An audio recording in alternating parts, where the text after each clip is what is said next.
Chapter 1165. President Peter had changed into formal attire. Underneath the attire was a miniature life support device. In case of an accident, it would be able to last until David intervened. Although he was of high status, he was just an ordinary person. He was too weak. Although it was impossible for the War Temple to lay a trap for President Peter, it was not only worthless, but also meaningless. Even if the Federation lost a president, they could elect another at any time. However, the accident could not be caused by the Shrines of War. Instead, it could be caused by the Shrines of War's misunderstanding of President Peter's strength. In a meeting in space, the slightest misjudgment could cause problems for President Peter. Oxygen, low temperatures, sudden changes in pressure, etc. Many situations could be fatal to an ordinary person. David was not wearing his general's uniform. Instead, he had changed into the Federation's formal attire similar to Minister Chambers. His youthful face stood behind President Peter like a guard. This was a meeting between President Peter and Archbishop Jot. It was a government affair. David's mission was to protect President Peter, not to participate in the meeting. Besides, David did not want to expose himself too early. If the Shrines of War were to make any moves, it would be easier to deal with them if they did not consider his presence. Of course, another reason was that General David was very famous in the great world of God. His presence might cause unnecessary trouble. It's about time. President Peter looked at the time on his bracelet and said in a low voice. The presidential spacecraft had already flown to the great world of God's world barrier. Standing in front of the porthole, one could see the black and white world behind the world barrier. That was the great world of God. On the other side, a huge galactic flying ship appeared. David saw the black and white galactic flying ship through the eyes of the demigod clone. Two spaceships from two different worlds with different knowledge systems faced each other across the world barrier. Archbishop Jot was also looking at the presidential spacecraft. His attention was mostly on the 200 battleships not far behind the presidential spacecraft. After a period of intensive study, Archbishop Jot had a better understanding of the Federation's battleships. 200 battleships were enough to threaten a level 5 combatant. This showed how much importance the Federation placed on President Biddle. Archbishop Jot had a look of disdain on his face. This kind of power that relied on external objects was simply going down the wrong path of development. It was precisely because the Interstellar Federation did not have the light of God that such abnormal growth occurred. Archbishop Jot flew out of the galactic flying ship. He pointed the scepter in his hand at the world barrier, and the galactic flying ship emitted a pure white membrane. The membrane went through the world barrier, and something strange happened. After the membrane went through the world barrier, a pure white tunnel appeared in the middle of the world barrier. The passage continued until it reached the front of the presidential spaceship before stopping. President Peter, due to my identity, I cannot leave the great world of God. Let's meet in this passageway. Archbishop Geordie said loudly. Archbishop Jot spoke in the language of the gods, and Secretary Janet translated for President Peter. President Peter's expression changed slightly. He had not expected Archbishop Jot to use this method to meet. He was just an ordinary person. Although he had a life support system in his clothes, it had no defensive capabilities. It was very dangerous to enter space directly. President Peter did not look at General David behind him. If he asked for General David's opinion, Archbishop Jot would not be able to see him, the president of the Federation. More importantly, General David was not wearing a military uniform. He must not have wanted to expose himself. If President Peter exposed Admiral David, because of this, Admiral David would definitely be displeased with him. He knew what was important and what was not. Archbishop Jot, since you have requested, we shall meet in the passageway. President Peter nodded. President Peter naturally spoke in the language of the Federation. A priest beside Archbishop Jot also translated for him. For a meeting of this level, even if Archbishop Jot knew the language of the Federation, he still needed a translator. This was a gesture. Seeing that President Peter had agreed, Archbishop Jot brought 2 level 5 priests and 2 level 5 priests into the passageway and flew towards the center. To be honest, Archbishop Jot did not mean to make things difficult for the Interstellar Federation. It was because he was the representative of the god of war and could not leave the great world of God. Once he left the great world of God, he would lose his connection with the god of war. He would not be able to use most of his power. The divine arts that required him to communicate with the god of war would be useless. This was also why the church had only built 5 shrines for the 5 gods on the war star, using them to communicate with the insectoid gods. They had only sent a small number of clerics to maintain the place. The main reason was that the priests of the church were unable to use their divine arts on the war star, unable to turn the war star into a land of faith. It was more difficult for President Peter to enter the passageway. After leaving the presidential spacecraft, there was no artificial gravity. Even ordinary people could fly in space. However, it was difficult for ordinary people to control their own flight in space without training. Fortunately, the 6th Transcendent escorted President Peter, Minister Chambers, and Secretary Janet into the passageway. David flew into the passageway alone and did not need the Transcendent's help. The demigod clone had stabilized his state for a while and could now conceal his aura. At least Archbishop Jot and the level 5 priests and priests would not be able to sense his power. In fact, Archbishop Jot did not even notice David's existence. It was not strange that he could not sense David's power. In Archbishop George's perception, including the 6 Transcendents who were in charge of the guards, their strength was equivalent to that of ordinary people in his eyes. Therefore, it was not strange that he could not sense David's power. In Archbishop Jot's opinion, David was probably a Kaji. President Peter's life support system had been activated the moment he left the presidential spacecraft, forming a gas membrane around his head that allowed him to survive in space. However, after entering the pure white passageway, the life support system automatically stopped working. It was not that there was a problem with the life support system, but that it had detected a suitable living environment and automatically shut down the life support system. The 2 sides met in the middle of the pure white passageway. Inside the passageway, the colors were normal, but outside the passageway, one side was black and the other side was colored. From Archbishop Jot's perspective, Worcester's world was black and white, while President Peter stood on the other side of the world barrier and saw the great world of God's world in black and white. Secretary Janet turned on the camera. This was a historic meeting, the first meeting between the President of the Federation and the upper echelons of the great world of God. It would be recorded in the history of the Federation. Thank you, President Peter, for accepting my invitation. Although the war shrines have never directly interacted with the Interstellar Federation before, they have cooperated with the Interstellar Federation many times through the Supreme Council. Archbishop Jot said with a smile. Archbishop Jot, I am also honored to meet with you. I believe that this will be a new chapter in the diplomatic relationship between the Interstellar Federation and the great world of God. President Peter was very adept at using diplomatic language. President Peter secretly despised Archbishop Jot. What Supreme Council? Wasn't the Supreme Council at odds with the war shrines? David, who was watching the meeting from the side, could not help but frown when he saw President Peter. Although President Peter's expression did not change at all, his emotions and thoughts did not necessarily have to be expressed through his expression. Changes in his mind could also be detected. Archbishop Jot was a level 5 priest with a powerful mind. President Peter was practically defenseless in front of him. President Peter's thoughts could not be hidden from Archbishop Jot at all.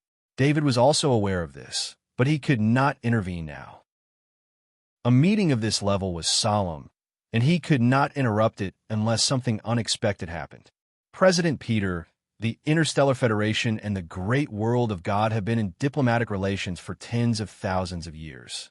There have always been defectors who have gone to the Interstellar Federation. Our Lord has decreed that the Interstellar Federation expel all defectors from the Federation. Please cooperate with this request. Archbishop Jot was slightly displeased and directly stated his request. President Peter was slightly taken aback. He had never expected Archbishop Jot to ask for this. Although he was the president of the Federation and seemed to have great authority, in reality, any organization that could harbor defectors from the great world of God was not a simple one. Even though he was the president of the Federation, it was not easy for these organizations to obey his orders. Archbishop Jot, the Interstellar Federation is a world of equals. As the president, I do not have as much authority as you think. Moreover, there are too many defectors involved. My abilities are limited. President Peter shook his head and said, to be honest, if not for the fact that General David was beside him and had told him yesterday that the relationship between the war shrines and the Supreme Council was strained, President Peter would have really considered Archbishop Jot's request. This was because Archbishop Jot had exerted his influence on President Peter from the moment they met. This influence was not on a spiritual level, but on a perceptual level. Archbishop Jot had used divine spells to create an energy channel and create a habitable environment for humans in the channel. These means were nothing to the people of the great world of God, but to an ordinary person like President Peter, they were extraordinary means. Archbishop Jot then asked President Peter to enter the energy channel for a discussion, suppressing President Peter in terms of aura. President Peter, are you rejecting my Lord's request? Archbishop Jot asked in a low voice. Archbishop Jot's aura suddenly increased. The spiritual energy of a fifth-level priest formed a suppressive force. Of course, Archbishop Jot did not dare to hurt President Peter. That would be a diplomatic incident and cause problems for the Interstellar Federation and the great world of God. The war shrines were not in a good situation now. Because of him, there would be problems in the diplomatic relations between the two worlds. This would have a negative impact on the war shrines. Just as Archbishop Jot's aura rose, two Transcendent took a step forward and stood in front of President Peter. The two Transcendents' expressions were extremely ugly, but they forced themselves to hold on. David did not make a move. He could sense that Archbishop Jot was controlling his aura. He had no intention of hurting anyone. Archbishop Jot, what do you mean by this? President Peter said in a louder voice, I was rude. I am not used to people rejecting my Lord's orders. Archbishop Jot said calmly as he retracted his aura. One of the fifth-level priests behind Archbishop Jot used his companion's body as a shield. He waved his fingers in front of him and used his spiritual energy to draw a complicated pattern. If there is nothing else, we will take our leave. President Peter said in a low voice. He did not like Archbishop Jot's way of communicating. He used his power to intimidate people whenever there was a disagreement. Please wait, Archbishop Jot said with a wave of his hand. President Peter looked at Archbishop Jot, waiting for him to say something else. President Peter, no one can go against my Lord's orders. If you had agreed to my request, everything would have been fine. But since you have rejected me, I have no choice but to resort to my underhanded means. Archbishop Jot said coldly. Archbishop Jot might have been cowardly when it came to dealing with Lord Arthur, but when it came to dealing with ordinary people from the Interstellar Federation, he was unimaginably resolute. After Archbishop Jot finished speaking, the fifth-level priest behind him finished drawing the pattern. The pattern flew towards President Peter. President Peter's face was filled with shock. Although he didn't know what the flying pattern was, he knew that it wasn't anything good. The two Transcendent priests wanted to block it, but they realized that the ripples from the pattern slowed their movements. Even their brains seemed to slow down. Archbishop Jot looked at President Peter coldly. He believed that President Peter would be controlled by the divine arts soon and become 100% obedient. As for the others here, once President Peter was under control, he would use the same method to control them all. With President Peter's help and the authority of the Interstellar Federation government, it would not be difficult to find Lord Arthur in the Interstellar Federation and expel him. The God of War's orders would also be fulfilled. As for the problem of President Peter being discovered using the divine arts, Archbishop Jot did not believe that anyone in the Interstellar Federation would discover it. The pure white passage alone had the effect of blocking all signals. What the Federation spaceships and battleships outside saw was all fake images. The real situation inside the passage would not be discovered by the spaceships and battleships. At the end of the day, Archbishop Jot had underestimated the Interstellar Federation. He felt that apart from long-range space weapons, the Interstellar Federation was just a bunch of low-level, ordinary people. That was why he came up with this idea. It was also because he had been pressured too much by the God of War. He also had a bad relationship with the Supreme Council of the Great World of God. It was almost impossible to get this done through the Supreme Council. Using the divine arts to control them was the easiest and cheapest way to succeed. Chapter 1166. President Peter watched as the strange pattern approached him. He wanted to dodge, but the special spiritual waves contained within the pattern made it impossible for him to move. He wanted to shout, but he couldn't even open his mouth. A sense of helplessness rose in President Peter's heart. Ever since he became the Federation's president, his attitude of looking down on everything became illusory in the face of an absolutely powerful enemy. Just as the strange pattern was about to fly into President Peter's body, a hand appeared and grabbed the strange pattern. The owner of the hand was naturally David. The strange pattern was wrapped in a demigod-level energy and couldn't escape from his grasp. "Who are you?" Archbishop Jot's expression changed. The divine art had been caught so casually. This was not a power that the Interstellar Federation should have. "Secretary Janet, make sure the camera isn't crooked. The video you recorded is diplomatic evidence."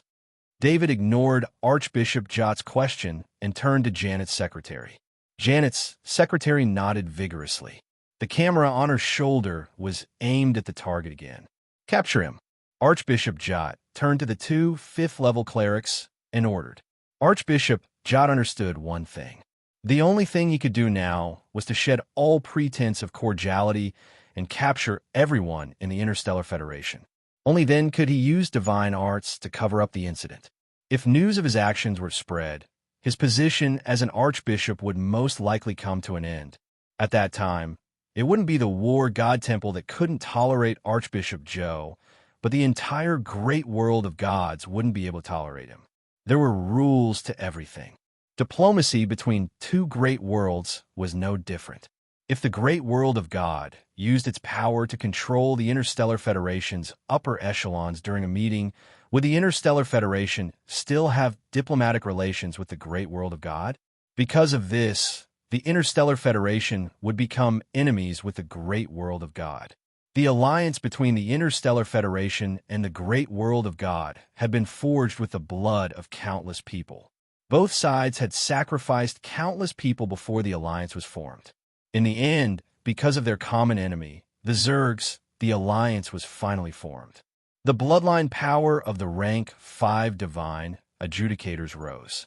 The distance between the two sides was already very close to begin with. The two divine adjudicators exerted force on their legs and arrived in front of David. Although David's God of War talent couldn't be replicated to the demigod clone, the demigod clone still managed to learn some basic knowledge of the God of War talent, which increased its combat power to a certain extent.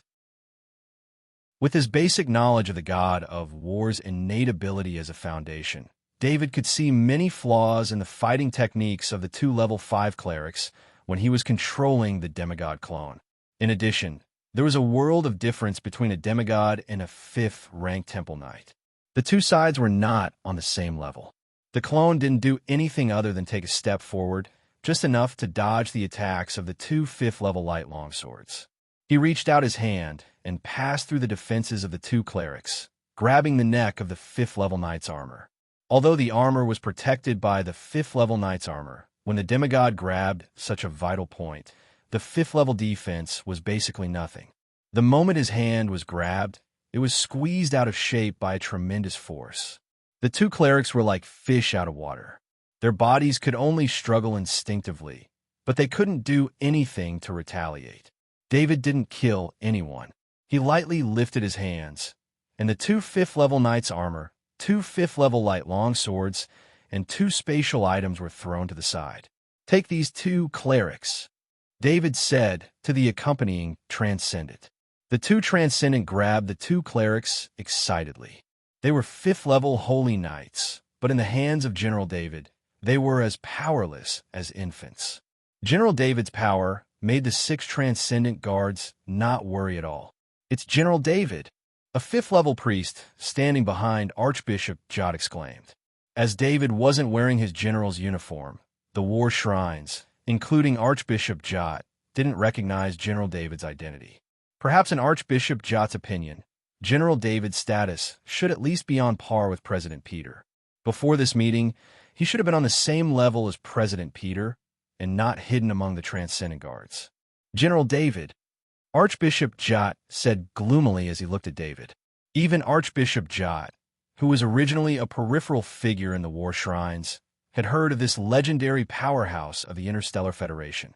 Because General David was recognized as a god-level life formed by the god of war, anything related to the god of war would be recorded in the war shrines. "All of you stay here today and wait for the Supreme Council of the Great World of God to come and negotiate," David said calmly. "Don't even think about it." Archbishop Jot couldn't imagine being captured by the Interstellar Federation, and he shouted. The scepter in Archbishop Jot's hand flashed with white light, and the pure white tunnel collapsed. He thought that as long as he broke the tunnel, he could rely on the temporary isolation of the world barrier to return to the galactic flying ship.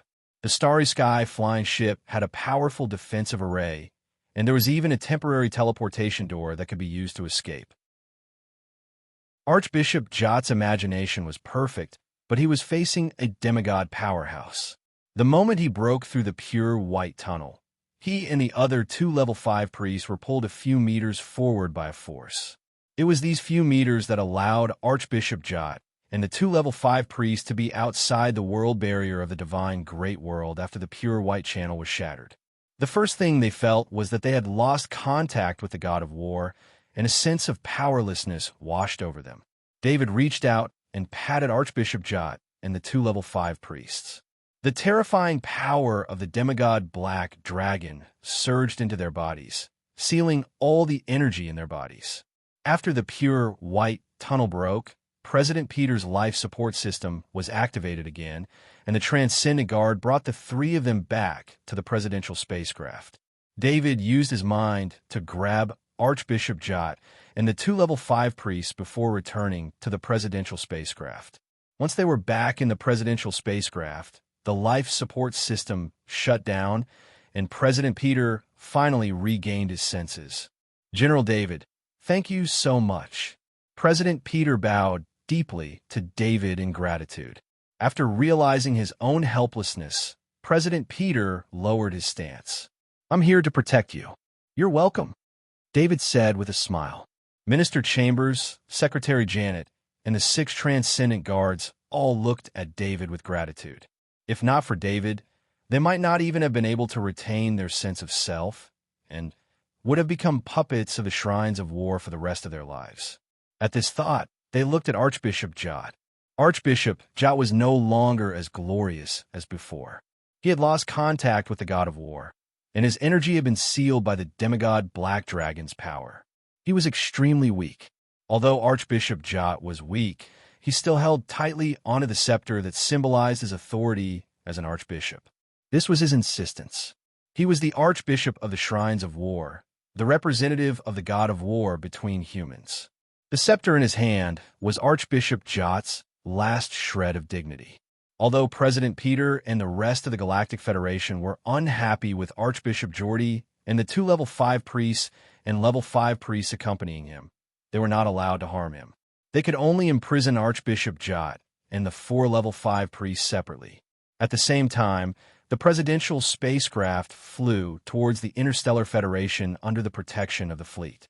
On the Shrines of War spacecraft, the priests discovered that the divine channel had been damaged. The Interstellar Federation had detained Archbishop Jot, the 2 level 5 priests, and the 2 level 5 priests. Archbishop Jot naturally did not explain his plan to the priests. They did not know the truth and thought that the Interstellar Federation was being unreasonable and had captured Archbishop Jot and his men. Since Archbishop Jot and his men had the combat power of 5 level 5 experts, but they had been defeated and captured by the Interstellar Federation in an instant, the priests on the spacecraft did not dare to act rashly. Furthermore, after leaving the great world of God, only the Knight of the Shrines of War could be counted as combat power. The priests had lost most of their combat power. The priests on the spacecraft could only report the Interstellar Federation's capture of Archbishop Jot and his men to the Supreme Council and the Four Shrines. This was not something they could handle. The Four Shrines were shocked when they received the news. Since this involved the Interstellar Federation, such diplomatic matters could only be left to the Supreme Council. Therefore, the Four Shrines requested the Supreme Council to assist in the investigation. Chairman Gould looked at the news from the Lord-level communication portal with a strange expression. This was probably the biggest incident since the establishment of diplomatic relations between the great world of God and the Interstellar Federation in the past 10,000 years. However, Chairman Gould did not believe that the Interstellar Federation would dare to do such a thing. He was very clear on how the Interstellar Federation handled matters. If Archbishop Jot had met with the military instead of President Peter, he might have been detained due to conflict. I know who it is. Speaker Gould only pondered for a moment before he realized that Admiral David must be involved in this matter. He immediately contacted Viscount Devold in the Warstar area and asked him to contact the Interstellar Federation to find out what had happened. The reason he contacted Viscount Devold and not Earl Brooks, the main person in charge of the Warstar area, was because Viscount Devold had sided with Lord Arthur. This had greatly increased Viscount Devold's authority on the Warstar area. As for Earl Brooks, he was the highest noble in the great world of God and did not have much real power. Chairman Gould naturally wanted to do this. On account of Lord Arthur, he would also take care of Viscount Devold. Through handling such a major incident, the great world of God personnel on the Warstar area would recognize Viscount Devold's position in the eyes of the Supreme Council. This would strengthen Viscount Devold's position on the Warstar area. Chairman Gould was not idle either.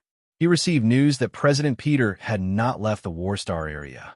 He had to rush over to meet with President Peter as soon as possible. It was a good thing that a teleportation gate had been set up on the Guardian planet.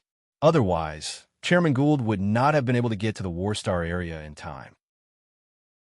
In a castle on the Warstar, Viscount Devold smiled as he sent an emergency signal to the 2 level 5 knights stationed on the Warstar area.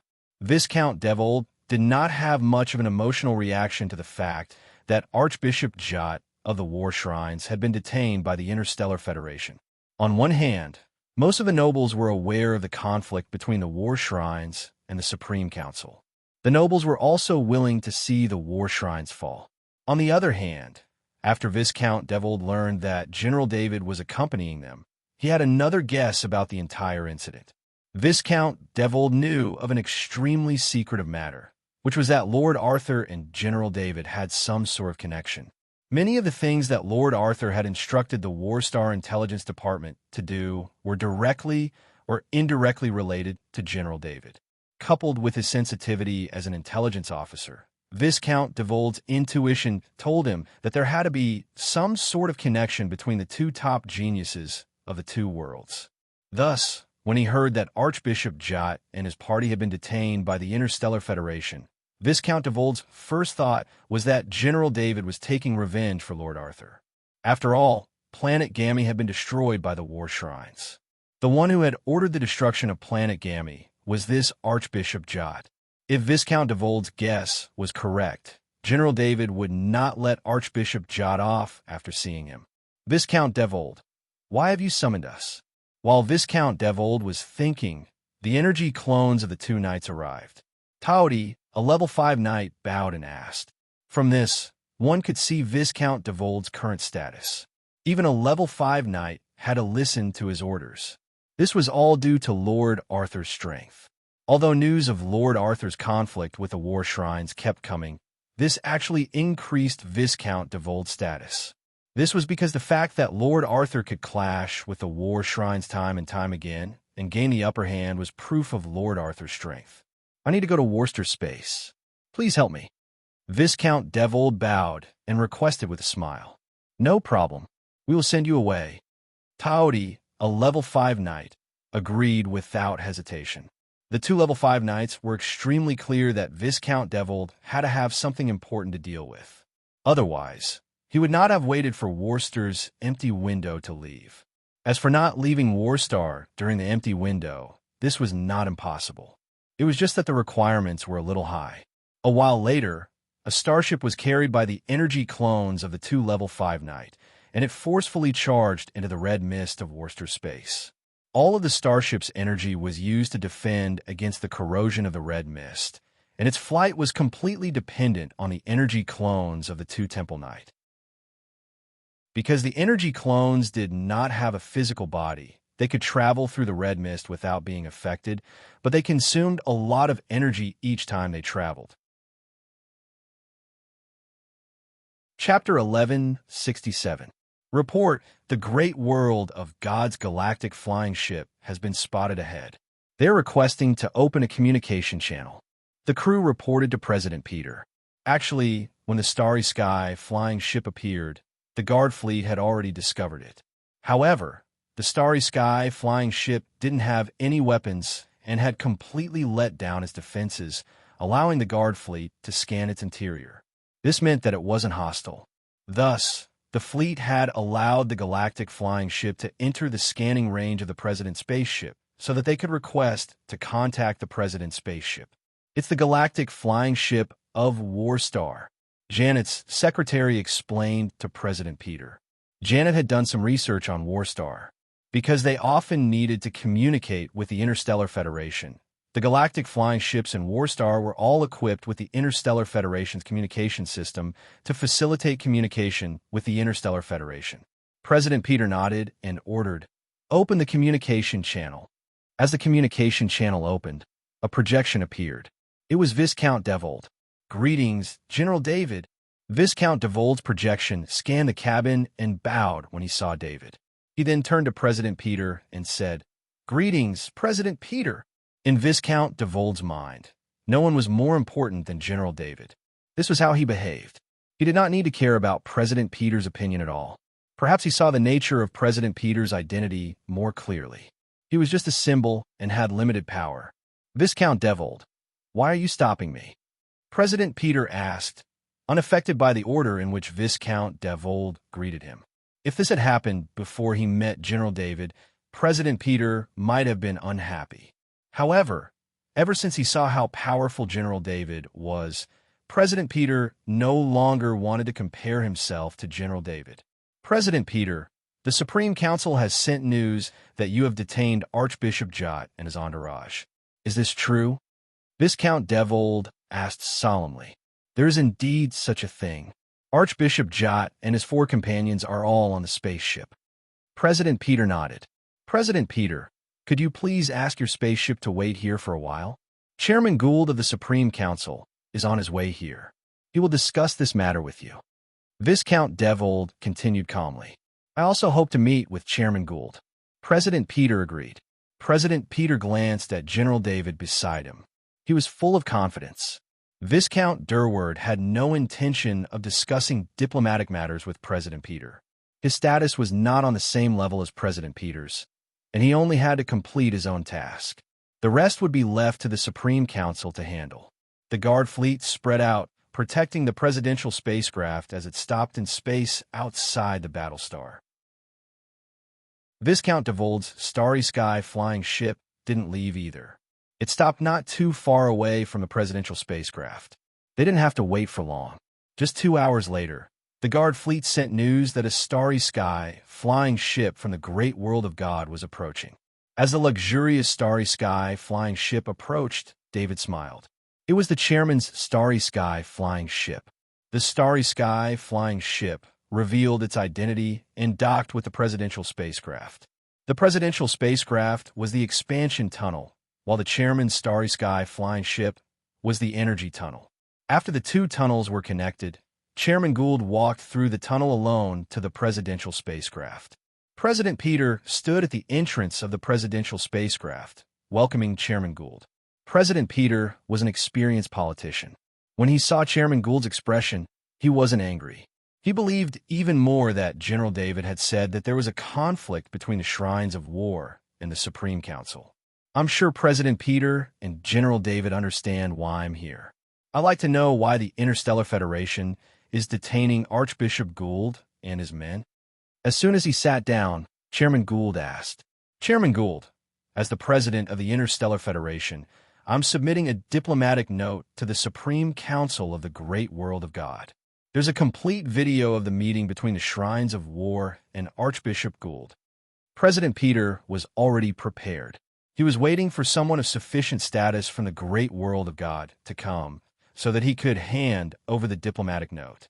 A diplomatic note written in 2 languages, as well as a video player that could be played directly, was placed in front of Chairman Gould by Janet's secretary.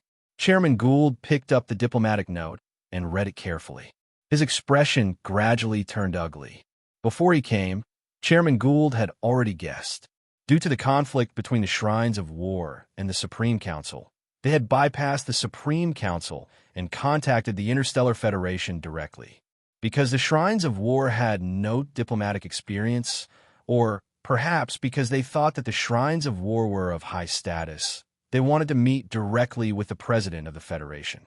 Given the domineering nature of the Shrines of War, the Shrines of War were likely to resort to unconventional means if there were any problems in the talks with the president of the Federation.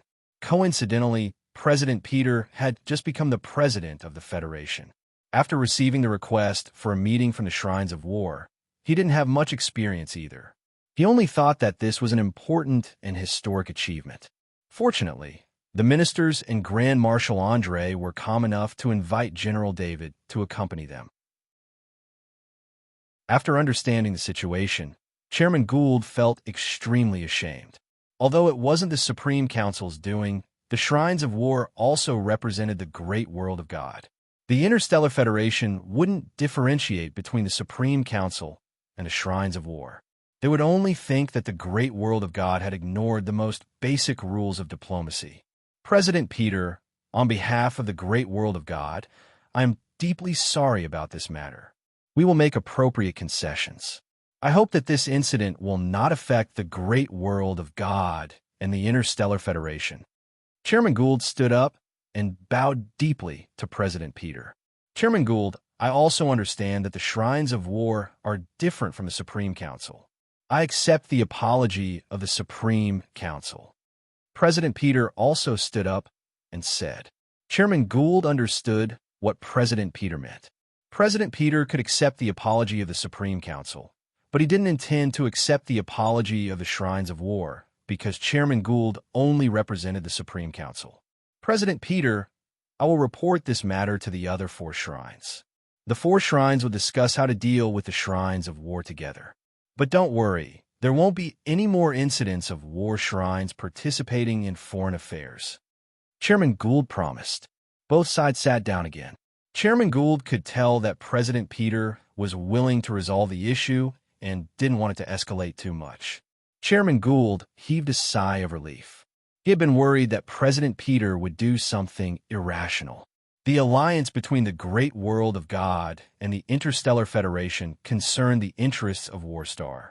If the alliance fell apart, then the Great World of God and the Interstellar Federation's defense against the Zerg world would be for naught.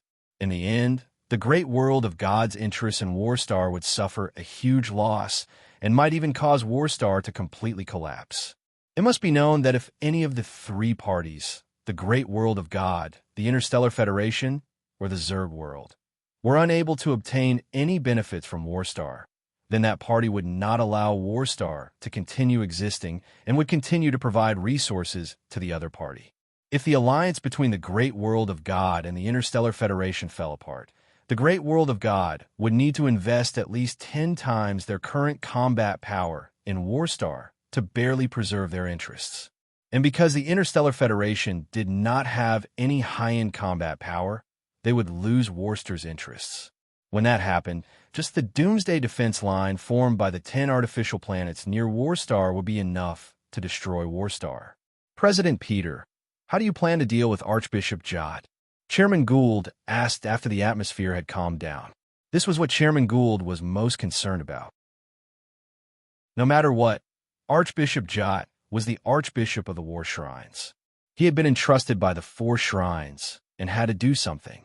No matter what mistakes Archbishop Jot had committed, He had to be taken back from the Interstellar Federation. How he would be dealt with after he returned would be up to the shrines. You don't need to ask me about this. Archbishop Jot is General David's captive. Everything will be decided by him.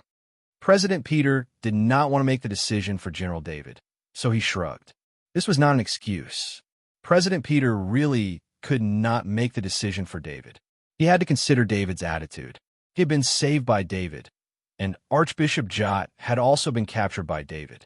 Of course, President Peter could tell that Chairman Gould had only mentioned Archbishop Jot, so he only answered about Archbishop Jot. He could tell that Chairman Gould was prepared to give up on the 2 fifth-level high priests and 2 fifth-level high priests who had accompanied Archbishop Jot. Chairman Gould had the same thought. If not for the fact that Archbishop Jot's identity was too sensitive, he would not even want to take him back. After making such a major diplomatic mistake, wasn't it only right for him to atone for his crimes with death? General David, we are old friends. I wonder if you can let me bring Archbishop Jot back on my account? Chairman Gould turned to smile at David.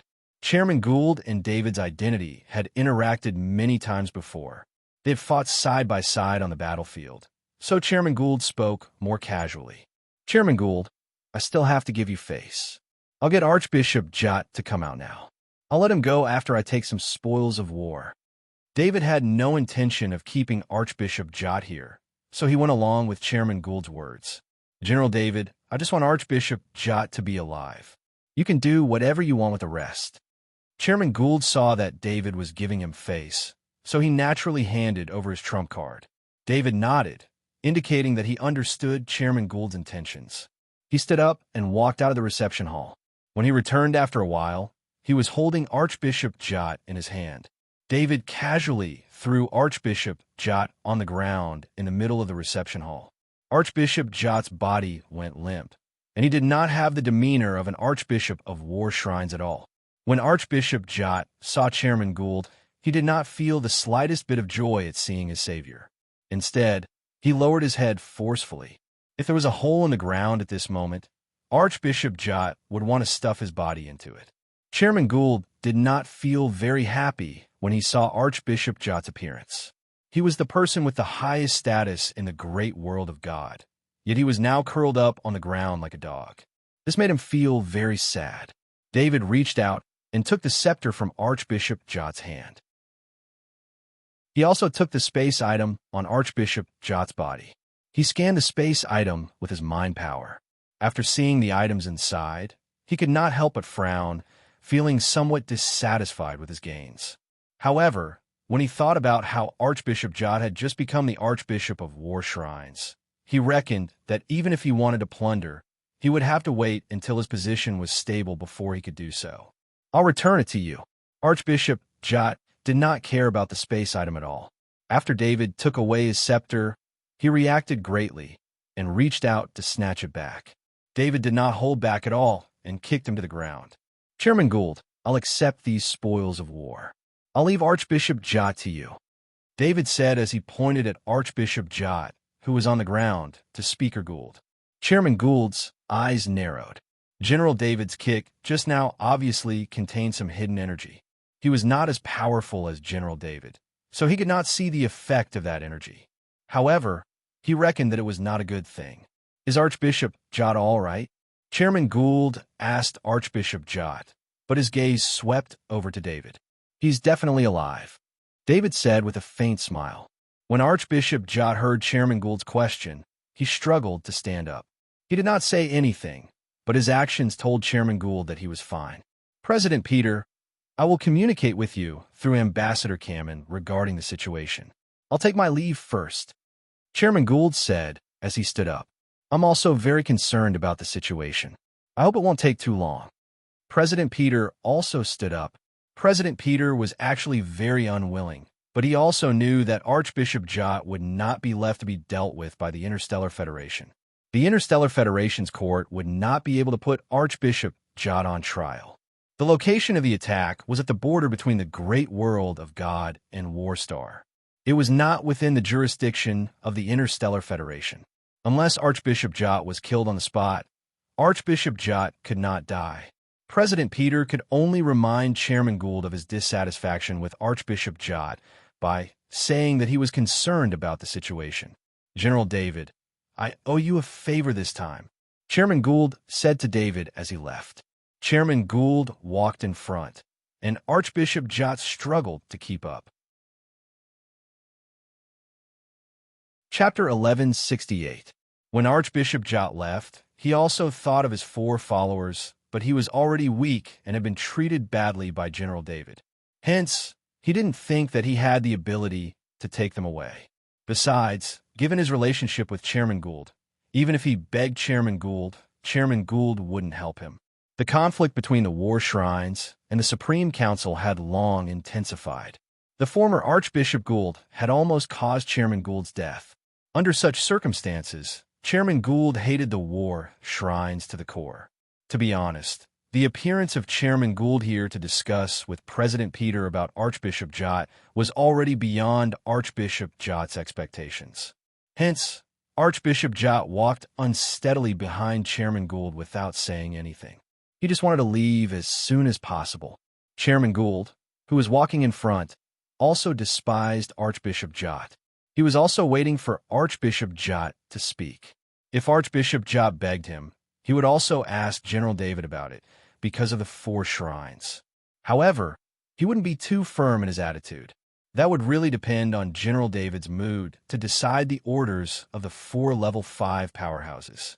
The war shrines are really out of manpower, Chairman Gould thought to himself.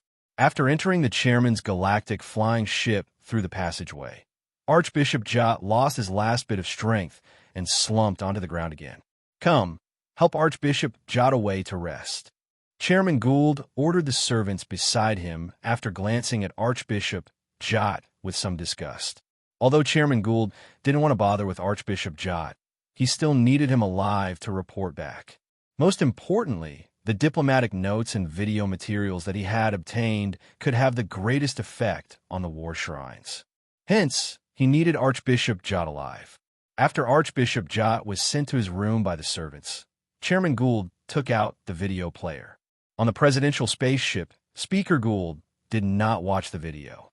He knew very well that President Peter of the Interstellar Federation would not lie about something like this.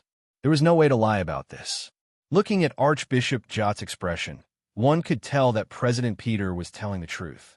Chairman Gould clicked on the video player, and the entire negotiation process was shown. When he saw Archbishop Jot instructing his 5th-level priests to use divine spells to control President Peter, he was so shocked that his jaw dropped. Although he roughly knew what had happened, Speaker Gould was still speechless after seeing what Archbishop Jot had done. Even if General David was not present this time, even if Archbishop Jorge had successfully manipulated President Peter, given the political system of the Interstellar Federation, President Peter could not do as he pleased. It was not that the Interstellar Federation had no way of detecting mind manipulation. Once President Peter's abnormality was discovered, the alliance between the Interstellar Federation and the great world of God would be completely over.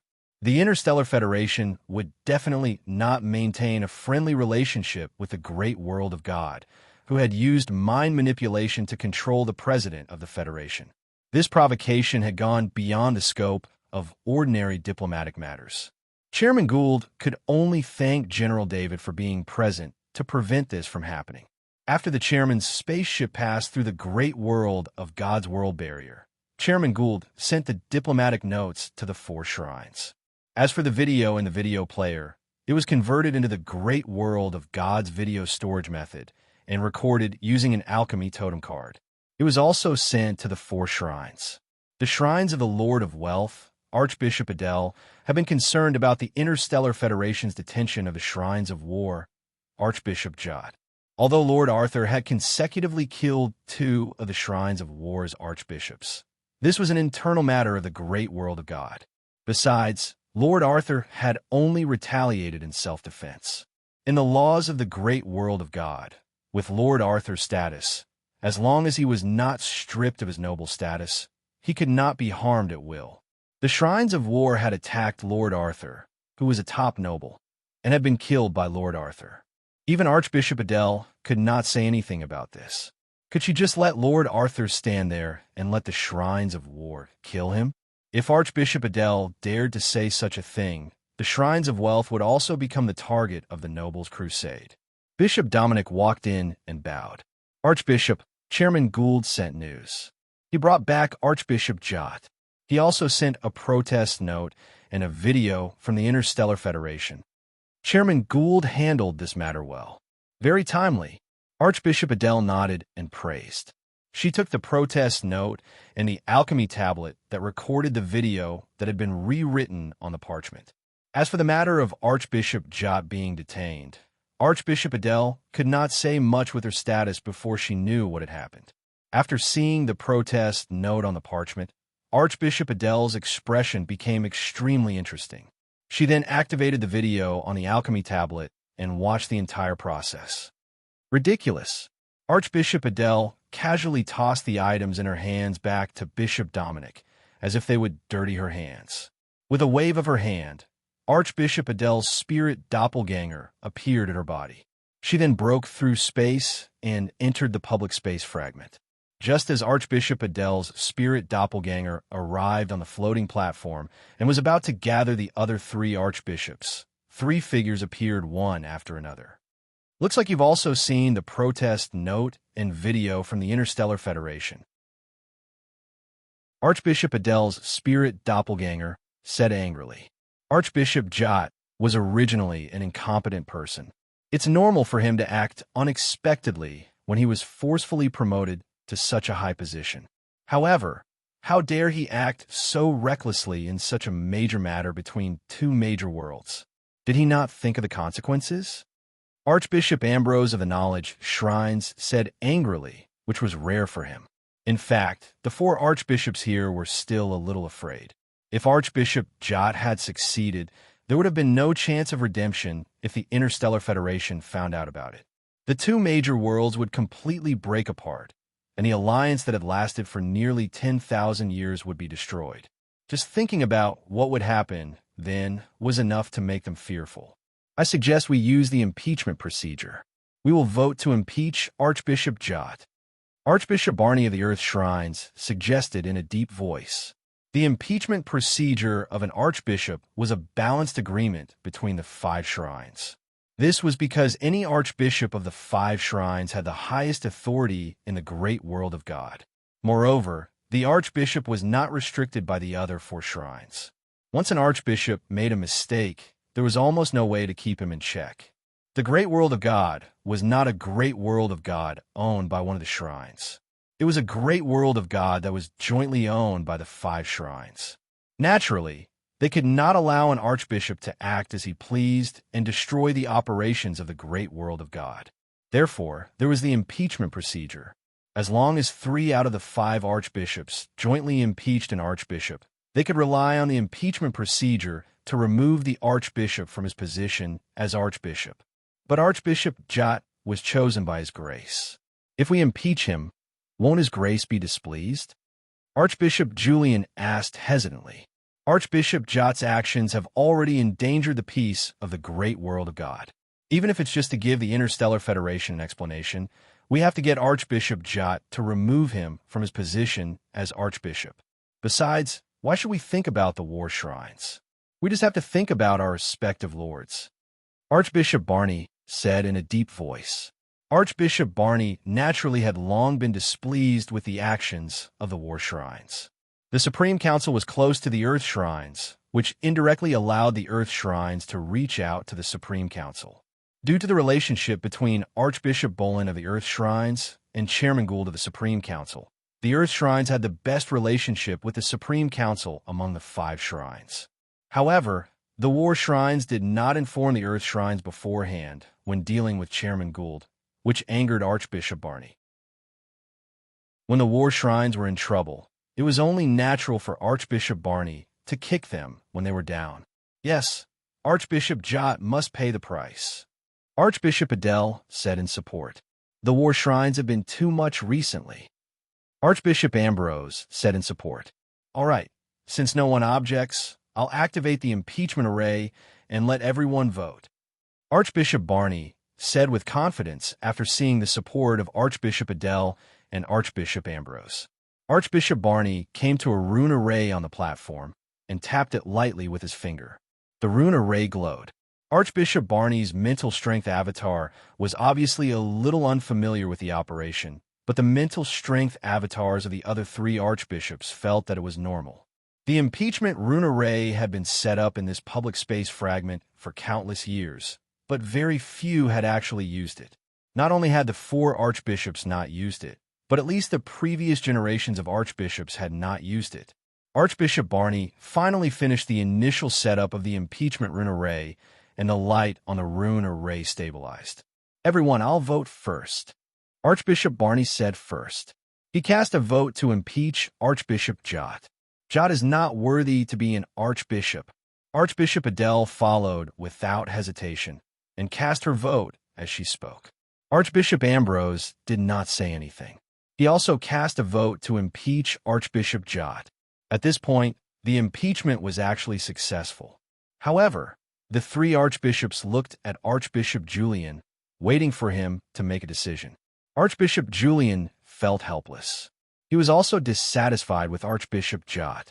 Although he had the God of War in mind, he knew very well that if he dared to choose not to agree to the impeachment at this time, there would be some estrangement between him and the other 3 archbishops in the future. Archbishop Julian also chose to impeach Archbishop Jot. After casting his vote, the rune array flashed with a golden light, and then slowly extinguished the light. The chairman's galactic flying ship was flying in space, and the Guardian planet was right in front of it. The chairman's galactic flying ship slowly descended towards the Guardian planet. Chairman Gould did not want Archbishop Jot to stay on his galactic flying ship for too long. Since he had already brought Archbishop Jot back, he would leave him on the Guardian planet and let him return to the Shrines of War on his own. That would be fulfilling the responsibility of the Supreme Council. In fact, if it were not for the fact that Archbishop Jot's body was not suitable for flight, Chairman Gould would have thrown him into space. After entering the great world of God, Archbishop Jot felt much better. His close connection with the God of War had been restored. Archbishop Jot wanted to recover his body through prayer in the room, but he realized that the energy that sealed him was very domineering and powerful. Unless he returned to the Shrines of War and begged the God of War for divine grace, he would not be able to break through the energy seal on his own. "We're finally here." After sensing that the chairman's galactic flying ship had stopped, Archbishop Jot heaved a sigh of relief and muttered to himself. Without his power, Archbishop Jot was just like an ordinary person who could be killed at any time on his enemy's galactic flying ship. Once he reached the Guardian planet, he would be able to return to the Shrines of War through the teleportation portal. No matter what, he would still be alive. The servant opened the door and said rudely, "We're here. Get off the ship." Archbishop Jot felt the servant's bad attitude, and he was furious. However, he had no choice but to bear with it because he did not want to be beaten up by the servant. In fact, Archbishop Jot even suspected that the servant's attitude was instructed by Chairman Gould to find an opportunity to beat him up. If Archbishop Jot was beaten up by the servant on the chairman's galactic flying ship, he would be too embarrassed to say it. Suppressing the anger in his heart, Archbishop Jot walked out of the room. When he passed by the hall, he did not see Chairman Gould. This made him feel slightly relieved. He had one less chance of being humiliated by Chairman Gould. After getting off the chairman's galactic flying ship, Archbishop Jot set foot on the ground. The Guardian planet was very lively now.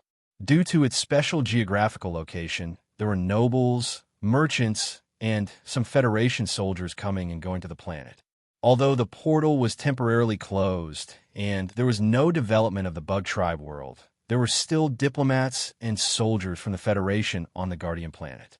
Archbishop Jot was near the teleportation portal, so Chairman Gould did not make things difficult for him. He parked the chairman's galactic flying ship closer to the portal. Just as Archbishop Jot was walking toward the portal, his body suddenly tilted and he fell heavily to the ground. What happened?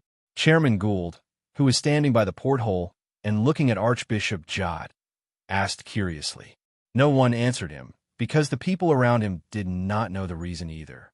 Archbishop Jot, who had fallen to the ground, lay there in a daze, allowing the nobles, merchants, and Federation soldiers to look at him in surprise. He did not care about these gazes at all. His connection with the god of war had become unclear just now. It was the same feeling he had before he became an archbishop. It made him lose his ability to think. Chapter 1169. The god of war had been very angry recently. He wanted to take action, but the target had disappeared into the great world of God. This made him very unhappy. However, no matter how unhappy he was, the god of war had to wait. If he did not chase Lord Arthur out of the Interstellar Federation, he could not enter the Interstellar Federation to hunt him down. The Interstellar Federation was a forbidden place for god-level beings. Regardless of whether it was a god who had become a god or a god who had cultivated to become a god, after arriving in the Interstellar Federation world, the suppression of the world's rules would be several times stronger than in the known great worlds. Under the strong suppression of the world's rules, the speed of the gods would become extremely slow.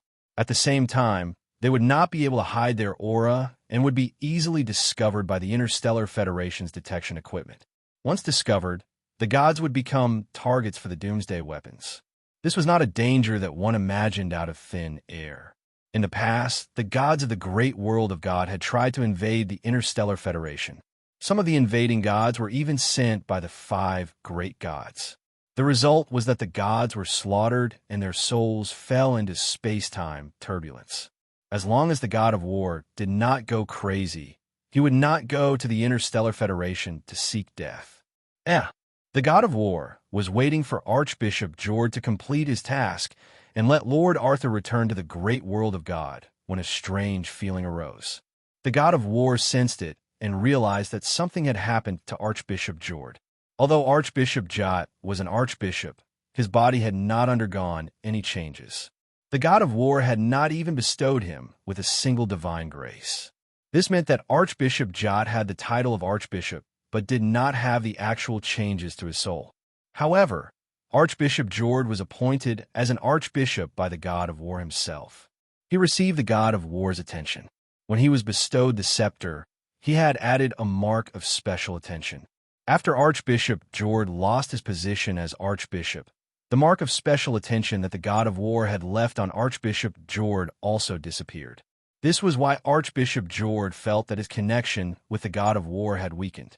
The god of war also realized that something was wrong. The god of war investigated the cause, and his expression turned ugly. The impeachment process was one of the many ways the 5 gods had implemented to deal with the problems they discovered when they simulated the 5 shrines' management of the great world of God. However, Archbishop Joe was the first archbishop personally bestowed by the gods to be impeached. This was because during the process of impeachment, the archbishops involved in the impeachment had to consider the thoughts of God. The god of war checked the cause and effect of the incident again. In this aspect, he easily found out because Chairman Gould of the Supreme Council had informed all the top nobles about the incident, as well as the 5 shrines, including the shrines of war.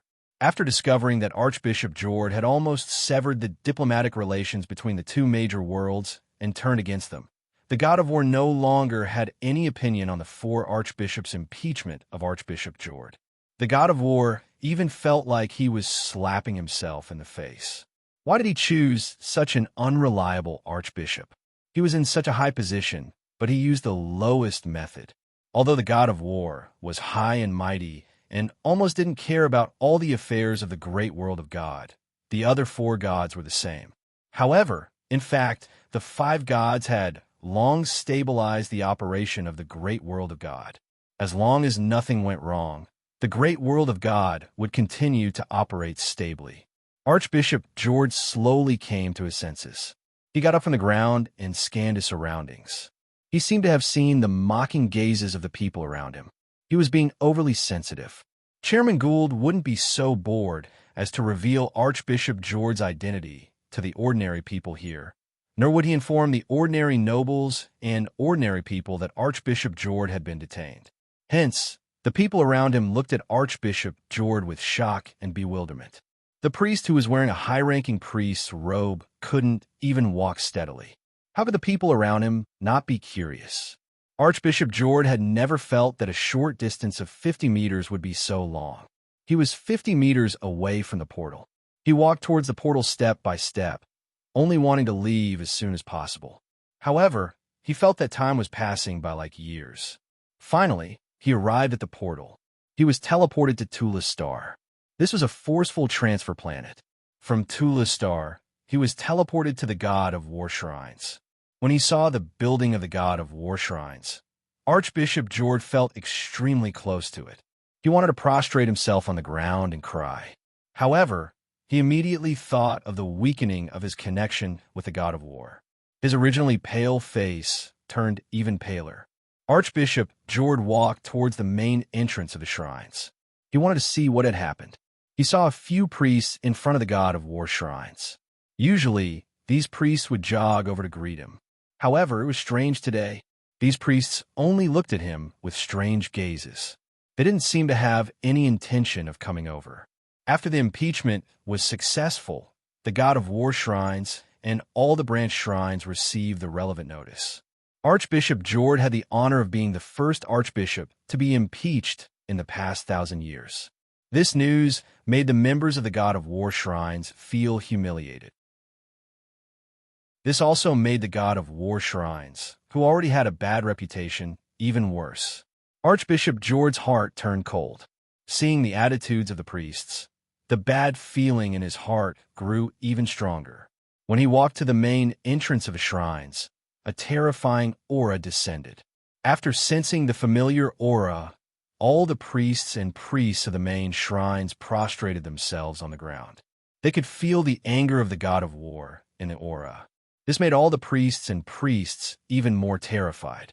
The god of war's anger had to be vented. They just didn't know who was going to be the unlucky one this time. Archbishop Jot had just walked to the door when the god of war's aura pressed down heavily on him, causing him to fall to the ground again. This time, he fell prostrated himself on the ground. The power of a level 5 priest in his body was sealed. Fortunately, his physique was still very strong, and he wasn't injured. Great Lord, your humble servant Jord. Archbishop Jord instinctively opened his mouth to speak. However, before he could finish his sentence, he had no choice but to shut his mouth under the aura. Guilty.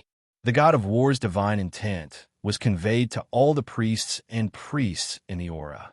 Following the judgment of the god of war, a thick white light pillar rose in front of the main entrance of the god of war shrines. The white light pillar had Archbishop Jord as the center. Archbishop Jord's body was instantly ignited by the white light pillar. He turned into ashes in just a breath's time. Archbishop Jord didn't know what had happened until his death. He couldn't be blamed. He had only taken over the archbishop's affairs for a short period of time. He didn't have the time to come in contact with many things that an archbishop should know. He didn't even enter the public space fragment. After he took over the archbishop's position, he had been busy nonstop. He didn't even have the time to read the archbishop's book. After the god of war used the divine punishment to punish Archbishop Jord, the anger in his heart dissipated slightly. The god of war scanned all the priests in the main shrines. He realized that in the entire god of war shrines, there were only 3 level 5 priests. Of course, this didn't mean that there were only 3 level 5 priests in the entire god of war shrines. However, the remaining level 5 priests and priests were sent to some important positions. Those positions required level 5 masters to guard. The god of war was preparing to choose a new 5th level priest from the 3 5th level priests to inherit the archbishop's position. However, he thought about it again and stopped. He thought of Archbishop Jord, who was the archbishop that he had casually appointed. In the end, what did Archbishop Jord do that almost caused the 2 big worlds to become mortal enemies? The god of war sent out a divine decree and ordered the level 5 priests to return to the main shrines. Through the internal test of the god of war shrines, the archbishop would be chosen. The internal test of the god of war shrines was to select talents. Among them was the selection of the archbishop. It was just that it wasn't usually used. This divine decree spread to all the shrines of the god of war in the great world of God. After receiving the divine decree, the level 5 priests all returned to the main shrines. The divine punishment that happened in the god of war shrines was quickly found out by the 4 shrines and the Supreme Council. We can finally answer to the Interstellar Federation, Chairman Gould said with a smile after hearing the news. In order to bring Archbishop Jord back, Speaker Gould owed him a favor. If Chairman Gould hadn't built a good relationship with General David back then, it might have been much more difficult to bring Archbishop Jord back. Hence, he chose to owe a favor and bring Archbishop Jord back as soon as possible. Now that Archbishop Jord had been punished by the divine punishment and died, it could be considered an answer to General David. He couldn't possibly let General David capture Archbishop Jord, and Chairman Gould take Archbishop Jord away for General David. After that, he could let the tiger return to the mountain and let Archbishop Jord find a way to take revenge on General David. Although General David was in the Interstellar Federation and it would be difficult for Archbishop Jord to deal with him, it was still a troublesome matter. Chairman Gould sent this news to Viscount Devold. The reason he didn't send it through Ambassador Cameron was because Viscount Devold was faster at transmitting information. Not long after, another complete report of the incident would be sent through official diplomatic channels by Ambassador Cameron personally to the presidential palace. The presidential spaceship left the outer space of Planet Battle. After passing through the most dangerous areas, it arrived at the war zone. Now that they were here, President Peter no longer needed David's personal protection. The 6 Transcendent level guards were more than enough to protect him. After all, David was the deputy commander of the Federal High Command. Escorting President Peter to meet with the war shrines was an important diplomatic mission. Normally, even President Peter didn't have the right to receive personal protection at General David's level. Therefore, after leaving the danger zone, David returned to his escort fleet, and the escort fleet also left the president's spaceship.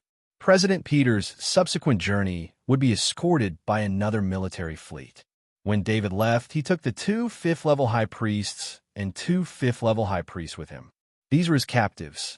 President Peter had requested that he take them with him when he left. Of course, the most important thing was that President Peter was well aware of his own strength. Although the 4 5th-level high priests had been sealed by General David, if a 5th-level high priest managed to break free, the 6 Transcendent guards accompanying President Peter would not be able to stop him. David had no objections. He brought the 2 5th-level high priests and 2 5th-level high priests back to his flagship. Major General Morris, I will leave on my own after taking care of some matters. Take the fleet back to the Aridia Star Sector defense line. David ordered Major General Morris as soon as he returned to the fleet. Yes, Admiral. Major General Morris replied helplessly. As the deputy commander of the Federation's fleet, he couldn't protect General David at all times. This made Major General Morris feel that he had failed in his duty. However, there was nothing he could do about it. General David was far more powerful than the fleet. Even if the fleet was made up of 200 battleships, this fact couldn't be changed. David didn't understand Major General Morris's thoughts. He brought the 2 5th-level high priests and 2 5th-level high priests into the room. The 4 of you, I have bad news for you. Chairman Gould of the Supreme Council came to negotiate and took Archbishop Jot away. When he was taken away, he didn't mention any of you, David said in a low voice as he looked at the 4 5th-level high priests. To David's surprise, the 2 5th-level high priests didn't look very angry. Instead, one of the 2 5th-level high priests seemed rather agitated.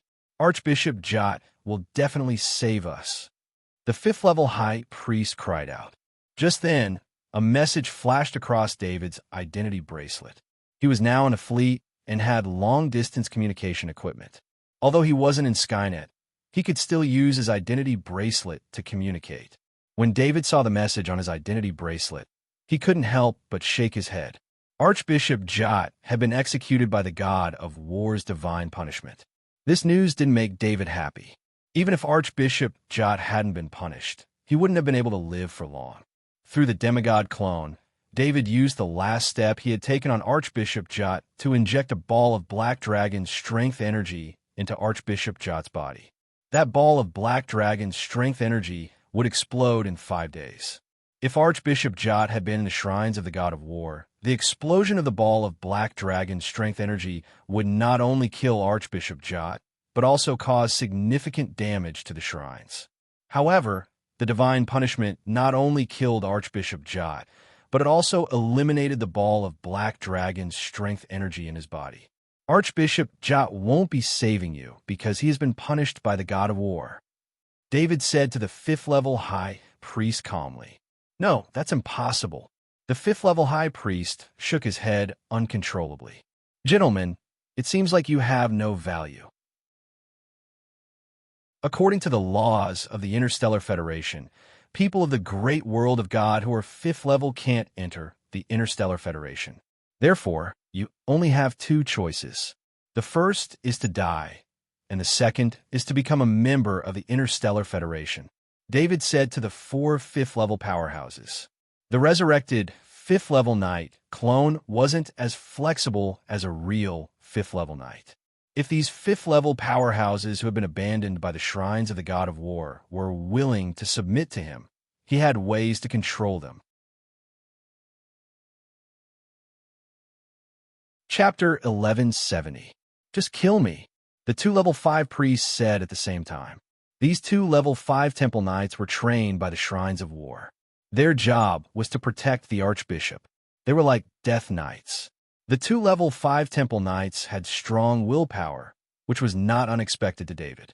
He could sense that the 2 level 5 knights were ready to die the moment they were captured. David did not try to persuade them. He tapped his finger twice, and the 2 level 5 temple knights fell to the ground dead. David shook his head slightly. The 2 level 5 temple knights might have thought that they could return to the small world of the god of war after death, but they did not realize that this was the Interstellar Federation. Since David appeared in the Interstellar Federation as a demigod clone, there was no shadow attendant to absorb the souls of the 2 temple knights.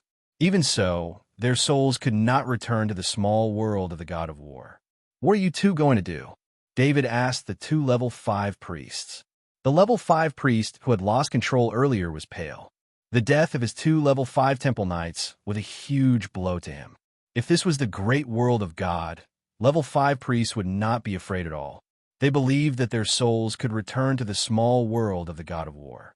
However, this was the Interstellar Federation. A level 5 priest's understanding of the god of war was deeper than a level 5 temple knight who only knew how to train. If they died in another world, their souls would be rejected by the Interstellar Federation and completely destroyed. General David, your understanding of the shrines is still lacking. If the 2 temple knights were willing to join you, they would still have level 5 power for you to use.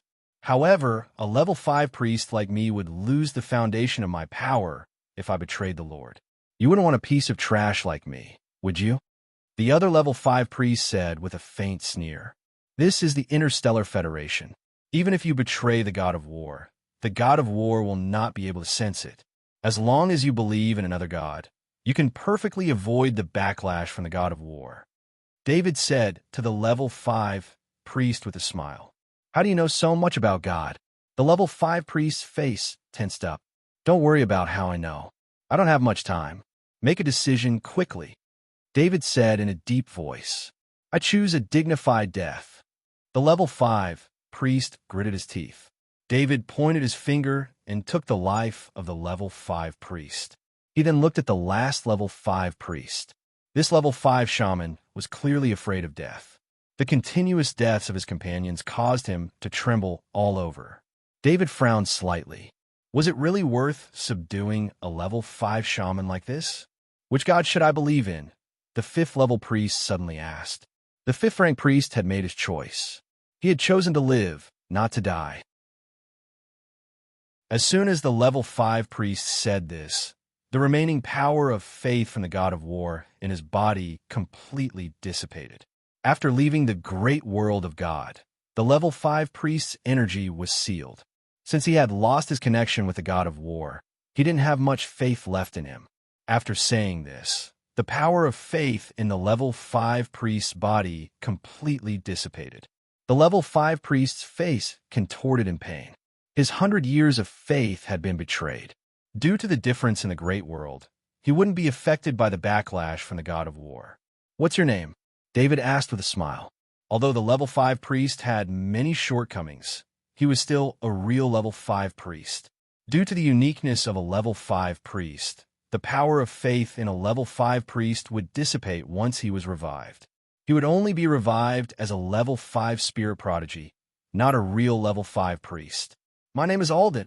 The level 5 priest felt relieved when he saw that David didn't change his mind and asked for his name.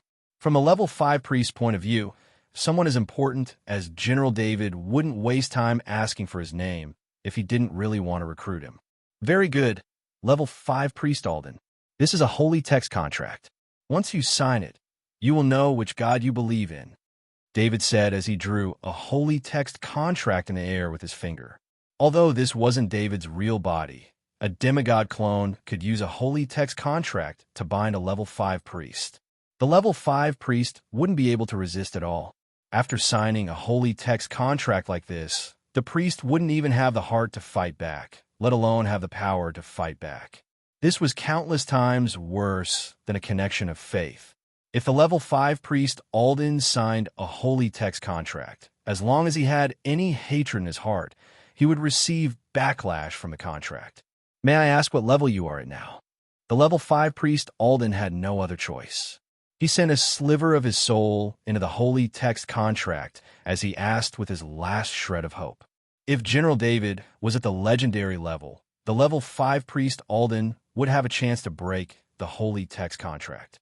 "I'm at the intermediate level of demigod." David knew what the level 5 priest Alden was thinking, so he smiled and replied. The level 5 priest Alden's last shred of hope was gone, and the holy text contract was successfully activated. "Greetings, Master." The level 5 priest Alden bowed to the demigod clone. "All right, this is the god you want to believe in. This is the corresponding book. The god's name is Destruction." The demigod clone pointed with his finger, and a ball of knowledge flew out and entered the level 5 priest Alden's brain. This ball of knowledge was copied from David's original body in the bug world. It was sent to the demigod clone through the soul connection. As for the divine book, it was Archbishop Guy and Archbishop McKinley who had changed the God of War's divine book into David's divine book. "God of Destruction, I, the level 5 priest Alden, dedicate my faith to you. I will serve you for the rest of my life. You are my one and only master." The level 5 priest Alden chanted with a focused expression. The level 5 priest Alden was a professional priest. He knew how to better connect his faith with his God. What he didn't know was that David was experimenting on him. David was not a real god. Although he had a small god world and a large number of followers, his true power was only at the demigod level. The level 5 priest Alden continued to chant. He was very familiar with the modified book, so he did not find it strange. In the age of Pantheon, the books of the gods were mostly influenced by the books of other gods. David's original body in the bug world was preparing to activate the coordinates of the Interstellar Federation safe zone and return to the Interstellar Federation through the wormhole to accept the level 5 priest Alden's faith. However, something unexpected happened. Through the soul of the demigod clone in front of him, Alden's power of faith directly connected to David's soul space. Perhaps it was because David's main body had yet to reach the divine level, but the level 5 priest Alden only contacted the statue in the Temple of Destruction in his soul space. David's original body also stopped returning to the Interstellar Federation because of this unexpected connection. The level 5 priest Alden sensed the presence of a god. Through a special channel of faith, he could vaguely sense some information about the god. He sensed a terrifying energy from the god. The level 5 priest Alden's heart was filled with questions. Which god was this? In his perception, this god of destruction's control of energy was beyond his imagination. Even the god of war's energy was not as terrifying. Terrifying was the most accurate word the level 5 priest Alden could find to describe the power of the god of destruction. It had the power to destroy everything. Suddenly, the level 5 priest Alden's body trembled. He sensed the feedback of faith. He had lost his faith after betraying the god of war. Now that the level 5 priest Alden was connected to the god of destruction, he received faith from a god from afar. The level 5 priest Alden's body was filled with faith, and his power was restored. Of course, although he had regained faith energy, he could use very few divine spells. He could only use divine spells that relied on his own mind.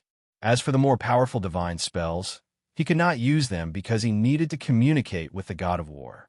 David's main body was in the bug world, and he was curious about his first real priest.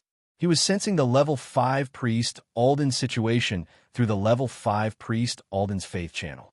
The level 5 priest Alden's faith channel was very special. Priests used their own faith and their own powerful will to create a channel. It was a two-way channel. A priest could use the faith channel to gain access to the power of faith in the small world of gods. This was based on their own power and the limits of the god. At the same time, the priests could also use the divine spells bestowed by the gods, using the power of faith to activate the divine spells. Only then did David remember that he only had one divine spell, which was too shabby. But there was nothing he could do about it. He was just a demigod, not a real god. He didn't even have a heritage of a god. Even though he only had one divine spell, David still decided to give it to the level 5 priest Alden.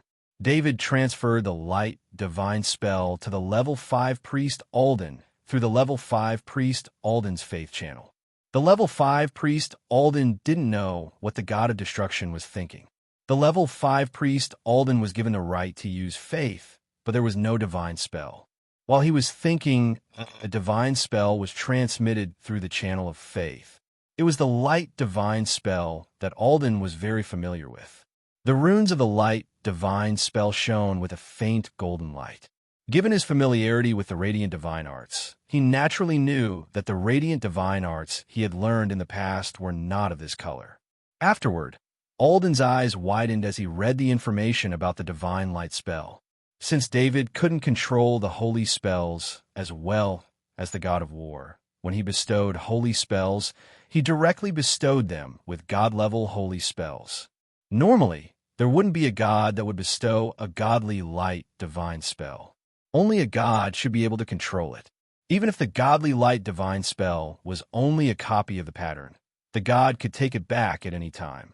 No god would tolerate an ordinary person possessing the power of a god, not even their own priests.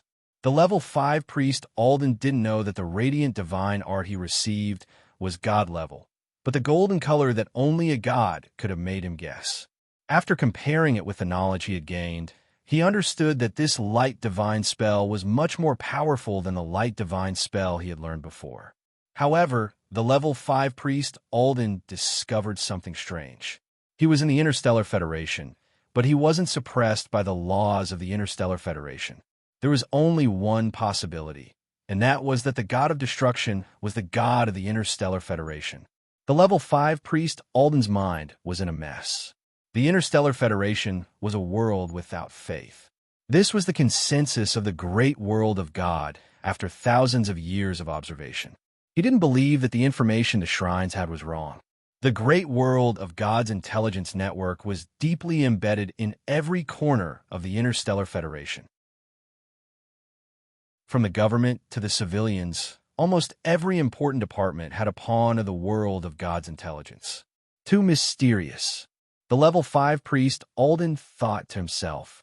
The level 5 priest Alden wasn't surprised that the god of destruction only gave him a radiant divine art. He was just a new priest, and he already received a god-level radiant divine art. What was there to be dissatisfied about? Not to mention, the amount of faith he could use was much more than what he could use as a priest in the war shrines. The level 5 priest Alden felt his strength returning and bowed respectfully.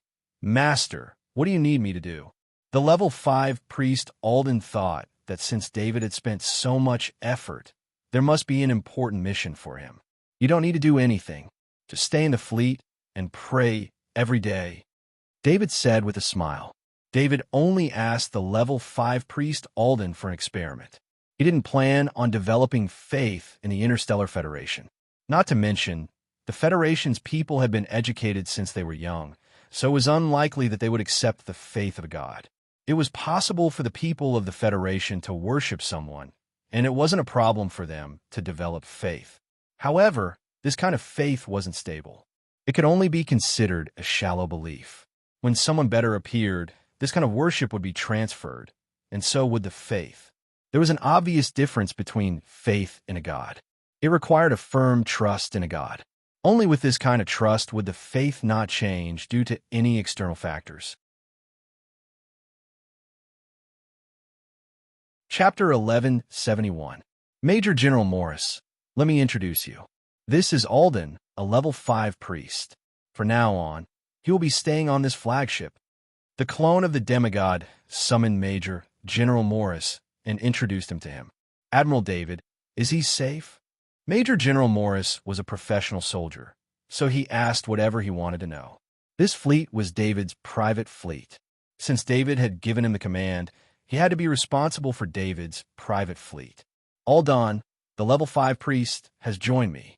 He will not leave his room. He will only deliver food to you every day. If you encounter an enemy that you cannot defeat, you can ask him for help. The half-god clone said with a smile. Yes, Admiral David. Major General Morris saluted after hearing David's explanation. At the same time, Major General Morris was very impressed with David's methods. A priest from the great world of God had joined Admiral David. However, when he thought about the other 3 level 5s, he could imagine what had happened to them. Major General Morris didn't doubt David's words at all. A rank 5 expert was indeed powerful, but a rank 5 expert couldn't even fight back in front of General David. It was normal for General David to have a rank 5 expert to rely on. I have something to do, the clone said in a low voice. He opened the hatch and flew out of the ship. The fleet was already used to Admiral David's independent ways. The demigod clone took some time to return to the Galactic Confederation's safety point. David opened a wormhole that led to the safety point of the Galactic Confederation and brought the clone back. The clone could not stay in the Interstellar Federation forever. Once it returned to David's body, it began to train with the Inheritance Rune. As soon as the demigod clone stepped into the wormhole, the expression of Alden, who was sitting in the flagship of the guard fleet, changed. Priest Alden sensed that his connection with the god of destruction had been severed. It was the same as when he left the great world of God and lost his connection with the god of war. I was wrong. Perhaps my lord is not the god of the Interstellar Federation. Priest Alden did not panic as he mumbled to himself. According to what he learned from the Shrines of War, Priest Alden knew that gods could not leave their own large world. Once they left their own large world and went to another large world, they would be suppressed by the laws of the new large world. This kind of suppression would greatly affect the power of a god. Under these circumstances, it would be very dangerous to meet a god from another large world. Generally speaking, it was very rare for a god who had become a god to leave their own small world, let alone enter another large world. As long as a god's body did not leave the small world, a god's body was almost immortal. Unless there was a big problem that could not be solved, a god would not leave their small world. Priest Alden felt that his brain was not enough to process what was happening. He had become a priest of the god of destruction and was not suppressed by the laws of the Interstellar Federation. This meant that the god of destruction was recognized by the laws of the Interstellar Federation. However, Priest Alden was in the Interstellar Federation, and his connection with the god of destruction had been severed. How could he explain this? Although his connection with the god of destruction had been severed, the faith he received from the god of destruction had not disappeared. As long as he did not use any divine spells, he could maintain the faith. However, this made Priest Alden even more cautious. He did not know when his connection with the god of destruction would be restored. He needed to maintain the faith as much as possible. David did not think about the consequences of summoning the demigod clone. Even if he knew about it, he would still summon the clone. The demigod clone of the Galactic Federation was a few days behind the other demigod clones.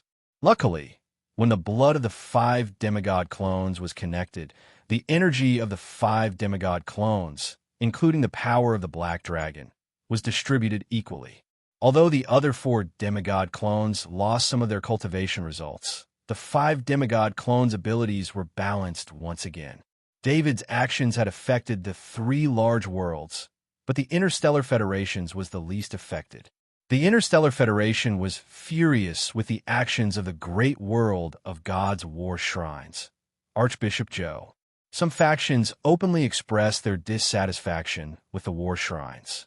These dissatisfaction did not have much effect on the war shrines of the great world of God.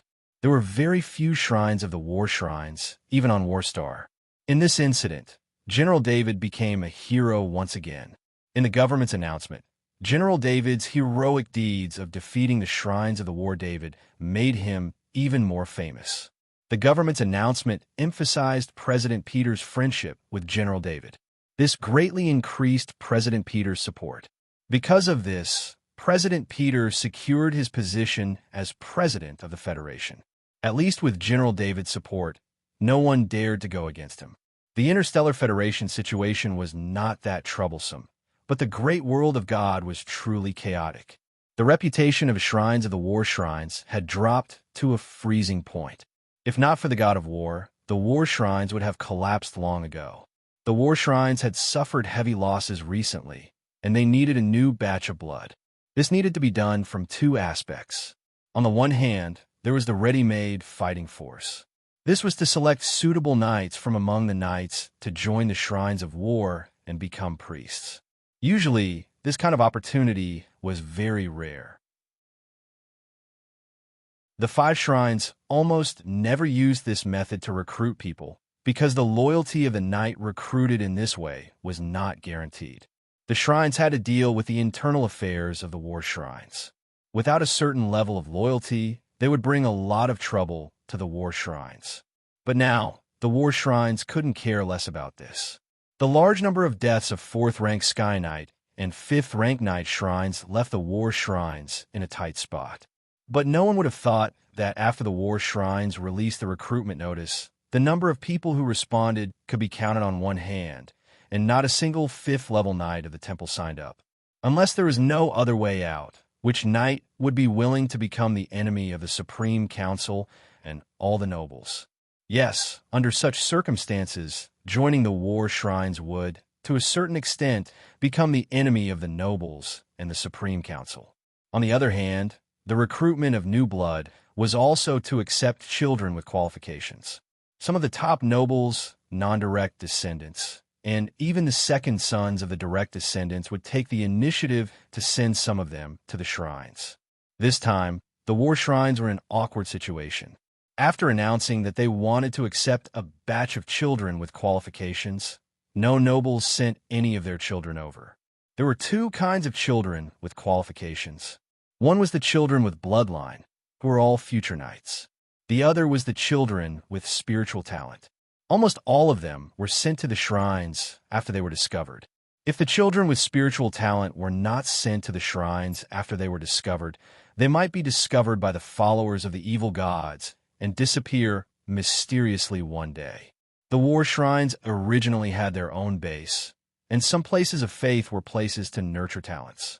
Unfortunately, it was different this time. The war shrines had offended the Supreme Council, and the entire aristocratic circle was rejecting the war shrines. At this time, even the aristocrats of the places of faith did not dare to risk falling out with the Supreme Council and send their children to the war shrines. The shrines in charge of recruiting new blood were also helpless. This was because the war shrines now did not have an archbishop or a bishop. If not for the fact that the war shrines still had a complete operating structure, the war shrines would have long fallen into complete chaos. Not only were the war shrines unable to recruit new blood, the internal situation was also not optimistic. Due to the prophecy of the god of war, all the level 5 shrines of the war shrines in the great world of God gathered to the main war shrines to participate in the archbishop test. There were more than 40 level 5 shrines in the main shrines, and they were all ostracized by the main shrines, just like Archbishop Geordie. How could the highly valued level 5 shrines be allocated? They could not be promoted just because they had made contributions. The closer they were to the god of war, the easier it would be for them to receive the divine grace of the god of war. The place closest to the god of war was obviously the main shrines. The level 5 shrines who were related to the god of war had long been transferred to the main shrines, while the remaining level 5 shrines were oppressed, ostracized, and forced to leave the main shrines. Now that there was a chance to become an archbishop and return to the main shrines, these level 5 shrines were almost crazy. Once again, the main shrines schemed against each other and schemed against each other. Although the archbishop test was carried out by a fair divine rune array, the order in which the test was carried out and some other factors could affect the results of the test. Moreover, it would take at least more than a month for all the level 5 shrines to complete the test. Hence, the chaos of the war shrines would not end in a short period of time. As the level 5 shrines were recalled from their important positions, many evil followers who were originally suppressed by the level 5 shrines began to stir. The chaos of the war shrines also indirectly benefited David. The war shrines were unable to target his various industries. David had many industries in the great world of God. Apart from a destroyed Gammy star, there was also the Dunur star, the other territories, and various related commercial industries. These industries were not affected by the war shrines, and no one was willing to offend Lord Arthur. As long as Lord Arthur was alive, no one would dare to attack such a powerful leader. Not to mention that Lord Arthur had the support of many top nobles in the Supreme Council. The chaos in the great world of God was related to David. The other great world, the bug world, was also in chaos. The Queen Mother had been very angry recently. She constantly used her ability to send out orders to all the bugs with reconnaissance abilities to search for the scent of humans in the bug world. The bug world was made up of many star fields, and the size of each star field was shocking. It was not easy to investigate a star field, let alone all the star fields in the bug world. Even if the number of bugs in the bug world was beyond imagination, investigating the entire bug world was not something that could be done overnight. David could get news of the bug world through a few of his bug clones every day. Although the outside world was tense, it had nothing to do with him. In the territory of the demigod golden-winged beetle king, and with the protection of the demigod lightning beetle king, the planet David was on was extremely safe. No one would have thought that the human that the Queen Mother was looking for was hidden in the territory of the god-level golden-winged beetle king. The interior of the planet was brightly lit. David stood in front of the screen of the cube's super artificial intelligence system. He had received a notification from the cube's super artificial intelligence system and came over. On the screen, the Space War Shrines, which originally belonged to the Space War Shrines, had been scanned countless times. The cube's super artificial intelligence system stored the Space War Shrines in a nanoscale, three-dimensional structure diagram. Although it was currently unable to imitate the Space War Shrines to build new Space War Shrines due to the lack of knowledge, the cube's super artificial intelligence system had achieved some results. The Space War Shrines on the screen kept zooming in, and the focus was on a complicated array. As it kept zooming in, the array became clearer. The divine array was broken down on the screen, and a special pattern was extracted from the cube's super artificial intelligence system. Divine spell pattern. David understood why the cube's super artificial intelligence system had notified him. In the mission he had given to the cube's super artificial intelligence system, knowledge about divine spells was the first priority. Based on the degree of destruction on planet Gammy, David deduced that the Space War Shrines had a divine array that could activate powerful offensive divine spells. The level of destruction on planet Gammy's surface was definitely not something a level 5 priest like Archbishop Geordie could do. Even a legendary priest could not do it. As expected, the cube's super artificial intelligence system had found the divine array that could activate divine spells. In fact, the first thing it had found was the divine array of the light theurgy. However, David had already mastered the light theurgy, so he did not need the relevant knowledge. Although the divine runes of this divine art were extremely complicated, This level of complexity was not a problem for the cube's super artificial intelligence system. After grasping the laws of the divine art runes, it only needed to perform a large number of calculations to obtain the divine art runes. David looked at the divine array. His mind entered the small world in his soul space, and his spirit copied the divine array on the screen to Archbishop Guy. He wanted Archbishop Guy to draw the divine array. Although much of Archbishop Guy's consciousness had disappeared, he was still a legendary priest. He was also a powerful priest who had mastered a lot of divine spells when he was alive. When David transferred the divine array to Archbishop Guy, he did not wait.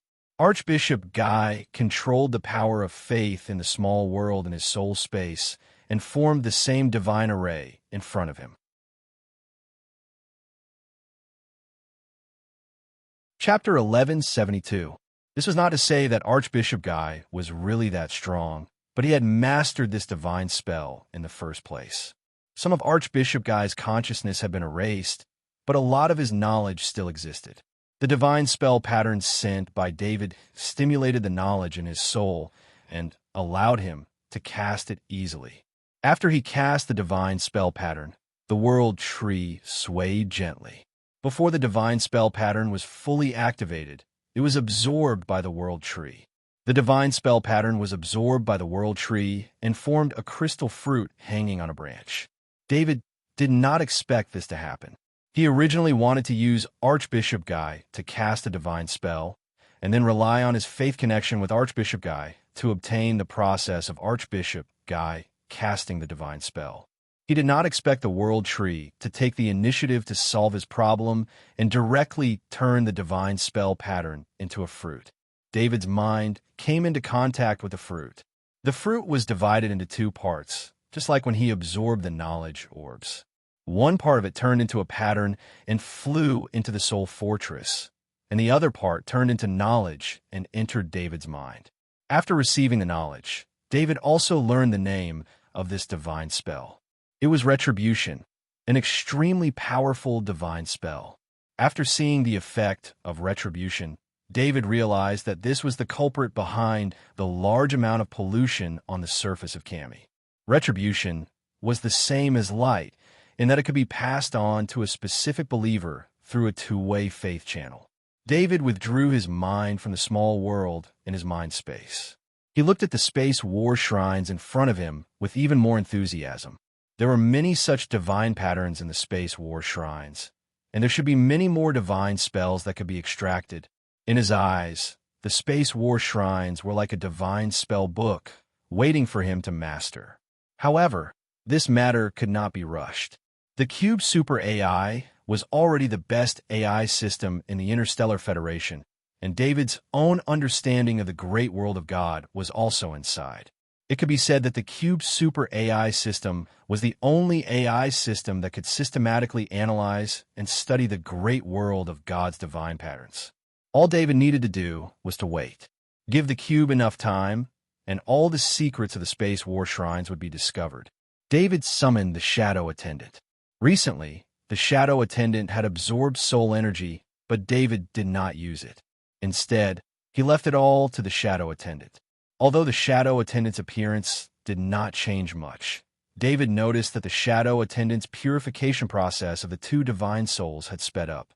Ever since his soul had been transformed into a small world in his soul space, his perception of danger had become very sensitive. For example, when he decided to leave the great world of gods, he had a premonition of danger, which made him make the decision. David did not know what his decision had changed, but his sense of danger had disappeared. Although in the recorded history of the great world of God, there is almost no example of a god's main body being involved, David felt that the sense of danger was very likely to come from the god of war. Today, the war shrines were almost destroyed by David alone. The huge number of war shrines high in combat power had been greatly reduced. The great world of God's perception of the war shrines had decreased, and the relationship between the nobles and the war shrines had worsened. All of these made the war shrines appear to be in an extremely weak state. Under such circumstances, the war shrines did not have many ways to deal with David. The probability of the god of war's main body personally taking action had increased. David had a clear understanding of his own strength. Although he had become a demigod and had the destruction territory, a powerful territory that combined the rules of strength and the rules of speed, he did not know much about demigods. However, he did not know much about demigod-level combat techniques. His demigod body only had one index finger, and he could only attack once. David was not a real demigod. Even with the combat power of the Black Dragon Alexis and the 5 demigod clones, it was not enough to fight the god of war's main body. What kind of god was the god of war? He was an existence that suppressed an era with the other 4 gods. The god of war enjoyed 1/5 of the great world of God's faith resources. It was hard to imagine how powerful he was.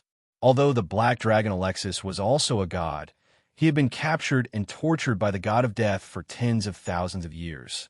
Although the Black Dragon Alexis said that he wanted to take revenge on the god of death, David could tell that the Black Dragon Alexis was wary of the god of death. The god of death that the Black Dragon Alexis was wary of did not even dare to show his face in the great world of God. One could imagine how much fear he had for the god of war.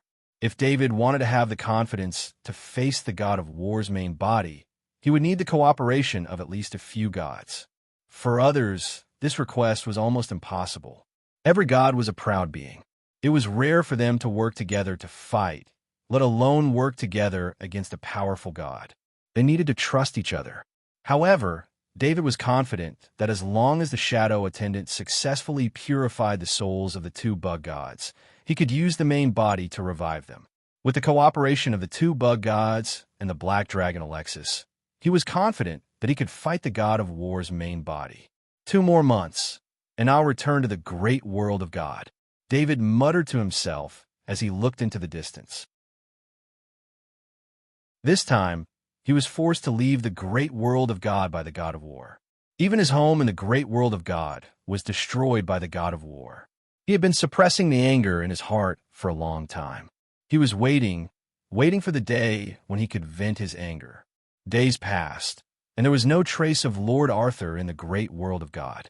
Even the Lord-level communication circle could not contact him.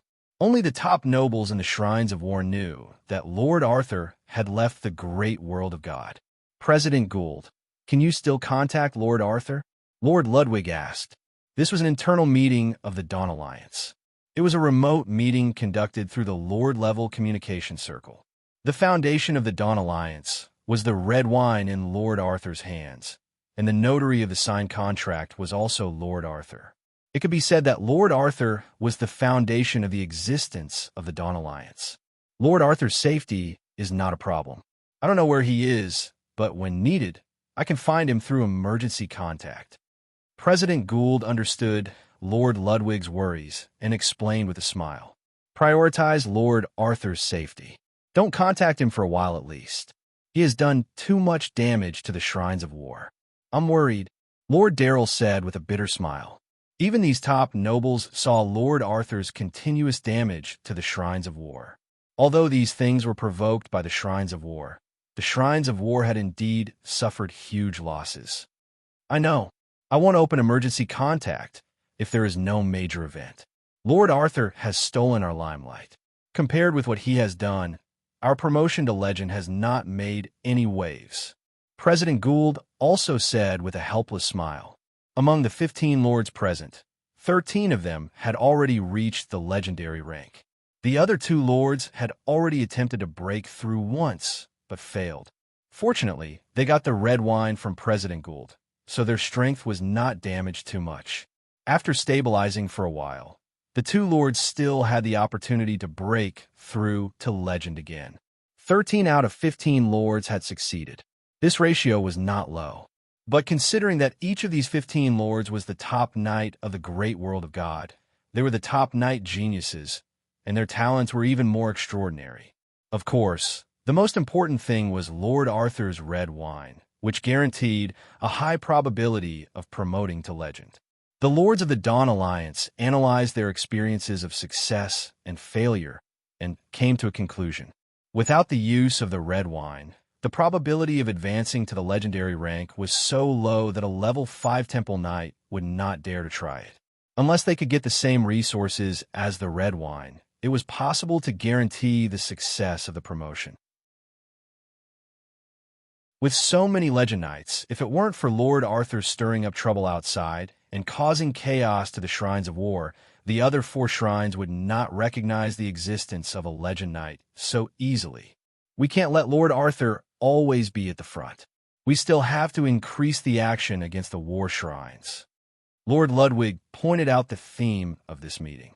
Lord Arthur caused the war shrines to suffer heavy losses, and it also made the aristocratic circle realize for the first time that the seemingly invincible war shrines were so weak. Although the aristocratic circle couldn't openly be enemies with the war shrines, it was not a problem to block the war shrines in many ways. Recently, the war shrines were at a disadvantage. It was a Supreme Council that intervened and used some influence. Lord Arthur's Gammy Star Red wine has become a limited edition due to the destruction of Gammy Star by the war shrines. The same is true for the heartwarming Lotus Seed Soup. As far as I know, the level 5 knight is extremely dissatisfied with the war shrines. I heard that even the 4 shrines also have complaints about the war shrines. Lord Darrell said in a deep voice, "There is no problem with the heartwarming Lotus Seed Soup. The heartwarming Lotus Seed Soup in my hand alone is enough to supply the Supreme Council for 10 years. Besides, since Lord Arthur can transplant the heartwarming Lotus Seed Soup to Gammy Star, he has the technology to grow heartwarming Lotus Seed Soup elsewhere. However, we can use this matter to make the life of the war shrines more difficult." Speaker Gould nodded and said, "Of course, the level 5 knight had to be concerned about the heartwarming Lotus Seed Soup. The heartwarming Lotus Seed Soup was the best medicine for the knight to avoid emotional loss. To a certain extent, the heartwarming Lotus Seed Soup determined the life and death of some elderly knight. When Archbishop Jot of the war shrines destroyed Gammy Star, he probably didn't even consider the heartwarming Lotus Seed Soup. As long as the Supreme Council waved its hand, a new wave of complaints against the war shrines would rise. As for the Gammy Star Red wine, it was now the standard wine for high-class aristocrats. It was also the favorite of shrines' priests and priests. Cutting off the Gammy Star Red wine was equivalent to cutting off the enjoyment of many people. It was one thing for those who hadn't tasted the Gammy Star Red wine, but for those who had, it was impossible to replace it with any other red wine. Now that Gammy Star was destroyed and Lord Arthur had fled, the war shrines had offended many people because of the Gammy Star Red wine alone. It said that Lord Arthur has returned to the Interstellar Federation. This is what Archbishop Jot and President Peter were discussing. Is it true? Lord Ludwig couldn't resist the urge to gossip and asked Chairman Gould. Chairman Gould had personally gone to the Interstellar Federation for this matter, so he had the right to know the details. I don't know if Lord Arthur is in the Interstellar Federation, but the possibility is not small. Lord Arthur grew up in the Interstellar Federation, so it's normal for him to return to the Interstellar Federation when he's in danger. Archbishop Jot wants the Interstellar Federation to expel all the people of the great world of God. I think he's targeting Lord Arthur, Chairman Gould replied. When do you think Lord Arthur will become a god? Lord Ludwig suddenly asked. As it was a very tight circle, Lord Ludwig didn't have much to worry about. However, this question caused the Lord-level communication circle to fall silent. If Lord Ludwig had asked someone else, all the lords present would have thought that he was joking. However, it was hard to say if he was asking about Lord Arthur. Ever since Lord Arthur defeated the god of war in a head-on battle, his strength was no longer a secret. The demigod Lord Arthur, the strongest knight in the great world of God, the person closest to becoming a god. Although it was a difficult step to become a deity from a demigod, many demigods would never be able to cross it. However, the 15 lords present knew that it was only possible for other demigods. For Lord Arthur, it wouldn't take long. In a few years, Lord Arthur had been promoted from a trainee knight to a demigod. This span surpassed countless geniuses in the history of the great world of God. Even the demigod knight in history had hundreds of years of cultivation, plus the help of shrines. I hope Lord Arthur becomes a god soon, so that we may be able to go further. Lord Darrell said faintly. The shrines have blocked the resources of the legendary stage. We can only rely on Lord Arthur. Without the red wine provided by him, let alone being promoted to demigod, it is impossible to even advance to the legendary stage. A lord mentioned the shrines again. This time it was not just the war shrines, but all the shrines. The reason why only the shrines could cultivate the legendary stage and demigod was that the shrines controlled the resources above the legendary stage. They did not allow the nobles to touch them at all. In fact, the contradictions between the nobles and the shrines had been accumulating. The strength of the shrines and the existence of the gods behind them made the nobles endure oppression. This was the biggest reason why the shrines were weak in this war and why the nobles did not support them.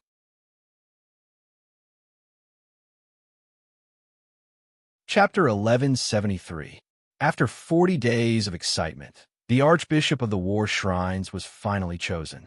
During these 40 days, the land of faith of the War Shrines was greatly impacted. The impact did not come from the nobles or the other 4 shrines.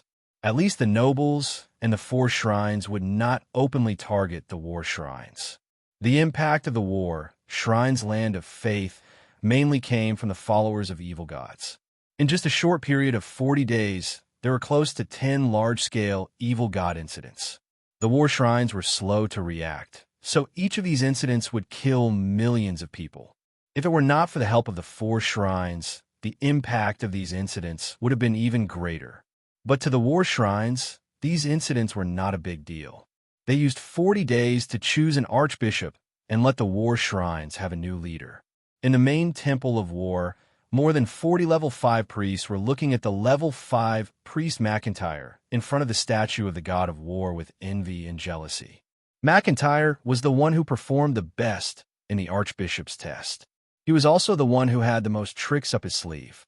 He knelt in front of the god of war's statue and chanted the god of war's book. Although McIntyre passed the test, he did not receive the recognition of the god of war. He could not become an archbishop. If it was in the past, the god of war would not even care about such a small matter. His divine will would take care of it automatically. But this time, the god of war descended upon the statue again. Terrifying divine pressure poured out from the statue. All the priests in the hall knelt on the ground. The god of war sensed McIntyre's situation. To be honest, he was not satisfied with McIntyre's status. His faith could barely be considered devout. Of course, among these suppressed level 5 priests, it was hard to find someone who was absolutely devout. Although it was not the god of war who suppressed them personally, it was inevitable that they would have complaints in their hearts. This would affect their devout faith. A golden light flew from the statue to McIntyre. Then, a thin scepter like a bamboo pole appeared in McIntyre's hand. After handing over the scepter, the god of war left the statue. Before the priests in the hall could come back to their senses, the archbishop was officially elected. The newly appointed Archbishop McIntyre looked at the scepter in his hand, feeling as though the god of war was just being perfunctory. However, although the style of the scepter was not good, the symbolic meaning was still the same. When Archbishop McIntyre raised the awkward scepter in his hand, all the priests in the hall bowed in respect. "Greetings, Archbishop." The orderly voices caused Archbishop McIntyre's heart to surge, and the hint of awkwardness disappeared. To be honest, Archbishop McIntyre had always been worried about something. What would he do if the god of war gave him a mission to capture Lord Arthur alive? Archbishop McIntyre did not think that he was better than Archbishop Gay, Archbishop McKinley, or Archbishop Jote. Perhaps he could be compared to Archbishop Jote. However, Archbishop Jote did not have a good ending. His body and soul were destroyed by God's punishment at the entrance of the shrines of the god of war. The previous 3 archbishops had accepted the mission to capture Lord Arthur alive. Now that the 3 archbishops had fallen, Archbishop McIntyre did not want to be the 4th to fall. However, he did not receive any mission until he obtained the scepter and the god of war left the statue. In fact, the god of war did not intend to give the archbishop another mission. The demigod Lord Arthur was too powerful, and the shrines of the war could not afford to lose him. The god of war was heartbroken over the loss of the shrines of the war. The loss of manpower could be recovered with time. At most, it would take 100 or 200 years for the number of level 5 shrines of the war to recover. However, weapons of war like the space war shrines were difficult to recover. In order to build the space war shrines, the god of war had spent a lot of effort. At the very least, the materials that the god of war had were not enough to build a new space war shrines. The god of war was worried that if he gave the mission of capturing Lord Arthur to Archbishop McIntyre, the shrines of the war would continue to lose tens of thousands of years of accumulation. The previous 3 archbishops were too wasteful. The god of war did not count on the useless people of the shrines of the war anymore. The god of war also had his own confidence. Previously, he had paid a price to make the god of justice's prophecy spell not succeed. However, the god of justice still used his divine power and used Lord Arthur's aura as the foundation to create an aura-locking talisman. Through the aura-locking talisman, as long as Lord Arthur's aura appeared in the great world of God, it would be locked onto by the aura-locking talisman. This aura-locking talisman was not without a price. The god of war had paid a price no less than a divine weapon and some favors. It could be said that the aura-locking talisman was a divine weapon that targeted Lord Arthur. This was also the reason why the god of war was so confident in dealing with Lord Arthur. When the gods were serious, the power that they could unleash in the great world that they belonged to was extremely shocking. In the past, the god of war treated Lord Arthur as a toy. No matter how much trouble Lord Arthur caused, it was still a form of entertainment. However, after Lord Arthur's destructive power and strength exceeded the god of war's bottom line, the god of war had to treat him seriously. However, when the god of war became serious, Lord Arthur left the great world of God. The more he waited, the more the god of war wanted to capture Lord Arthur alive. Now, the god of war was not only interested in the deal with the Queen Mother. He was more curious about Lord Arthur. Lord Arthur must have a huge secret. This secret could allow Lord Arthur to become a demigod in a short time. Seeing the Queen Mother's eagerness, the god of war was also interested in Lord Arthur's secret. This was why the god of war was willing to pay a huge price to ask the god of justice to make the aura-locking talisman. If it was just to capture Lord Arthur alive, he could wait for a chance. After all, to the gods, 1 year, 100 years, and 1,000 years did not make much of a difference. David remained in the bug tribe's world. His own cultivation speed was impressive. In more than 40 days, he had only transformed the index finger of his right hand into a demigod's body. This was under the condition that he had an endless supply of spirit fruits. In his small soul space, a large number of spirit fruit trees had grown to the point where they could produce spirit fruits. There were too many spirit fruits, and not all of them could be used to make wine. David could only store the spirit fruits and eat as much as he could every day. The energy in the spirit fruits was beneficial to David's training. This was also why he could cultivate his second finger in 40 days. In these 40 days, another result was that the cube's AI system developed more divine spells.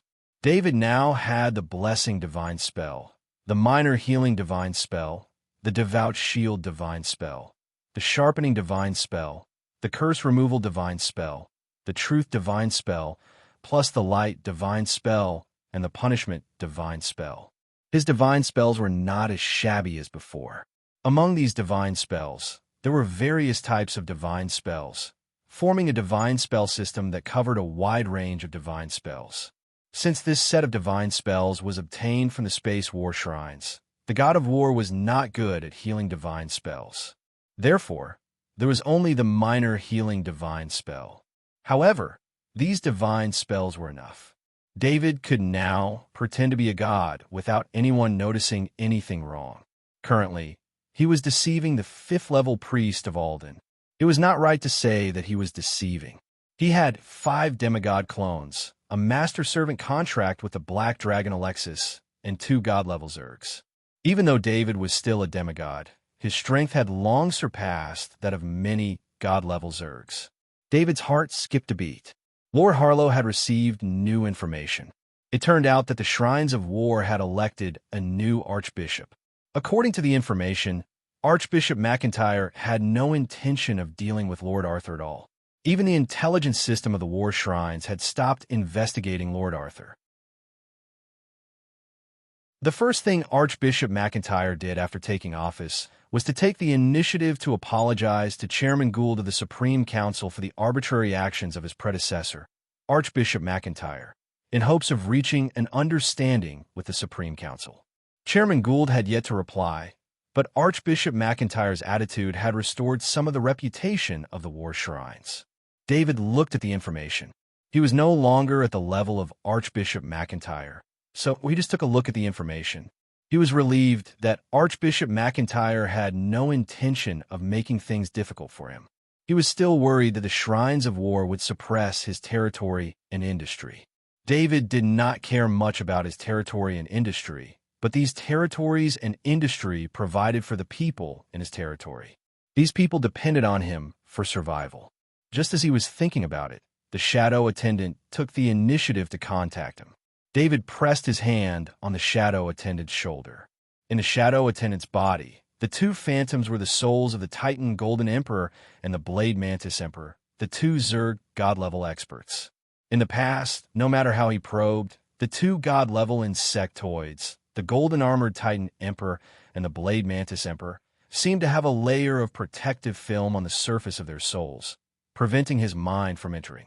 This time, the protective film disappeared. When David's consciousness came into contact with the souls of the two Zerg god-level experts, the Titan Golden Emperor and the Blade Mantis Emperor, they did not resist at all. Originally, the souls of the two Zerg god-level experts, the Titan Golden Emperor and the Blade Mantis Emperor, had the shadows of the two Zerg god-level experts. Now, the phantoms were so blurry that they could not be seen clearly. They no longer looked like the two Zerg god-level experts. When David's consciousness came into contact with the two Zerg god-level experts, the first thing he felt was that they were clean. There was no other consciousness in the two Zerg god-level experts' souls. David had a lot to say about this. His consciousness was extremely strong, even stronger than that of most gods. He did not believe that the consciousness of the two Zerg god-level experts, who had already become spirits, had the ability to avoid his probing. Perhaps even the bald god-level expert, who created the shadow attendant, did not expect the shadow attendant to grow to such an extent. It should be known that David had fed so many souls to the shadow attendant. Even the bald god-level expert back in the day could not have done so. Especially when the shadow attendant absorbed a certain amount of soul energy, there was almost no visible change. Furthermore, it was not easy for the bald god-level expert to kill a god-level expert back in the day. It was easy to defeat a god-level expert, but it was extremely difficult to kill one. Every god-level expert had many tricks up their sleeves. If David had not encountered two Zerg god-level experts, he would not have been able to obtain the souls of two Zerg god-level experts at once. The purification of the god-level experts' souls was successful. David said excitedly as he looked at the souls of the two Zerg god-level experts, the Titan Golden Emperor and the Blade Mantis Emperor. Alexis, help me take a look. What are the chances of reviving two Zerg god-level experts? David asked the black dragon Alexis on his shoulder. He had now met the requirements to revive a god-level expert. His strength was at demigod level. The Zerg god-level expert's soul had been purified. However, before the revival, David still wanted to ask for the opinion of the black dragon Alexis. The black dragon Alexis thought for a moment and replied, "Sir, I have never seen the revival of a god-level expert. However, according to my calculations, the indestructible life force can repair the godly body of a Zerg god-level expert. As long as you can assimilate the souls of the two Zerg god-level experts, you can revive them." The black dragon Alexis felt as if he was about to witness history. It was because David had an endless supply of indestructible life force, and a small world in his soul space that should not be controlled by a demigod that gave him hope of success. Of course, the Black Dragon Alexis did not mention one thing. He estimated that the chances of David successfully reviving the Zerg god-level experts were no more than 30%. The main problem was how to assimilate the souls of the two Zerg god-level experts. Even if David's soul was stronger than many gods, the difficulty of assimilating the souls of the Zerg god-level experts would not be reduced by much. If David had not been creating miracles, the Black Dragon Alexis would not have even given him a 30% chance of success. Encouraged by the Black Dragon Alexis, David no longer hesitated and said in a deep voice, "Then I will begin. First, I will deal with the soul of the Titan Golden Emperor." The reason why he chose the Titan Golden Emperor was because the Titan Golden Emperor was good at defense. During the battle with the Black Dragon Alexis, the Titan Golden Emperor could not hurt the Black Dragon Alexis when the Black Dragon Alexis activated the Titan's body. From this, one could see how terrifying the defense of the Titan Gold-Armored Emperor was. However, in its soul form, its defensive ability had lost its effect. This also increased David's chances of successfully assimilating the soul of the Titan Gold-Armored Emperor. David's spirit wrapped around the soul of the Titan Golden Emperor. The soul of the Titan Golden Emperor did not resist at all and was moved into the small world in his soul space.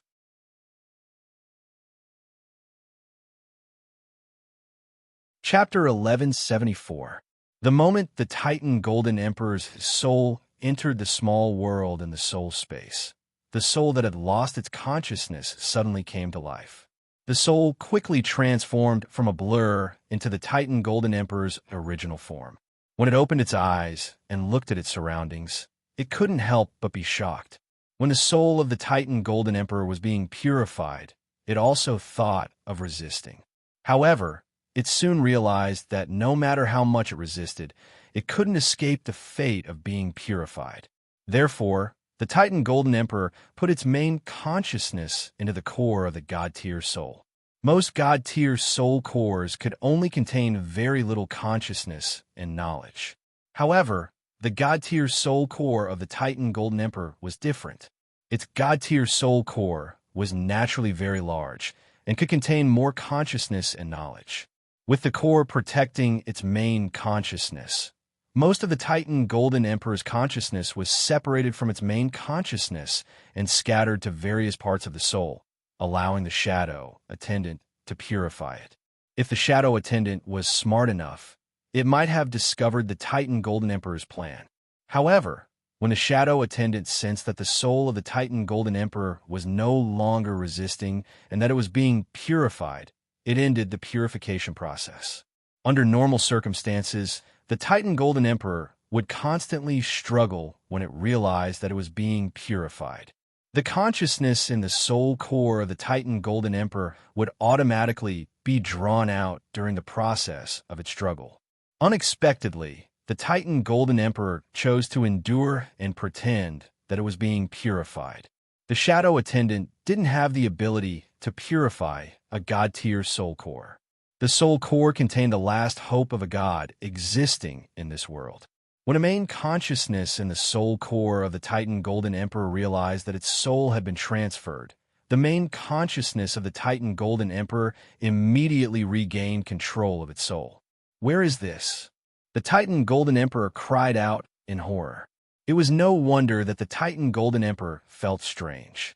In its perception, this space was somewhat like a small world of a god, but it was also somewhat stable like a large world. This made the Titan Golden Emperor very uneasy. It had thought of countless possibilities, but it didn't expect to enter a space like this. Something's wrong, David thought to himself. His consciousness turned into a giant hand and grabbed at the soul of the Titan Golden Emperor. The soul body of the Titan Golden Emperor wanted to escape, but the space around it seemed to have solidified. Even with a god-tier soul, it was unable to break through space.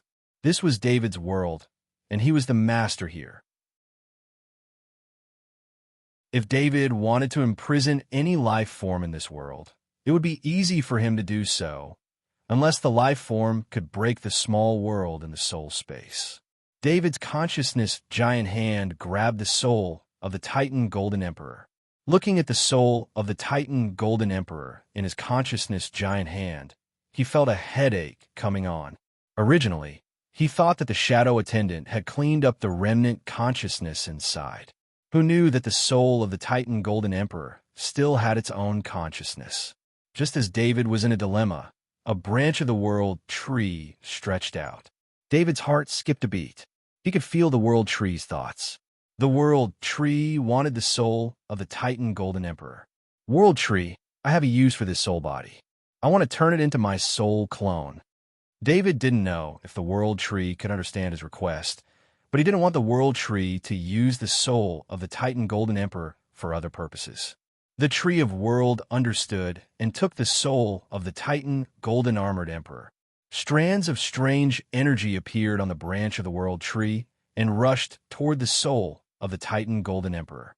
The main consciousness of the Titan Golden Emperor felt that the rules of the world were rejecting it. The main consciousness that was originally rooted in the core of the soul was actually loosening. What kind of tree is this? The Titan Golden Emperor didn't know what the world tree was. Perhaps most gods didn't know about the existence of the world tree, let alone the Zergs, who had the least knowledge of the world. The strange energy of the world tree rushed to the main consciousness of the golden-armored Titan Emperor. Its main consciousness was washed away layer by layer, and the main consciousness that was washed away turned into the most primitive soul energy, which spread out in the small world of the soul space. The Titan Golden Emperor wanted to struggle, but in the face of the rules of the entire small world of the soul space, it might be able to resist a little if it still had its divine body. At this time, the Titan Golden Emperor felt that it was about to disappear completely. It couldn't help but panic. It wanted to beg for mercy, but the terrifying rules of the world suppressed it and made it unable to do anything, including communicating with its consciousness.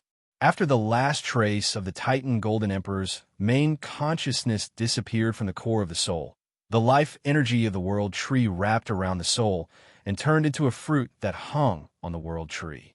Looking at the familiar fruit, David couldn't help but feel nervous. He didn't know if the world tree really understood what he meant. The world tree and his small world of the soul space were bound together. In a sense, the world tree and him were one. As long as the world tree understood what he meant, it wouldn't make a mistake. With this thought, David's mind came into contact with the fruit. After coming into contact with the fruit, his mind felt a soul that was thirsting for consciousness. This feeling was very strange. Logically speaking, the soul itself didn't have any consciousness. One had to admit that the world tree operated this way. After the soul lost all its consciousness, there was still life energy to nourish the soul. The soul was affected by the life energy and developed a weak, wandering consciousness. The wandering consciousness knew that the soul needed the main consciousness to survive, so the wandering consciousness desperately wanted the main consciousness to enter. After David's mind entered the soul, it was welcomed by the wandering consciousness. Of course, David wouldn't leave his main consciousness in the soul. As long as he controlled the God-tier soul and became the main consciousness of the God-tier soul, his soul would reach the God-tier.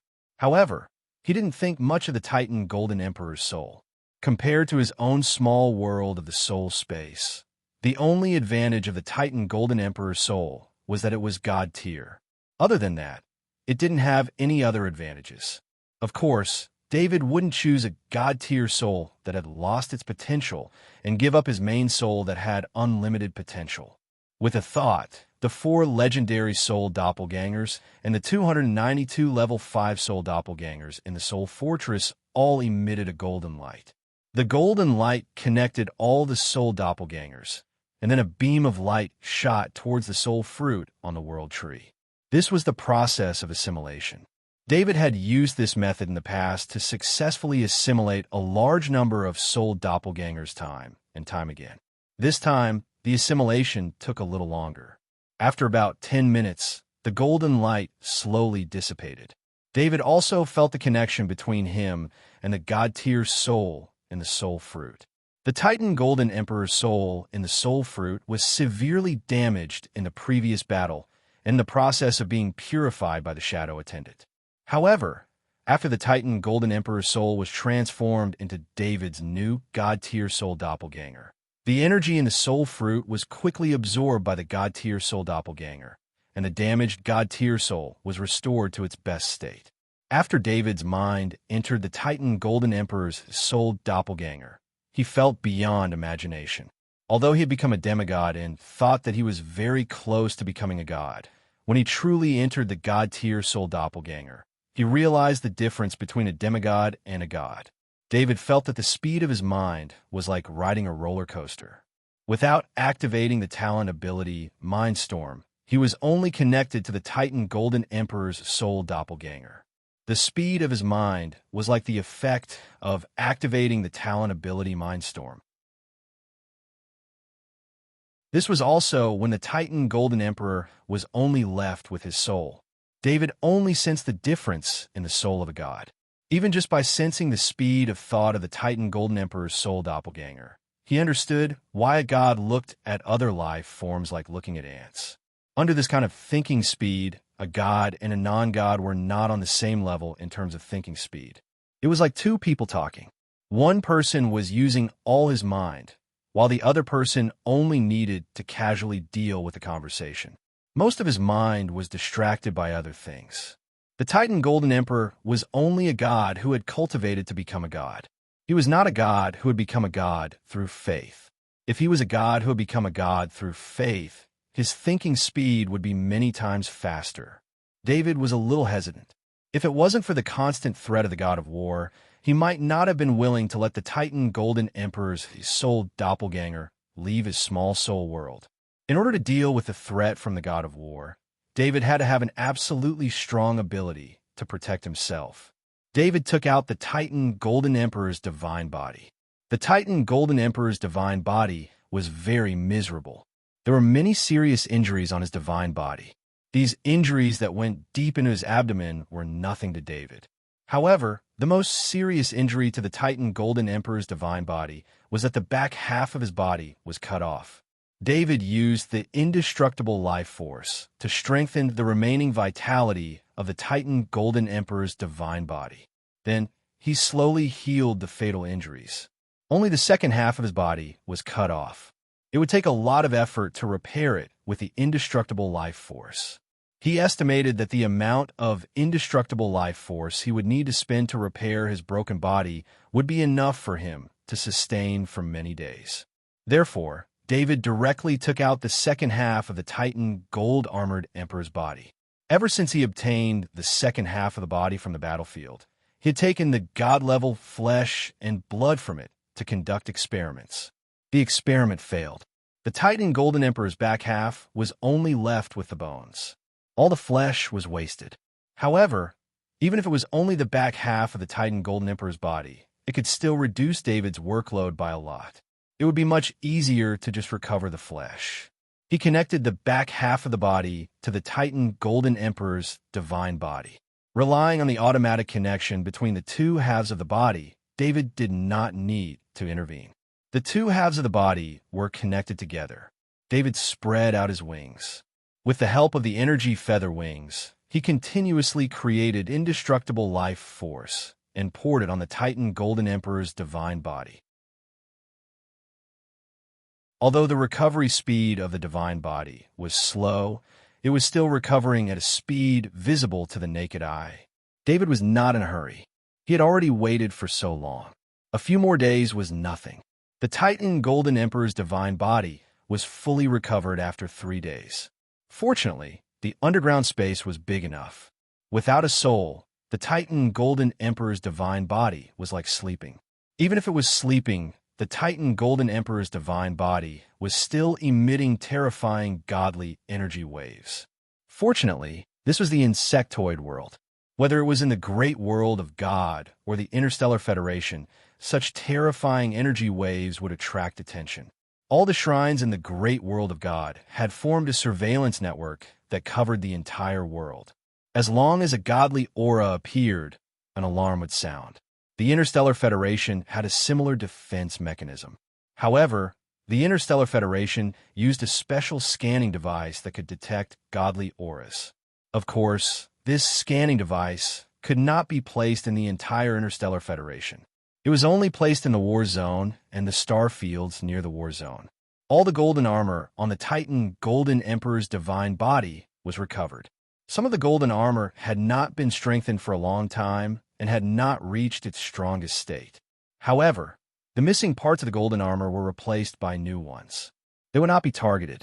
David manipulated the soul avatar of the golden-armored Titan Emperor from the small world in his soul space and sent it into the body of the golden-armored Titan Emperor. With 100% compatibility, there was no rejection between the Titan Golden Emperor's soul clone and the divine body of the Titan Golden Emperor. They fused together easily. David put a part of his consciousness into the Titan Golden Emperor's soul clone. He felt that the soul clone was wrapped in the divine body and felt extremely safe.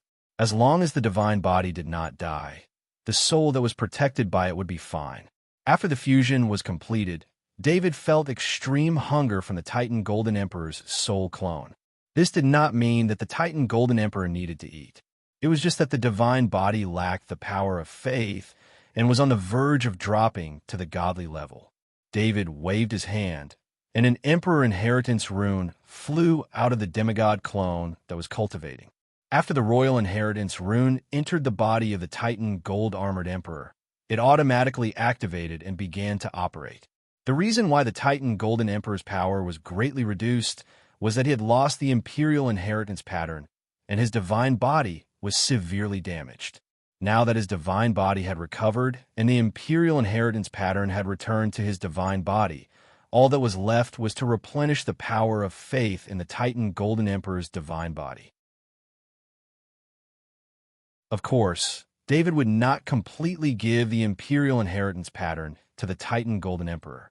However, it would not be a problem for the Titan Golden Emperor to use it whenever he needed it.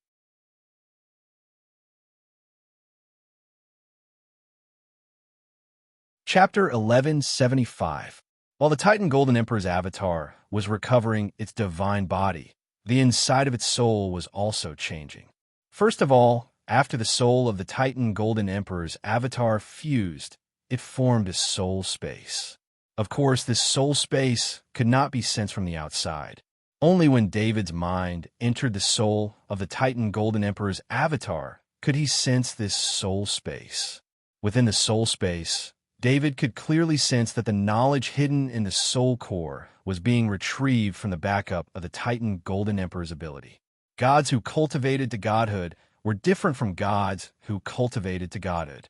Gods who cultivated to godhood could not use the power of faith to resurrect with only their soul left. However, gods who cultivated to godhood could resurrect through other methods, such as finding a suitable body and cultivating it to a certain level of strength. When the gods who cultivated to godhood died by accident, their soul could enter a suitable body and cultivate to godhood again. During this process, the ability carried from the soul core was an important bargaining chip. It could help them cultivate to godhood in the shortest time possible. David did not know whether the Titan Golden Emperor had prepared a suitable body or not. Even if he did, it would be useless now. In the soul space of the Titan Golden Emperor, a pattern appeared. The first ability to appear was the Titan Domain, which did not surprise David. The most powerful ability of the Titan Golden Emperor was the Titan Body, and the Titan Domain contained the Titan Law. The Titan Body was derived from the Titan Law. David discovered that as long as the Titan Domain was activated, he could activate the Titan Body able to form an absolute defense and powerful strength. If he did not activate the Titan Body, the consumption would be reduced by a lot. It would only increase his body strength and increase his attack power. Just as he was studying the Titan Domain, another pattern appeared. This time, it was the spatial sense, which was a pure knowledge talent ability. As long as one grasped the relevant knowledge of spatial sense, they would be able to obtain the spatial sense talent ability. Spatial sensing was a technique that used spatial sensing to achieve spatial positioning. This innate ability did not necessarily require spatial innate ability, as a prerequisite. As long as one reached the divine rank, they could use their powerful ability to break through space and enter it. They would be able to sense the situation inside. The bug tribe's god tiers were very crude in their use of space. What they were best at was relying on their powerful defense and attack. The bug race god tier first used their god tier attack power to break open space and then enter the space. At this time, they would need a strong defense to defend against the pulling force inside the space. Life forms that didn't have the ability to control space would suffer the backlash of space after entering space. In other words, space was being pulled. The power of this pulling was extremely terrifying. However, the god-level bug tribe could rely on their natural defensive abilities to forcefully withstand the pulling force of space. This gave the insectoid god-level space sensing time. Space sensing was an innate ability that was developed to perfect the insectoid god-level space sensing ability. David waited for a while and realized that there were no more patterns appearing. There was also no more knowledge flowing out from the soul core. He couldn't help but feel that it was a pity that he only had 2 innate abilities. However, these 2 innate abilities were almost the most important abilities of the Titan Golden Emperor. The Titan Golden Emperor could obtain unparalleled defensive abilities and increase its strength to a certain extent through the Titan realm. It could also use space sensing to enter space and move. Of course, moving through space wasn't easy. In order to allow a godly body as large as the Titan Golden Emperor to enter space, a spatial crack as large as the Titan Golden Emperor's godly body would need to be broken open. Every time a spatial crack grew larger, the amount of destructive power required would increase exponentially. David did some calculations. If the Titan Gold-Armored Emperor wanted to successfully enter the space, it would need to activate the Titan domain to increase its own strength. Then it would need to use all its strength to break through the space. Only then would it be able to break its godly body into the space.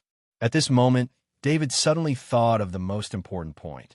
Was the Titan Golden Emperor accepted by the world rules of the insectoid world? During the entire resurrection process, David's original body was too close to the Titan Golden Emperor, so he couldn't determine if the Titan Golden Emperor was accepted by the world rules of the insectoid world. Near David's original body, the Titan Golden Emperor clone that was connected to his soul was also affected by the world tree in the small world of his soul space. With a wave of his hand, David used his innate ability, Void Piercing. Before entering the spatial passage, he put on the divine artifact Stalker's Crown. After that, he appeared far away in space, far away from the Titan Golden Emperor clone. David sensed the situation of the golden-armored Titan Emperor's avatar with his mind. The golden-armored Titan Emperor's avatar was not rejected by the bug world. This result made David very relieved. David didn't dare to stay in space for too long, so he used the Space Breaker ability again to return to the underground space. The Titan Golden Emperor clone couldn't stay in another world for too long, and the Demigod clone couldn't stay in the insectoid world for too long either.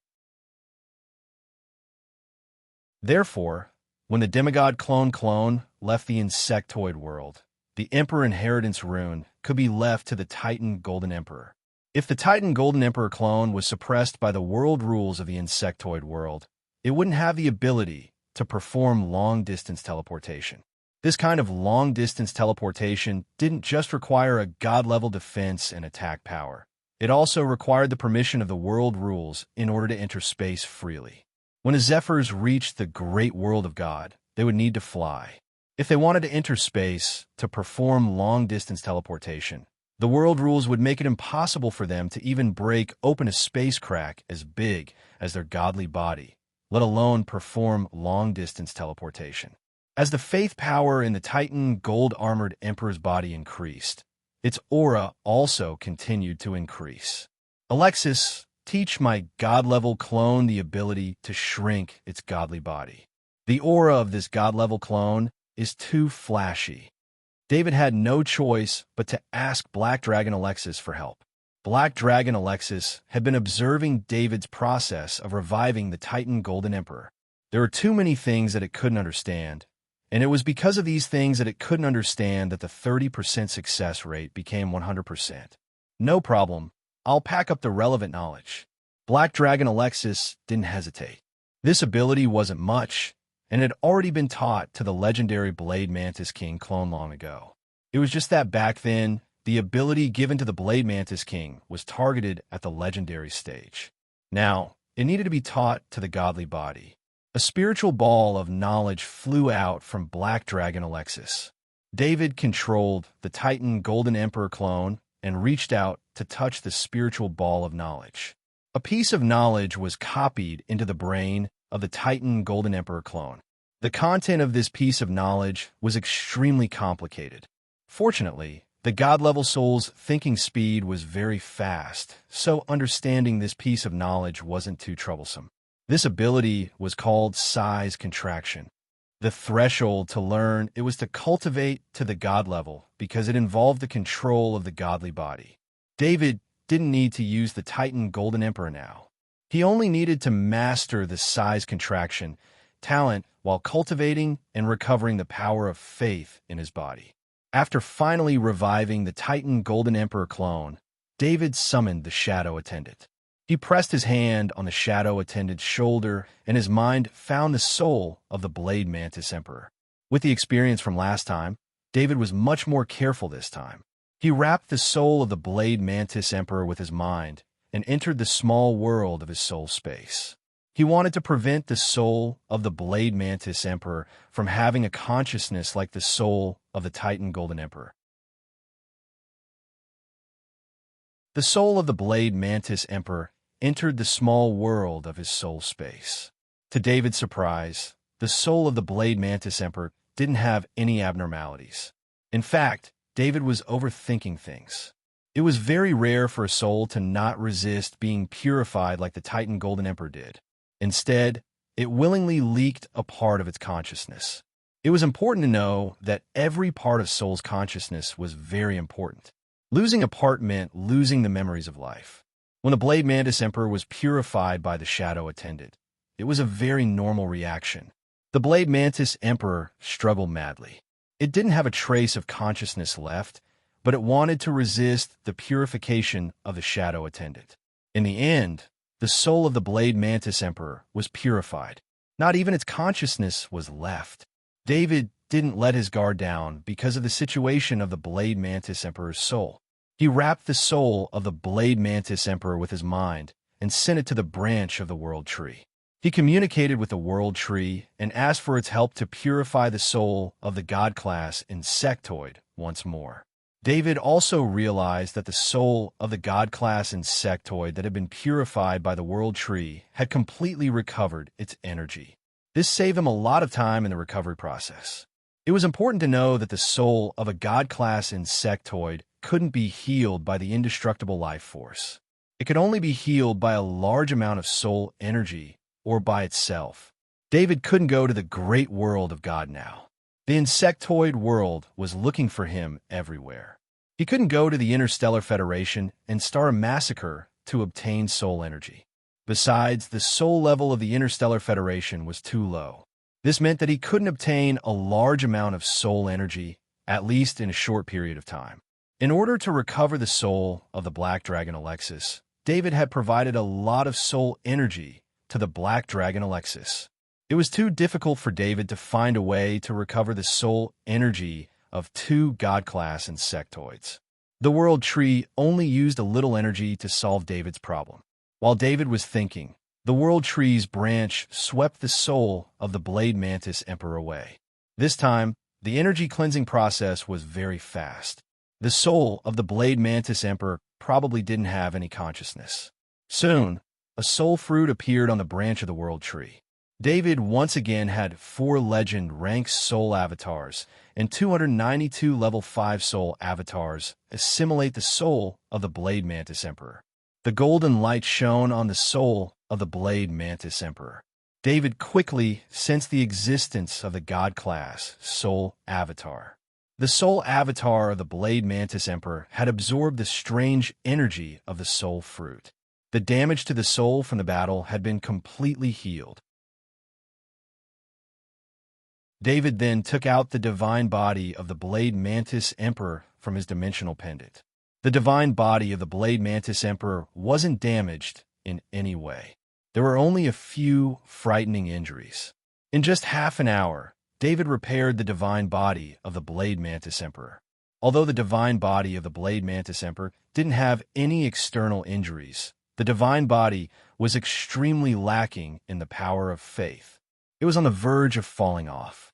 Without a large amount of power of faith, the Blade Mantis Emperor would fall to the level of a demigod in a short period of time. David didn't hesitate. First, he fused the soul avatar of the Blade Mantis Emperor into the divine body of the Blade Mantis Emperor. Then, with a wave of his hand, the Titan Golden Emperor avatar summoned the inheritance rune from its body. Half of the power of faith of the inheritance rune entered the Titan Golden Emperor avatar, while the other half entered the divine body of the Blade Mantis Emperor. With the power of faith entering the body of the Blade Mantis Emperor, it was like soil that had been dry for a long time. It frantically absorbed the power of faith that was like water. The absorption process was instinctive. It didn't require the help of the soul. The fusion process was smooth. The soul and the god body, which were originally one, met each other. They didn't fuse with each other at all. David's mind was already in the soul of the Blade Mantis Emperor avatar. He was waiting for the innate ability of the Blade Mantis Emperor to appear. Extracting the innate ability from the core of the soul, and then reappearing it in the soul space required a process. A rune appeared in the soul space of the Blade Mantis Emperor avatar. David's mind came into contact with it, and he knew that the rune represented the innate ability of the destruction domain. The destruction domain required the blade arm of the Blade Mantis Emperor avatar to release the innate ability of the destruction domain. The terrifying attack power of the Blade Mantis Emperor clone's blade arm came from the power of the destruction domain. The Blade Mantis Emperor was a mutant Blade Mantis of the Blade Mantis clan. It possessed a destruction law that was more powerful than the Blade Law. After forming a domain, the destruction domain had a far greater attack power than the Blade domain. David waited for a while, but no other innate ability appeared. The core of the Blade Mantis Emperor's soul only had the destruction domain innate ability.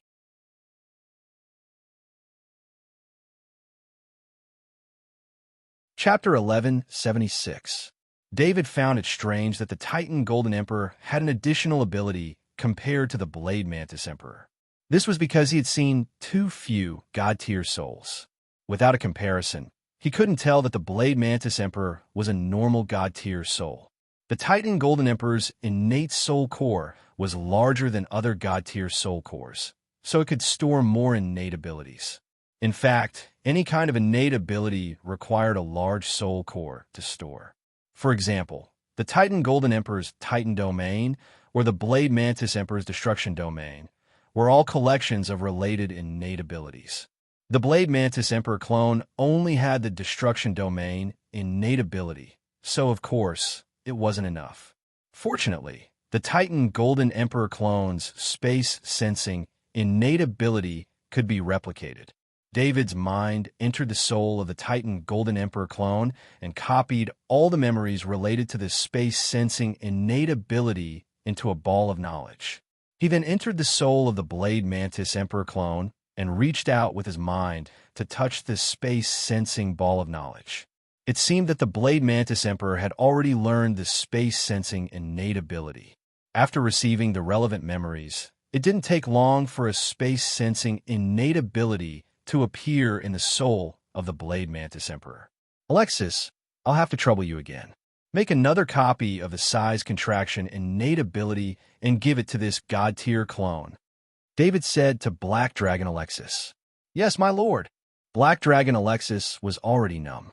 It moved the copied size contraction ball of knowledge to the Blade Mantis Emperor and let the Blade Mantis Emperor absorb it. With a 30% success rate, it succeeded twice in a row. Black Dragon Alexis witnessed a miracle. David didn't care about Alexis's thoughts. He commanded the Blade Mantis Emperor Avatar and the Titan Golden Armor Emperor Avatar to control the Emperor's inheritance rune at the same time. They used the same Emperor's Inheritance rune to cultivate together.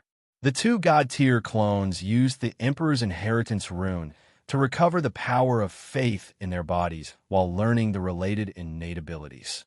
After the two God-tier clones could train and learn independently, David let go of his control. Only then did he let out a long sigh of relief. The World Tree played the biggest role in reviving the two God-tier clones. Without the World Tree, it would have been very difficult to control the God-tier souls. Perhaps there would have been a lot of unknown troubles waiting for him. Fortunately, everything was over. David now had two more God-tier clones. Of course, the two God-tier clones were still very weak. The tug-of-war that had lasted for several months had drained the two God-tier clones. Fortunately, with the Emperor's Inheritance rune, the two God-tier clones would be able to recover as long as there was enough time. David sensed that the Blade Mantis Emperor clone's godly body was no longer in danger of dropping in rank. The Titan Golden Emperor clone's lower body was also covered in flesh and blood. His skin and golden armor were slowly recovering. He couldn't help but feel relieved. After some time, when the avatar of the Golden Armored Titan Emperor and the avatar of the Blade Mantis Emperor had recovered their power of faith, he would be able to bring them back to the divine great world. David didn't believe that with the Titan Golden Emperor clone, the Blade Mantis Emperor clone, and the Black Dragon Alexis working together, they wouldn't be able to stop the God of War. Although the 5 demigod clones had one of the Emperor's Inheritance rune taken away and their training speed was slightly affected, it was still acceptable. David was very satisfied. In the entire Bug Tribe world, each God-tier clones only had one Emperor's Inheritance rune. He alone had 2 of them. Time passed by slowly. 5 days later, the Titan Gold-Armored Emperor's avatar was the first to master the size contraction talent ability. The Blade Mantis Emperor's avatar took a few hours longer than the former and also mastered the size contraction talent ability. In comparison, the 2 God-tier clones were still far from recovering their power of faith. David thought about it and decided to pass the knowledge of the God of War talent ability to the 2 God-tier clones. He would also pass it to the 5 demigod clones. He didn't know if the 2 God-tier clones would be able to master the God of War talent ability. After all, when he passed it to the other Knight clones, none of the Knight clones had mastered this talent ability. However, no matter how much knowledge the 2 God-tier clones of the Bug Tribe could master, it would still bring them great benefits. Their combat skills would be greatly improved. If the God of War saw what David was doing, he would be heartbroken. The God of War talent ability was a talent ability created by the God of War himself. It was also the foundation of the God of War.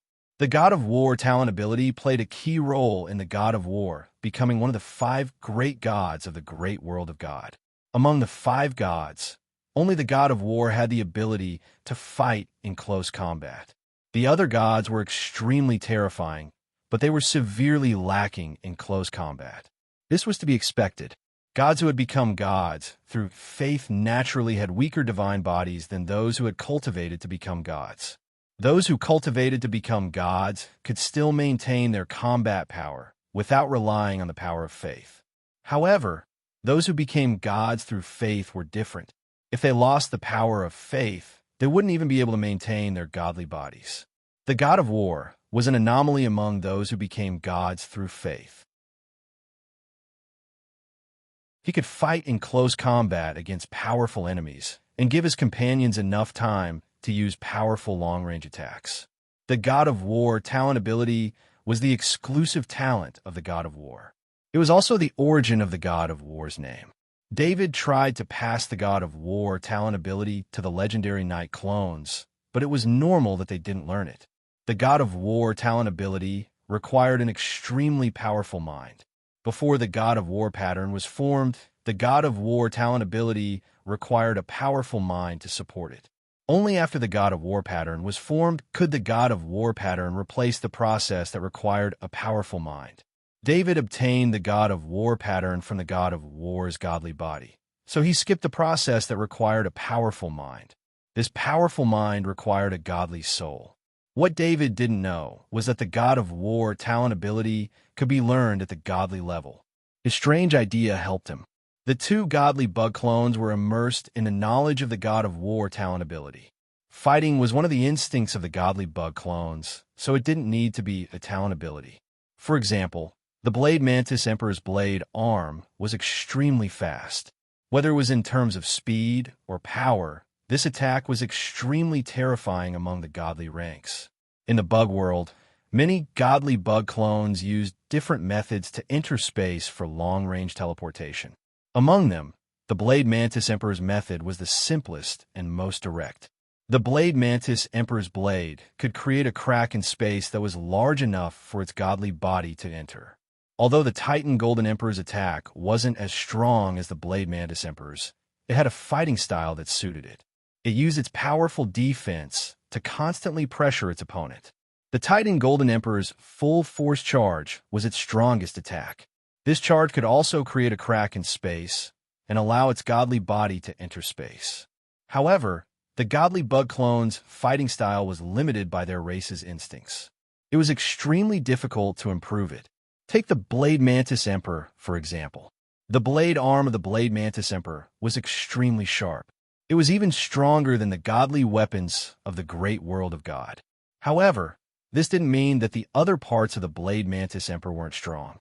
Compared to the human gods, even the weakest limbs of the Blade Mantis Emperor were several times stronger than the human gods' godly bodies.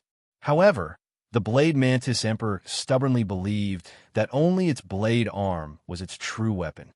It rarely used its other limbs. The talent of the god of war had different ways of developing each body. This was the result of the god of war's thousands of years of refinement. This was also the data that the god of war had obtained from simulating the bodies of various creatures in his own small world. The god of war was a genius when it came to fighting. Through these data, he summarized the talent of the god of war into a set of powerful fighting techniques that were suitable for any creature. The god of war probably had the idea of invading another world. If he wanted to spread his faith in another world, he would need to use the body of a god from another world to display powerful fighting skills. Only then would he be able to spread the name of the god of war. This was also because the god of war was too bored. The insect race was the creature that he simulated the most. After all, the insect race was the closest known world to the god of war. Another 2 months passed. David's third finger was only halfway through the transformation of the demigod body. The clone of the Titan Golden Emperor and the clone of the Blade Mantis Emperor had both learned the talent of the god of war. My lord, I wonder if you can teach me the talent of the god of war. After the Black Dragon Alexis learned that the clone of the Titan Golden Emperor and the clone of the Blade Mantis Emperor had both learned the talent of the god of war, he couldn't sit still and asked embarrassedly. In the past, it was always David who asked the Black Dragon Alexis questions and asked for help. Because of this, the Black Dragon Alexis had signed a master-servant contract with David, but in reality, he was both a teacher and a friend.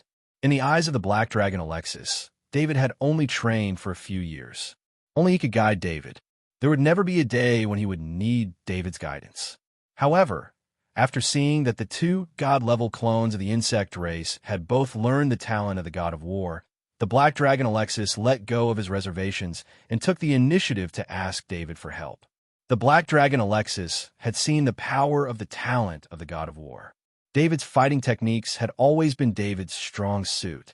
This was because David's fighting techniques were the combination of many geniuses. However, after encountering the godly body of the god of war, he was completely suppressed by the talent of the god of war. If this talent of the god of war was only suitable for humans, it would be fine. However, after the two god-level clones of the insect race had learned the talent of the god of war, it meant that the talent of the god of war was also suitable for other creatures. Of course, this is the knowledge of the god of war orb. David replied as he handed the knowledge of the god of war orb to the Black Dragon Alexis. David originally planned to return to the great world of God after the Titan Golden Emperor clone and the Blade Mantis Emperor clone had recovered some of their strength and learned the talent of the god of war. However, his plan had to be interrupted. Because the Black Dragon Alexis had entered a state of seclusion to study, the talent of the god of war had caused the Black Dragon Alexis to focus all of his attention on learning. In order to focus on learning, the Black Dragon Alexis even removed the talent of shrinking and hid in the underground space in its original godly form. David looked at the situation in the underground space and couldn't help but frown. The three god-level clones didn't hide their presence. If it weren't for the fact that the underground space had been built with the intention of isolating their presence, he would have been worried that the restricted airspace outside the demigod golden-winged beetle king would not be enough. Time passed little by little. Just as David thought that the Black Dragon Alexis would be the next subordinate to learn the talent of the god of war, good news came from the demigod clones. David's mind entered the soul space of the demigod clones and found a pattern of the god of war flashing with a golden light. The 5 demigod clones all had a pattern of the god of war flashing in their soul space, which was beyond David's expectations. Originally, he copied the talent of the god of war to the demigod clones to improve their fighting skills. He didn't expect to find a pattern of the god of war. David flipped through the memories of the 5 demigod clones. It turned out that the 5 demigod clones' demigod bodies were connected, and their souls were connected as well. Therefore, when they learned the knowledge of the god of war's talent ability, the 5 demigod souls were doing it at the same time.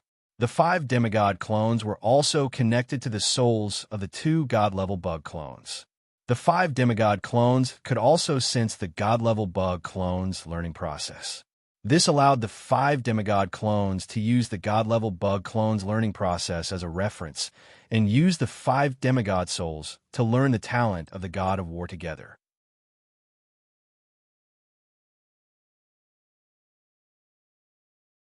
Chapter 1177. On David's left shoulder was the Black Dragon Alexis, which had shrunk to the size of a kitten. On his right shoulder were the Titan Golden Emperor and Blade Mantis Emperor clones, which had also shrunk to the size of kittens. After the Titan Golden Emperor and Blade Mantis Emperor clones had shrunk, they were still very ferocious. Compared to the appearance of ordinary insects, the kitten-sized insects looked very frightening. Today, the power of faith in the bodies of the 2 god-level insect clones had finally recovered to the point where they could fight. David could not wait any longer. It had been more than half a year since he left the great world of God.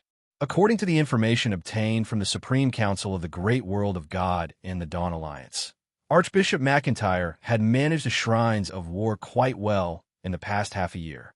Archbishop McIntyre had organized the shrines of war to fight a few battles with the believers of the evil god, and had won all of them. Although he had paid a certain price, the shrines of war had recovered some of their reputation. However, Archbishop McIntyre had no intention of touching Lord Arthur or his assets. In fact, he had even taken the initiative to compromise in many aspects. David looked at the information and did not feel much about Archbishop McIntyre's initiative to show goodwill. The conflict between him and the shrines of war was not something that Archbishop McIntyre could handle. The conflict between him and the shrines of war was a conflict between him and the god of war. As long as the god of war did not let go, he would not be able to live in peace. Alexis, every time I want to return to the great world of God, I feel a sense of danger, David said to Black Dragon Alexis as he prepared the wormhole to the great world of God. My lord, your soul is very strong, and your perception of danger is also very sensitive. If you sense danger, it means that you will be in big trouble when you return to the great world of God. However, with your current combat power, there is no need to worry about that. The Black Dragon Alexis replied with a smile. After a period of comprehension, the Black Dragon Alexis had also comprehended the talent ability of the god of war into its own talent ability. This made the Black Dragon Alexis feel that its strength had increased greatly. In addition to the 2 god-tier insect clones that had also mastered the god of war talent ability, this kind of combat power was enough to challenge any god. I've been hiding for too long. I don't want to hide anymore. Let's fight the god of war. David mobilized the spatial energy within the spatial pattern and activated the wormhole, then said in a deep voice. With a wave of his hand, he put the 3 god-level clones into the divine dimensional card. He then looked at the 5 demigod clones. This time, he did not plan to bring them back. Although the 5 demigod cloned avatars had the ability to fight against the god of war, they could only fight against the weakest god of war. Their use was limited in the battle against the god of war, so it was better for them to stay and cultivate.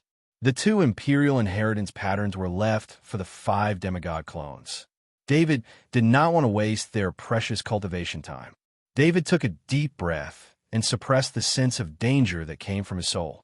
When he made the decision to return to the great world of God, this sense of danger became even stronger. He stepped into the wormhole, and the space changed. When he reappeared, he was already 500 meters underground on planet Gammy.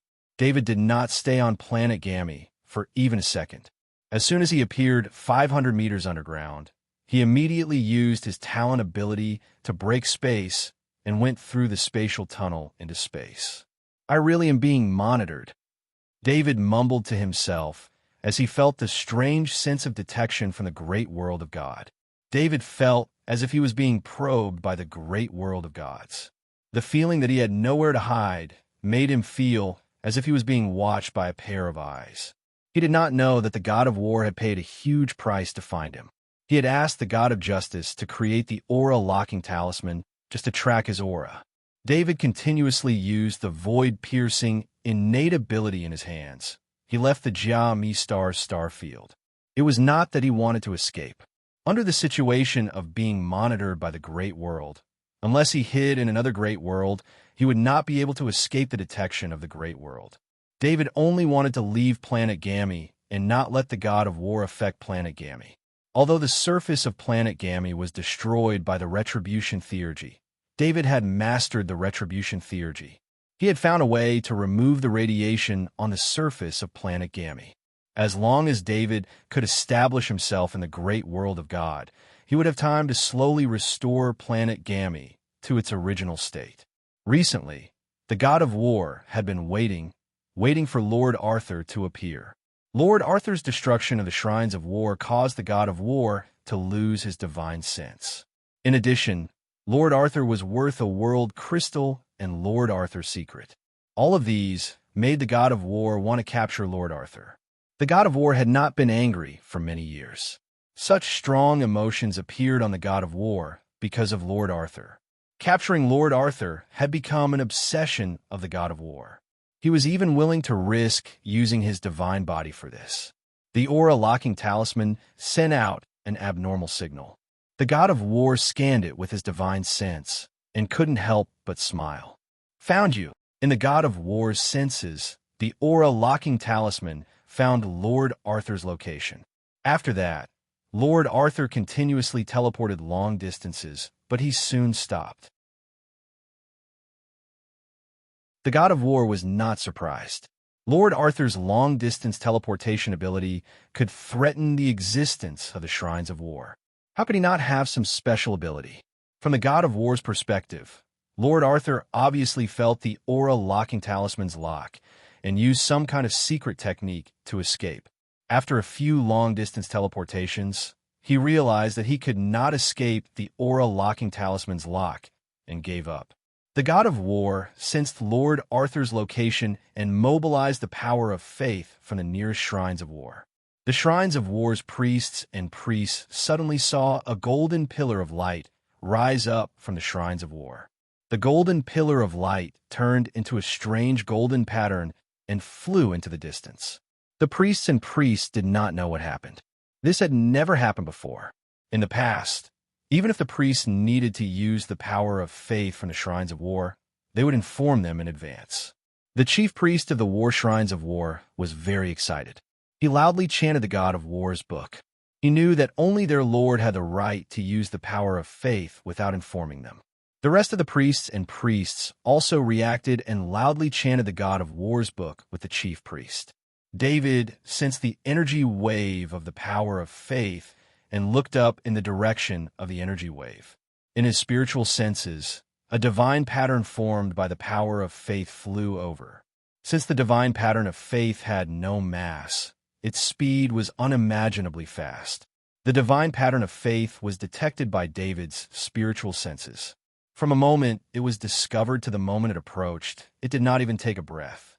One must know that David's spiritual range was 1,000 kilometers. The divine pattern of faith was able to cross this distance in less than a breath.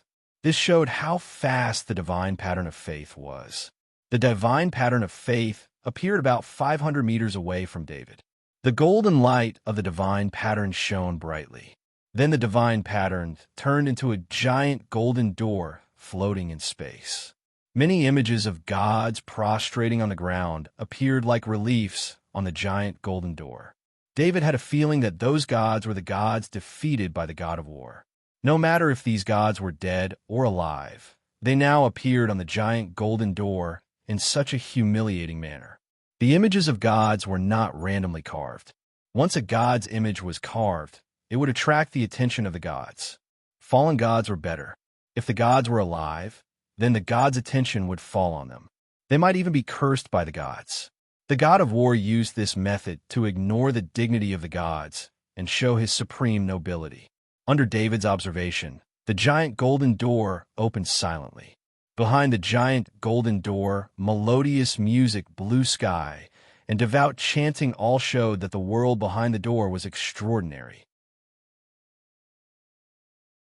The god of war wore dark golden armor and held a golden battle axe.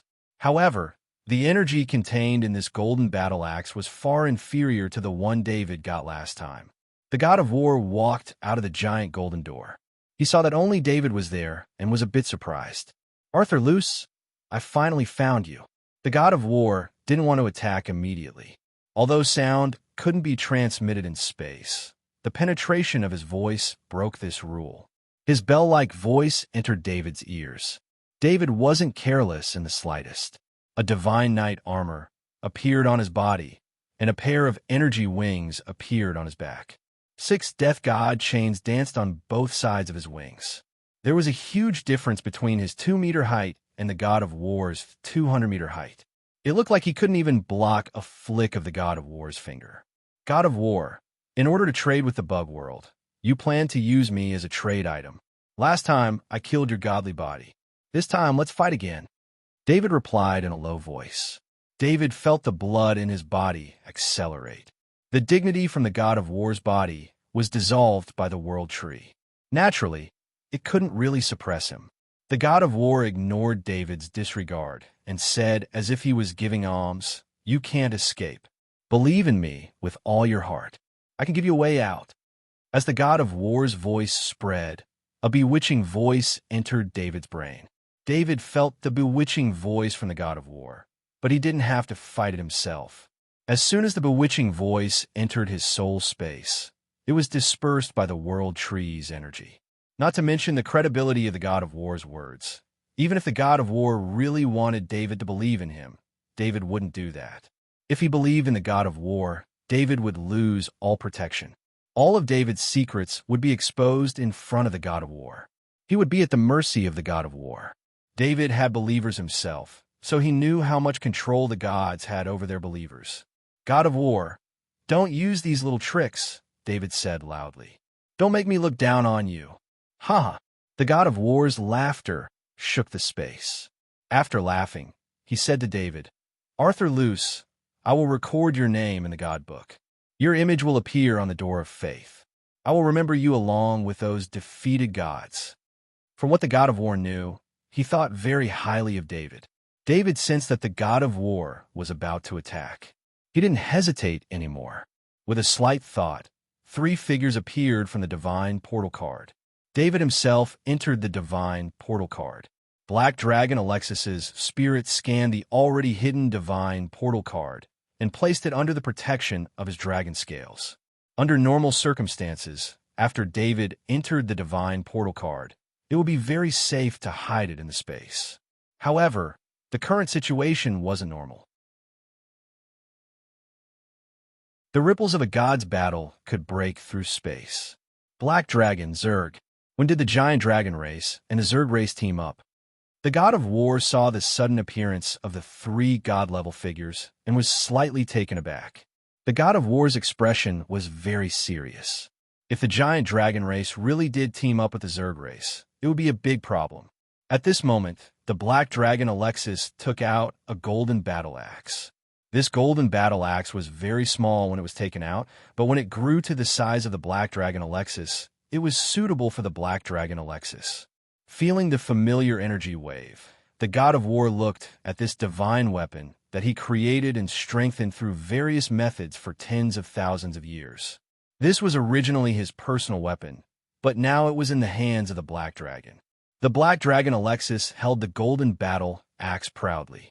He got it from David. Although this divine weapon originally belonged to the god of war, after the black dragon Alexis cleaned it up, there was no trace of the god of war anymore. Even in front of the god of war couldn't recall the golden battle axe. Of course, the black dragon Alexis wasn't bored. After he learned the talent of the god of war, he realized that most of the talent described the use of battle axes. The rest of the battle techniques needed to be summarized and organized by himself. Because there was a high possibility of fighting the god of war, the black dragon Alexis used the golden battle axe for a period of time to familiarize himself with this weapon's fighting style. The black dragon Alexis attached great importance to the battle with the god of war. Although he had two Zerg god-level avatars helping him, this was the god of war. Perhaps the beings of the other great worlds couldn't understand the feelings of the black dragon Alexis towards the god of war. The god of war, the god of justice, the god of wealth, the god of earth, and the god of knowledge, these five gods swept the entire great world of God. Among them, the god of war's performance was the most valiant. As a god who became a god through faith, he never lost in close combat with god-level cultivators who became gods through cultivation. He trampled all the opposing gods in the great world of God under his feet.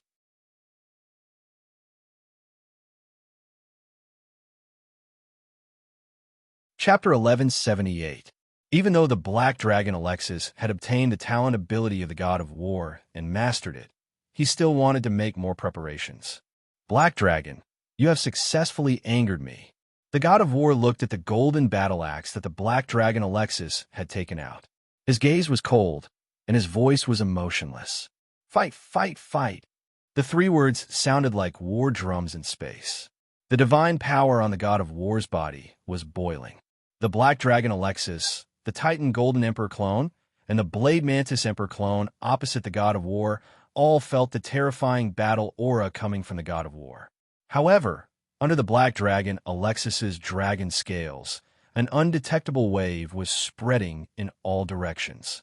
It enveloped the black dragon Alexis, the Titan Golden Emperor clone, and the Blade Mantis Emperor clone. This was David's request for the world tree to expand its influence on the main world and envelop the three god-level beings. Not only would this allow the Golden Armored Titan Emperor and the Blade Mantis Emperor's clones to avoid the suppression of the god-type Great World, but would also allow the two god-level clones to unleash their full strength. It would also help the three god-level clones resist the influence of the god of war on the soul level. The god of war was not a god-level being who had cultivated to become a god. Instead, he was a god who had become a god through spiritual faith. Do not be misled by the god of war's battle axe. The god of war was also stunned. He was a god recognized by the great world of God. Although the body of a god who had become a god through faith would be suppressed in the main world, as he was one of the five rulers of the great world of God, the suppression of the main world was very weak. He could even use the rules of the main world to influence the enemy's soul. However, the three god-level beings in front of him were not affected by his battle aura. This made the god of war more careful. It seemed that the three god-level beings in front of him were not as easy to deal with as he had imagined. When the three god-level beings appeared, the god of war did not take them seriously. If he was in another main world, he might be a little worried. However, in the great world of God, this was his home ground. He had a huge advantage. Although the god of war had gathered his will to fight, he did not immediately charge forward and launch a thunderous attack. Instead, he pointed at Black Dragon Alexis, the Titan golden-armored emperor, and the Blade Mantis emperor with his fingers that were not holding the battle axe. As the ruler of the great world of God, I deem you evil, the god of war judged. Following the god of war's judgment, the entire galaxy seemed to be shaking. Originally, after the shaking, the rules of the great world of God would find the three god-level beings and judge them as evil. As long as the Black Dragon Alexis, the avatar of the Titan golden-armored emperor, and the avatar of the Blade Mantis emperor were successfully judged and turned into evil existences in the great world of gods, no matter what methods they used to hide themselves from the world's rules, they would be like lights in the dark with nowhere to hide. The rules of the great world of God would suppress the evil beings even more. When the god of war used his divine spells, the three god-level beings would suffer even more damage. However, this time, the god of war failed again. The rules of the world did not find the target. After the shaking, there was no more movement. The alarm bells of the 5 shrines kept ringing. When Archbishop McIntyre of the War Shrines heard the bells of the main shrines ringing continuously, he still did not understand what was going on. Archbishop, we have discovered the presence of 3 gods in this galaxy. My lord's presence has also appeared there. The priest who was making the report said excitedly as he pointed at the alchemy golden star map. Everything is going according to procedure. Report to the other 4 shrines. Since my lord has already made his move, we just have to wait. Archbishop McIntyre said in a deep voice. Archbishop McIntyre's heart was not as calm as he looked. The location on the alchemy golden star map was not far from planet Gammy. When he heard that the presence of 3 gods had appeared not far from planet Gammy, he guessed that the 3 gods were related to Lord Arthur. Otherwise, how could there be such a coincidence? In the vast great world of God, the 3 gods just happened to appear in that location. It was no wonder that Lord Arthur's strength had increased so quickly. It turned out that there were 3 gods behind him. Archbishop McIntyre guessed in his heart. He was also glad that he did not make a move against Lord Arthur. Otherwise, even if he took down Lord Arthur, he would not be able to deal with the 3 gods. Just as Archbishop McIntyre was deep in thought, he sensed a pulling force through his scepter. This was an invitation from the other 4 archbishops who had something important to discuss. Archbishop McIntyre did not have a spirit clone, so he could only enter the public space fragment himself. When Archbishop McIntyre appeared on the platform, the other 4 archbishops were already waiting for him. Archbishop McIntyre, I would like to know who the 3 gods are that the great god of war wants to deal with. Archbishop Barney was the first to ask. This was also a question that the other 3 archbishops were concerned about. They had all received the results of their respective shrine scans. If they had only discovered the presence of 3 gods, they would have immediately investigated and waited for some information to be found before reporting to their respective gods. However, the presence of the god of war made them unable to send out any more scouts. Once the war of God started, the nearby areas could not be entered at all. Archbishop Barney, I don't know either. Archbishop McIntyre said helplessly as he shook his head. Don't tell me that you don't know anything about such a big matter. Archbishop Julian asked in disbelief. The god of war's actions were to deal with 3 gods at the same time, but the shrines of war had no idea at all. This was too unbelievable, unless the god of war did not trust his shrines. However, on second thought, it was understandable. In the recent conflict between the shrines of war and Lord Arthur, they had suffered heavy losses. The result of the war was only to destroy the surface of planet Gammy. The god of war was probably very disappointed with the war shrines. When Archbishop McKinley entered the public space fragment, he was directly promoted to the legendary level by the god of war's divine grace. However, Archbishop McIntyre did not have any signs of divine grace on him at all. That place is close to planet Gammy. Could it have something to do with Lord Arthur? Archbishop McIntyre did not know how to answer, so he could only voice out his thoughts. You don't have to guess. I have to report to my lord. You can't use uncertain words like suspect or suspected. Archbishop Ambrose said in a low voice. Archbishop McIntyre awkwardly pinched his scepter. The scepter in his hand made him even more embarrassed, as his scepter was smaller and thinner than the other four archbishops' spiritual avatars. Archbishop McIntyre, you have to give us an accurate answer. Do you want us to report to our Lord? Archbishop Adele asked impatiently. Archbishop McIntyre hesitated. The god of war was facing 3 unknown gods alone. He really did not know what the consequences would be. However, according to his faith, he completely believed that the god of war could get rid of the 3 unknown gods. For tens of thousands of years, the god of war had never been defeated. There's no need to report for now. If there are any new developments, I will inform the archbishops. Archbishop McIntyre said with a bow. The 4 archbishops looked at each other and did not stay any longer. They turned around and left. Seeing the 4 archbishops disappear, Archbishop McIntyre clenched his teeth. He felt that the 4 archbishops were against each other, but there was nothing he could do. In space, the god of war had finally lost his patience after many attempts before the battle. The god of war's divine power surged. His figure flashed and disappeared. Facing 3 gods, he still chose to take the initiative to charge. His target was the Black Dragon Alexis. The Black Dragon Alexis was ready to defend against the god of war's charge. When the Black Dragon Alexis saw that the god of war's figure was approaching, it suddenly changed direction and charged towards the Blade Mantis Emperor. The Black Dragon Alexis, the Titan Golden Emperor Doppelganger, and the Blade Mantis Emperor Doppelganger stood in one direction. The Black Dragon Alexis stood alone in one direction, while the Titan Golden Emperor Doppelganger and the Blade Mantis Emperor Doppelganger were closer to each other. Normally, even if the god of war had the confidence to fight 1 against 3, he would prioritize attacking the Black Dragon Alexis, who was alone. However, the god of war's battle plan was to first pretend to attack the Black Dragon Alexis and let the Black Dragon Alexis enter a defensive state. Then, he would turn to attack the Blade Mantis Emperor. Although he would have to face 2 Zerg gods together, the Black Dragon Alexis would lose the opportunity to participate in the battle. In the god of war's opinion, the reason why the Black Dragon Alexis dared to act alone was because he was confident in his own strength. This was especially so when the Black Dragon Alexis took out his golden battle axe to provoke the god of war.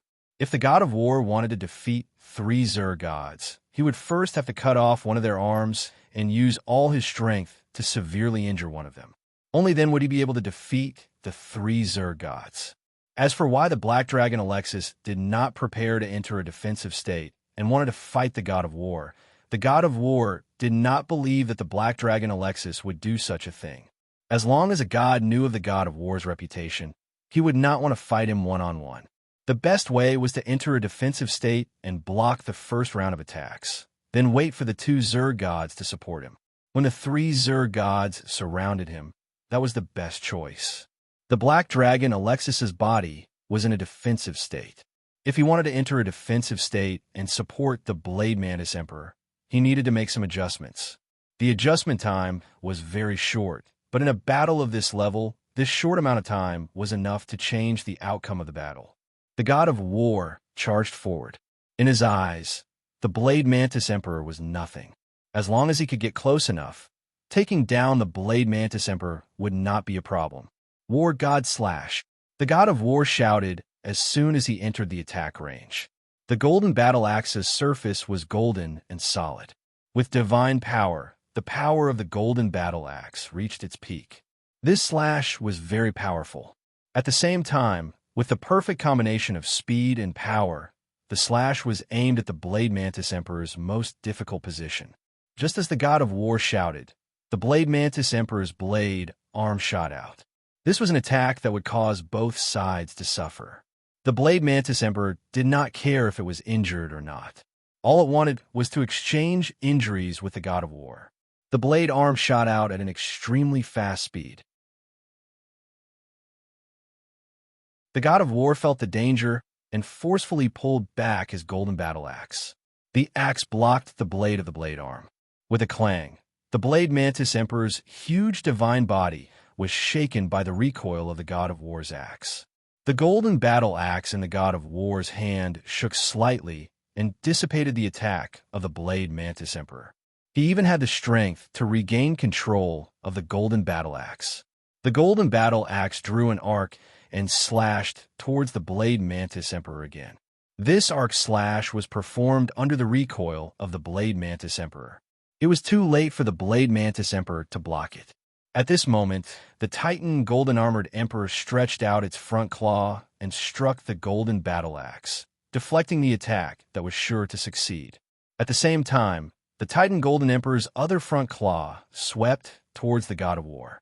The God of War's figure slightly dodged the attack.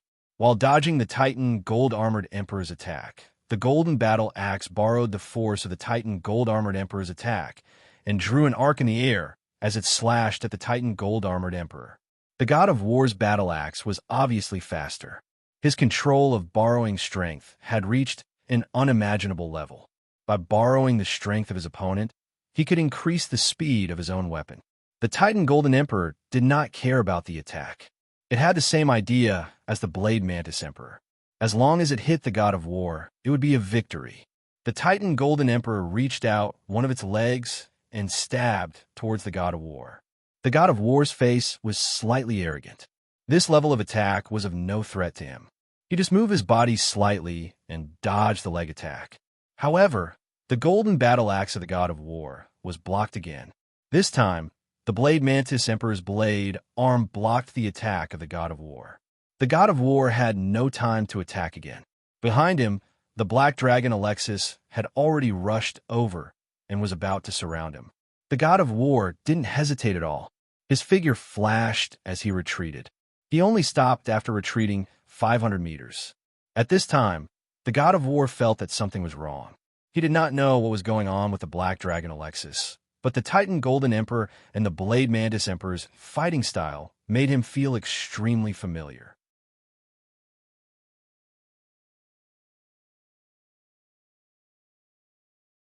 Chapter 1179. David did not participate in the battle, nor did he try to control the Titan Golden Emperor's and Blade Mantis Emperor's clones. For a battle of this level, the Titan Golden Emperor's and Blade Mantis Emperor's clones would have a much easier time than a demigod like him controlling his divine body. The main reason was that the Titan Golden Emperor's and Blade Mantis Emperor's clones were both insectoid bodies. David's control of the insectoid divine body was too short. If it was against a weaker enemy, it would not be a problem. However, against a super strong opponent like the God of War, David's control was still too weak. He could not unleash the full power of the Titan Golden Emperor's and Blade Mantis Emperor's clones. David hid in the Divine Dimension card, but his mind was focused on the Titan Golden Emperor's clone, observing the battle. Although the battle, just now, was very short, he could see the problem on his side. The battle skills of the Titan Golden Emperor's and Blade Mantis Emperor's clones were still far from the God of War's. Although they had both learned the talent of the God of War, one of them had created the talent of the God of War and had been immersed in it for tens of thousands of years. The other side had just mastered the talent of the God of War and did not even have the chance to practice it before it was thrown into a high-intensity battle. This caused the Titan Golden Emperor's and Blade Mantis Emperor's clones to be in a passive position throughout the battle. They were controlled by the God of War and could not attack actively. Although it was 1 against 3, in reality, the Black Dragon Alexis did not play any role. The Titan Golden Emperor's and Blade Mantis Emperor's clones were suppressed by the God of War. If it was a one-on-one battle, whether it was the Titan Golden Emperor's and Blade Mantis Emperor's clones or the Black Dragon Alexis, they were no match for the God of War. David was glad that he had resurrected the Titan Golden Emperor's and Blade Mantis Emperor's clones before returning to the great world of God. If he had only brought the Black Dragon Alexis back to the great world of God, he would have been running for his life by now. While David was summarizing the battle, the God of War was shocked. The God of War felt extremely familiar with the fighting style of the Titan Golden Emperor's and Blade Mantis Emperor's clones. It was the fighting style of the God of War's talent ability. Although the fighting style of the Titan Golden Emperor's and Blade Mantis Emperor's clones was a little unfamiliar, The fighting style of the god of war's talent ability could not escape the god of war's senses. When the god of war's talent ability that he was so proud of appeared on his opponent, the god of war could not believe it at first. Then, he became extremely angry. The god of war felt that he had been stolen. The Titan Golden Emperors and Blade Mantis Emperor's clones had stolen his god of war's talent ability. The god of war did not know why the god of war's talent ability had fallen into the hands of the Titan Golden Emperors and Blade Mantis Emperor's clones. All he needed to do was defeat the Titan Golden Emperors and Blade Mantis Emperor's clones and take back the god of war's talent ability. The god of war's talent ability. Where did you get it from? The god of war was furious as he asked aloud. The god of war wanted to know how the god of war's talent ability had been lost through the Titan Golden Emperors and Blade Mantis Emperor's clones.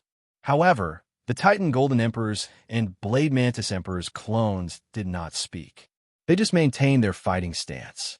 God of war, if you want to know, then defeat us, Black Dragon Alexis said in a low voice. Black Dragon Alexis was also very angry. He was a great black dragon, but he was played by the god of war. The key was that Black Dragon Alexis himself was afraid of the god of war. The god of war's prediction was successful, causing Black Dragon Alexis to lose the initiative and not be able to participate in the first round of the battle. The god of war looked at Black Dragon Alexis and said with a look of realization, "Black Dragon, I remember now. It seems that a black dragon was caught by the god of death. It seems that you escaped." No wonder the god of death woke up from his deep slumber. Previously, the god of war thought that the giant dragons and the Zergs had allied, but he quickly dismissed this idea. Not to mention how proud the giant dragons were, it was impossible for them to have anything to do with the Zergs. In addition, the god of war thought of the dusty past, and he quickly found the closest answer to the truth. When Black Dragon Alexis heard the god of war mention the past that he did not want to talk about, his heart was filled with hatred. Kill! Black Dragon Alexis let out a dragon roar. After the roar was let out, it formed a sound wave that surged towards the god of war. The power of the dragon roar was extremely strong. Wherever it passed, the space trembled. However, when the dragon roar reached the god of war, it did not affect the god of war at all. This was the divine body of the god of war.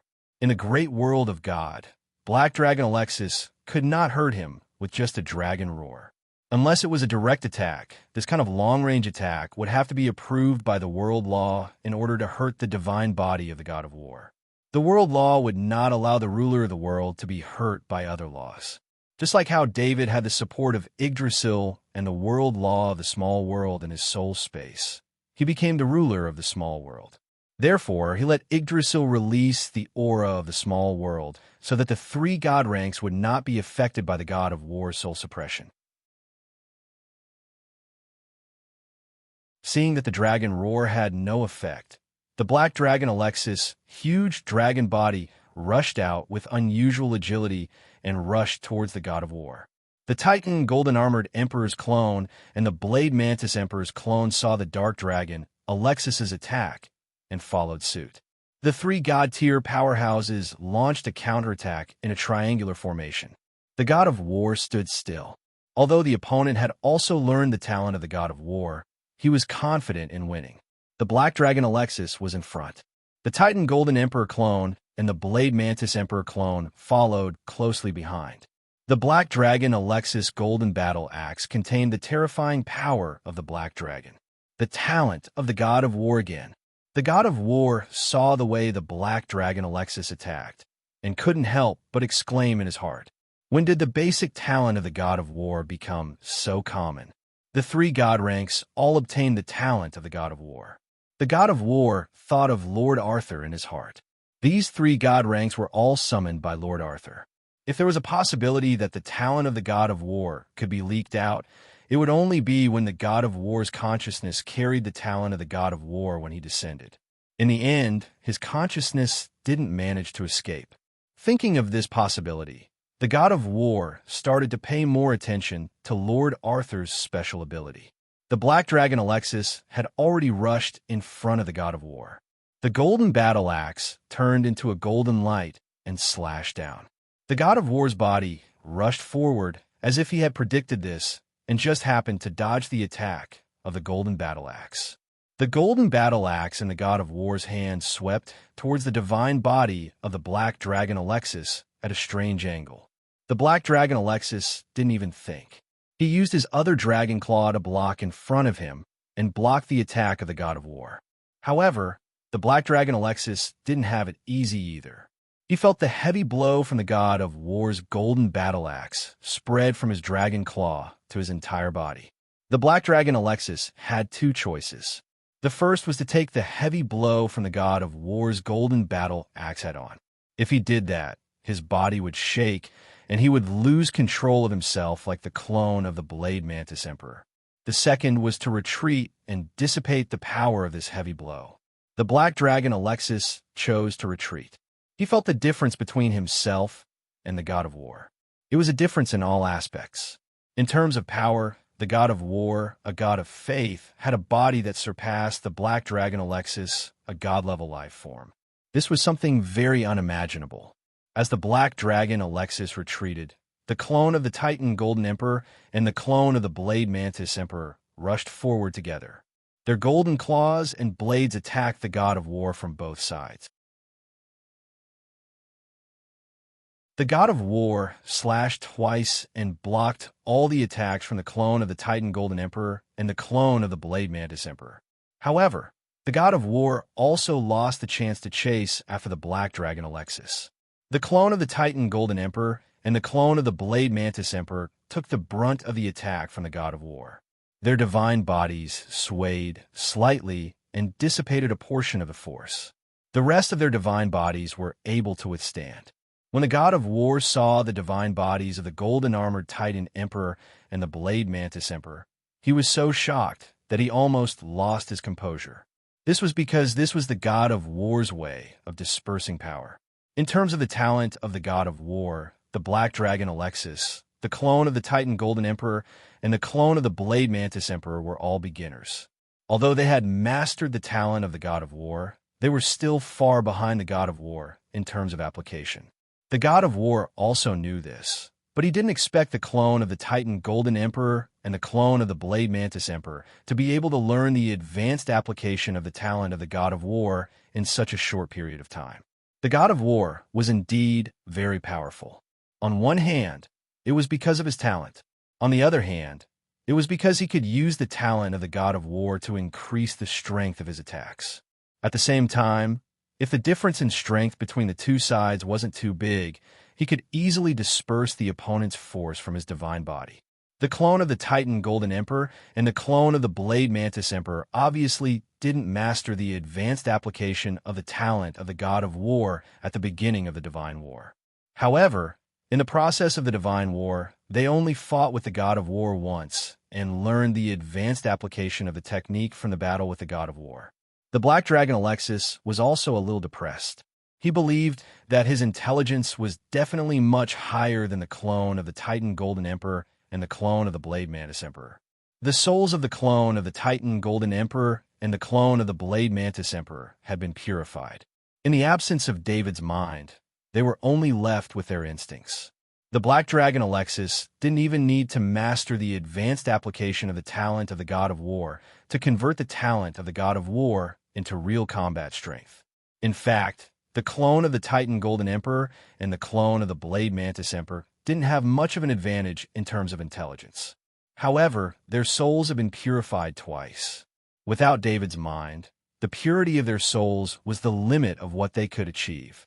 The clone of the Titan Golden Emperor and the clone of the Blade Mantis Emperor didn't have any other complicated thoughts. All of their minds were focused on the battle. After learning the talent of the god of war, without putting into practice, the clone of the Titan Golden Emperor and the clone of the Blade Mantis Emperor couldn't see the results of the battle. However, in the battle with the god of war, the clone of the Titan Golden Emperor and the clone of the Blade Mantis Emperor truly saw how the talent of the god of war could be used. It was as if a door had been opened. The clone of the Titan Golden Emperor and the clone of the Blade Mantis Emperor were greatly inspired. They had found the key to using the talent of the god of war. The god of war guessed that the clone of the Titan Golden Emperor and the clone of the Blade Mantis Emperor had the ability to learn. His attacks became even sharper. The god of war was fighting 1 against 2, so his speed of slashing increased by a lot. The clone of the Titan Golden Emperor and the clone of the Blade Mantis Emperor were still very unfamiliar with the ability to resolve the attacks. Soon, they became a little flustered. Fortunately, the clone of the Titan Golden Emperor and the clone of the Blade Mantis Emperor were both David's clones. They had an extremely close soul connection with each other. During the battle, they could take care of each other at any time. This allowed the god of war's many fatal attacks to be resolved by their cooperation.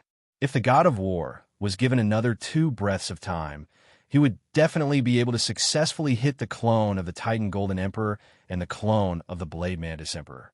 At the very least, one of them would be injured. However, before the clone of the Titan Golden Emperor and the clone of the Blade Mantis Emperor became a little confused, Black Dragon Alexis joined the battle and immediately stabilized the situation. In the sky, every time a golden light flashed, a crack would appear in the space. It would take a few breaths for the space to repair itself. Due to the delay in the space's self-repair, the divine battlefield was filled with all kinds of space cracks.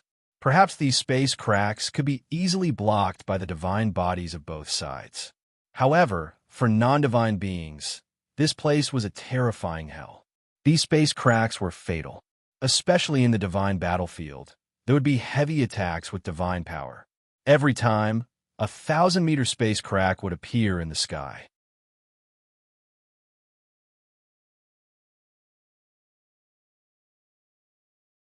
Chapter 1180.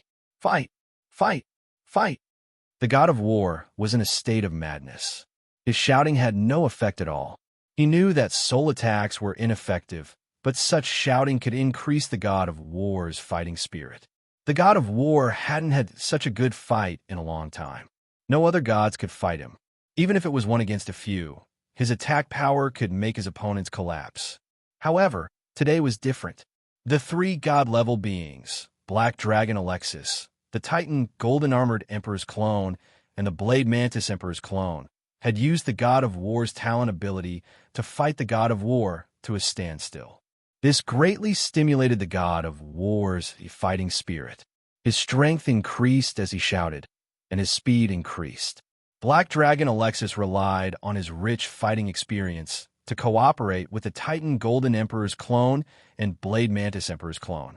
Now, it was the Titan Golden Emperor's clone and Blade Mantis Emperor's clone that were fighting against the god of war. If one were to compare the battle strength of the Titan Gold Armored Emperor and the Blade Mantis Emperor's clones before the battle with their current battle strength, the battle strength of the Titan Gold Armored Emperor and the Blade Mantis Emperor's clones had increased by at least 2-fold. This doubling wasn't due to his divine body, but to his fighting skills. With the god of war as a good teacher, the Titan Golden Emperor's clone and Blade Mantis Emperor's use of the talent of the god of war became faster and faster. In the end, the god of war didn't dare to use too many techniques. He was worried that if he continued fighting like this, all his techniques would be learned by the Titan Golden Emperor's clone and Blade Mantis Emperor's clone. The god of war was now relying on his basic fighting skills to increase his advantage. His speed and strength were boosted by his fighting spirit. Even though he was fighting 1 against 3, he was still able to fight to a standstill. David, who was hidden in the divine artifact space card, gaped. When he saw the body of the god of war, he thought that the combat ability was the limit of combat skills. David was also proud of his mastery of the god of war's talent ability, but after seeing the real god of war's talent ability, he understood the gap between them. If the Titan Golden Emperor and Blade Mantis Emperor's doppelganger didn't have an innate ability to learn how to fight, and if their souls weren't extremely focused, they would have been able to continuously improve the usage of their god of war talent. Otherwise, the battle wouldn't have ended like this. They would have either started fighting with their lives on the line, or they would have already lost. Although both sides had been attacking each other non-stop since the start of the battle, neither side had used their strongest attack yet. The god of war didn't only have the god of war talent ability. It was just that there weren't many gods who could block his god of war talent ability. Black Dragon Alexis, Titan Golden Emperor's doppelganger, and Blade Mantis Emperor's doppelganger all had their own powerful battle forms. As long as they used their most powerful attacks, the battle would enter its final stage. In a normal battle where there was no clear winner or loser, using their most powerful attacks wouldn't achieve the best results. The battle of the gods was still going on, and both sides were restraining themselves. As the god of war's combat ability was beyond David's expectations, David didn't want to use his subordinates to fight the god of war head-on. David's idea was simple. As long as he was given more time, he was confident that he would have more god-level combat ability, especially his own body. Based on his current situation, once he became a god, his combat ability would definitely be at the top of the god level, given the terrifying extent of the destruction rule. David had plenty of time to slowly grow, so there was no need for him to fight the god of war to the death now. Although the ones fighting were Black Dragon Alexis, Titan Golden Emperor's doppelganger, and Blade Mantis Emperor's doppelganger, David was the one in charge of formulating the plan of action. David didn't want to risk his life, so Black Dragon Alexis naturally listened to him. The god of war was also helpless. He was very happy to fight, but in his heart he also understood that he was helpless against these 3 god-level gods. Unless one of the other 4 gods came to help him, it was impossible to defeat these 3 god-level gods. The outcome of a normal battle could be determined. In a situation where both sides were equal in combat ability, the god of war could unleash his most powerful attack, and the other party could also unleash their most powerful attack. If the god of war wasn't certain of victory, he wouldn't unleash his most powerful attack. Once he unleashed his most powerful attack, the god of war had to win. However, from the previous battle, the chances of victory weren't high. The god of war couldn't afford to lose. If he lost, it would mean that his golden body, which had lasted for tens of thousands of years, would be broken. Then his fighting spirit would be damaged, and his strength would be affected. Moreover, if Lord Arthur used the momentum of his victory to clean up the shrines of war in the great world of God, the god of war wouldn't be able to stop it. Both sides had their own ideas and turned a battle between gods into a normal battle. God of war, let's stop here. There's no point in fighting like this. In the midst of the battle, a voice sounded on the battlefield. This was the voice of David through Blade Mantis Emperor's doppelganger. Okay, from now on, my deal with the Mother Queen will stop. The shrines of war will no longer target Arthur loose. The god of war was very straightforward. When the other party suggested to stop the battle, he immediately retreated and left the battle range. David was very worried. The god of war retreated from the battle too easily. It was obvious that the god of war was still holding back. Black Dragon Alexis, Titan Golden Emperor's doppelganger, and Blade Mantis Emperor's doppelganger were also in a triangular formation. They stood in a defensive position in space. We will also leave the great world of God immediately. Blade Mantis Emperor's doppelganger also expressed his concession. The god of war's attitude was very clear. Everything was caused by his deal with the Mother Queen to capture Lord Arthur alive. Now, the god of war had given up on the deal. As for the fact that the shrines of war would no longer target Lord Arthur, the truth was that the shrines of war couldn't do anything to Lord Arthur. Instead, they had to guard against Lord Arthur's revenge. The other reason the god of war said this was to let Lord Arthur give up on taking revenge on the shrines of war. In a sense, the god of war recognized the existence of Lord Arthur as a demigod. At least, the shrines of war recognized him. As for the other 4 shrines, the god of war couldn't influence them. David also made a promise. It was a compromise to the god of war. The 3 god-level shrines would no longer appear in the great world of God. Actually, the Titan Golden Emperor's doppelganger and Blade Mantis Emperor's doppelganger were Zergs. If they wanted to maintain their strength, they could only stay in the Zerg world and train with the Emperor Inheritance Rune. Black Dragon Alexis always followed David. Normally, it was only the size of kitten. As long as it didn't appear in its original form as a black dragon, it didn't violate the agreement. The most important thing was that the various shrines in the great world of God were too strict with the divine aura. Even a trace of divine aura would trigger a reaction from the shrines. David didn't want to make enemies with the other 4 shrines. Naturally, he wouldn't let the 3 God-level auras appear in the great world of God. The god of war didn't leave immediately. Instead, he asked his last question. I have a question. Has the talent of the god of war been spread in the Zerg world? No. The Blade Mantis Emperor's doppelganger replied without hesitation.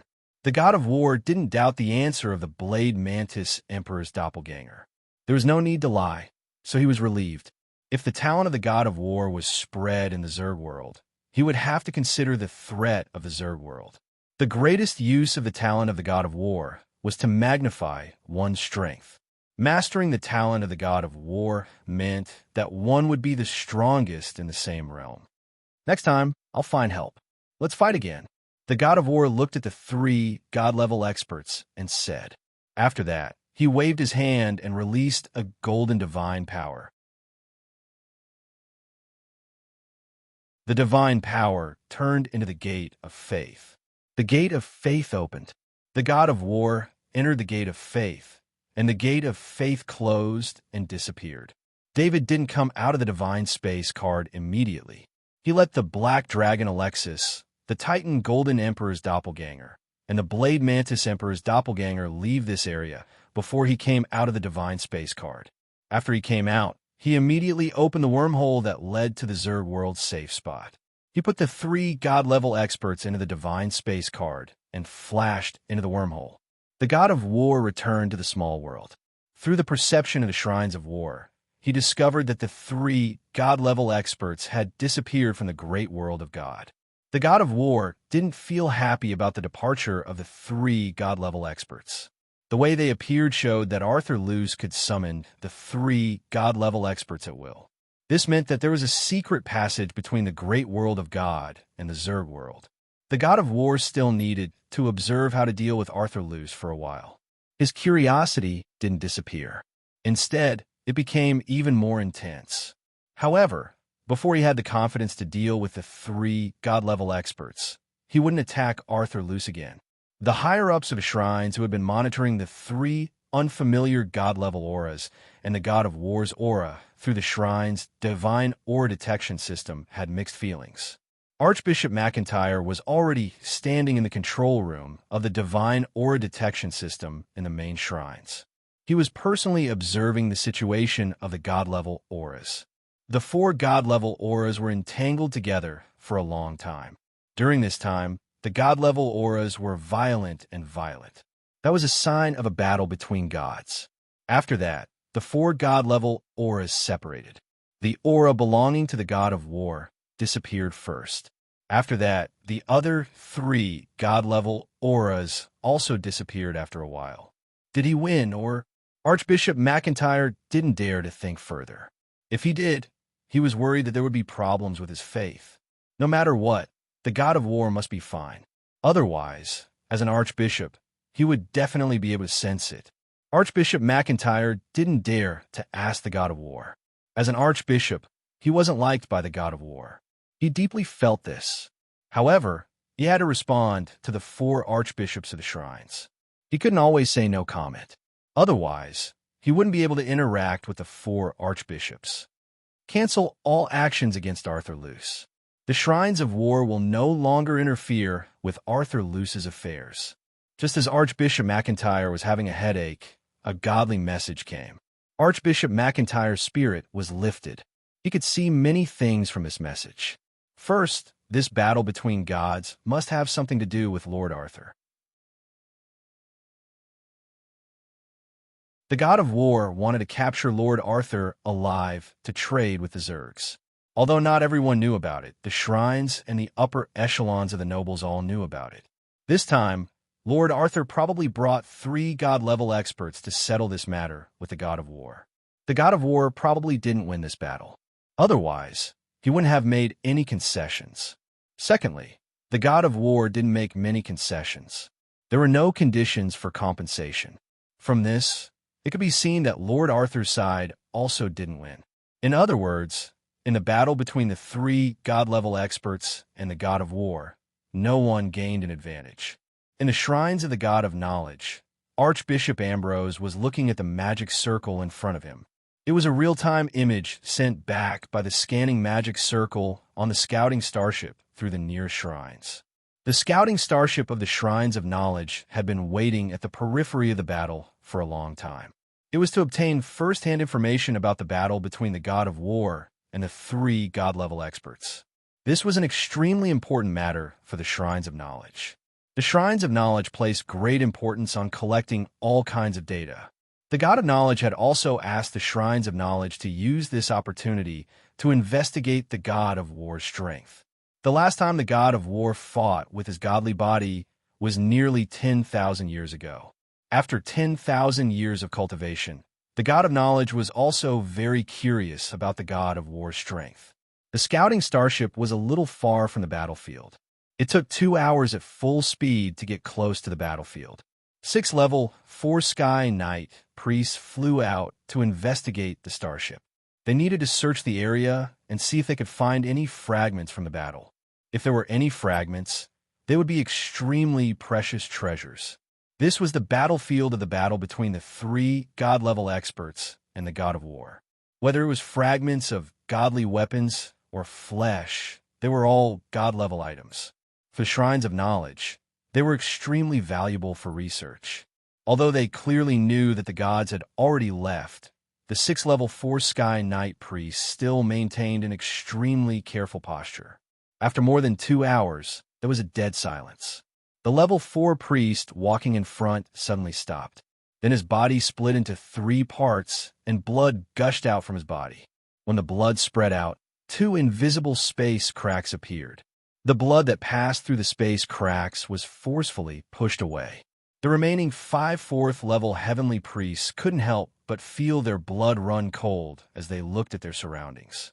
What kind of divine battle could cause such a scene of death?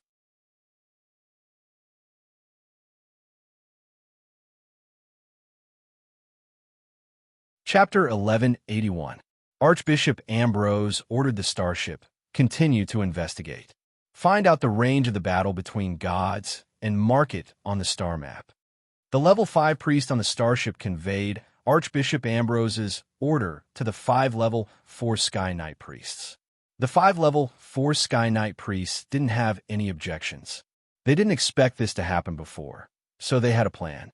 A level 4 priest took out a big bag of light red powder from his portal item. This light red powder was a low-level alchemy material, so it wasn't worth much. He scattered the light red powder in front of him. The powder scattered and floated in space. At the same time, terrifying cracks in space appeared in their vision. The level 4 priest reported to the starship, "We can't enter the inner region of the battle between gods. It's completely occupied by cracks in space." The level 5 priest ordered in a deep voice, "Investigate along the edge." The 5 level 4 priests began to carefully investigate along the edge of the battlefield. Every time, they would use the light red powder to open up a path before moving forward. Although it was slower, it was much safer. This starry sky flying ship was accompanied by 5 4th rank god priests, constantly collecting information from the 5 4th rank god priests. After a powerful god attacked, it would break space and create obvious cracks in space. These cracks would quickly heal. This healing was an automatic ability of the big world. If space was broken continuously in the same place, the cracks on the surface would disappear, but they wouldn't heal. Instead, they would become invisible cracks. Hidden spatial cracks were even more frightening. They were traceless, and once one came into contact with one, their power would be no different from that of a visible spatial crack. From this, it could be seen how intense the battle between the god of war and the three gods was. The entire space had turned into a hell of cracks in space. The investigation mission was still ongoing, but it was very slow. The number of marks on the star map increased bit by bit. The starship moved again. It didn't move very far each time, but it was more convenient to collect the results of the scan and send it to Archbishop Ambrose, the main shrines. Suddenly, the body of the starship shook, and then half of the starship was cut open, revealing the space inside. The starship was a speed-type starship. Plus, there was no battle going on, so it didn't activate its defensive circle. But who would have thought that there would be several consecutive heavy strikes that would stretch for thousands of meters and overlap at the same location, causing an invisible spatial crack longsword to stretch out outside the divine battle airspace. The starry sky flying ship was unlucky. It just happened to pass by the invisible space crack longsword. As a result, the starry sky flying ship was cut in half. A small half of the starship's body was cut open, and the complete array system of the starship was also severely damaged. It could no longer work. The human environment inside the starship also disappeared. There weren't only level 4 or 5 priests and priests inside. There were also a large number of professional technicians. These technicians were very weak. They couldn't reach level 4 to survive in space. In just an instant, dozens of professional technicians of the knowledge shrines were exposed in space. Without enough strength, they couldn't even deal with the most basic cold in space. Plus, they were suffocated. Soon, dozens of technicians lost their lives.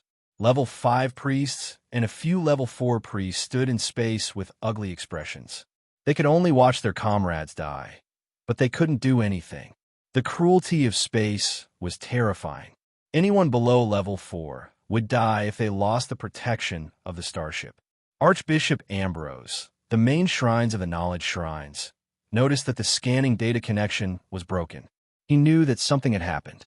But because the scouting speed was too slow, a few more starships passed by. This time, they brought more powder. David returned to the bug world and went to the underground space of the demigod golden-winged beetle king clone's territory. He summoned the Titan golden-armored emperor and the blade mantis emperor clones from the divine artifact space card. Then he took out an emperor-level inheritance rune from the 5 demigod clones and gave it to the 2 bug tribe god-level clones. Although the battle with the god of war didn't reach David's expectations, it made him realize the power of the god of war. It also made him give up on the idea of challenging the god of war. He wasn't in a hurry. There would be plenty of opportunities in the future. It was very safe here. 2 god-level bug clones, 2 demigod clones, and 5 demigod clones. It could be said that the power hidden in this demigod territory was stronger than any god-level bug territory. David went to the cube's super AI area in the underground space. He was checking the progress of the cube's super AI system. Half a year had passed, and the cube's super AI system's research was more than halfway done. David's finger moved quickly on the screen. Rows of data flashed in front of his eyes. At this moment, he had activated his innate ability, Thought Storm, and connected to 4 legendary rank soul clones and 292 level 5 soul clones. That was why he had the ability to quickly browse through the incomparably huge and complicated research. The cube's super AI systems research was very good. There was no longer a need for the Space War shrines. The robot used a special scanner to scan the entire Space War shrines several times at close range. The Space War shrines, whether it was the structure, the energy circuit, or more hidden functions, were all transformed from physical to virtual and stored in the cube's super AI system's memory. David found a few hidden positioning runes in the Space War shrines. He changed the frequency of the positioning runes to a rune he could accept. As for the shrines of Space War, they had completely lost the Space War shrines. Anyway, David had reached an agreement with the god of war, so the shrines of Space War would not trouble him anymore. Even the god of war would be embarrassed to ask for the Space War shrines. This was David's spoils of war. According to the rules of the great world of God, the spoils of war belonged to David. David needed the Space War shrines.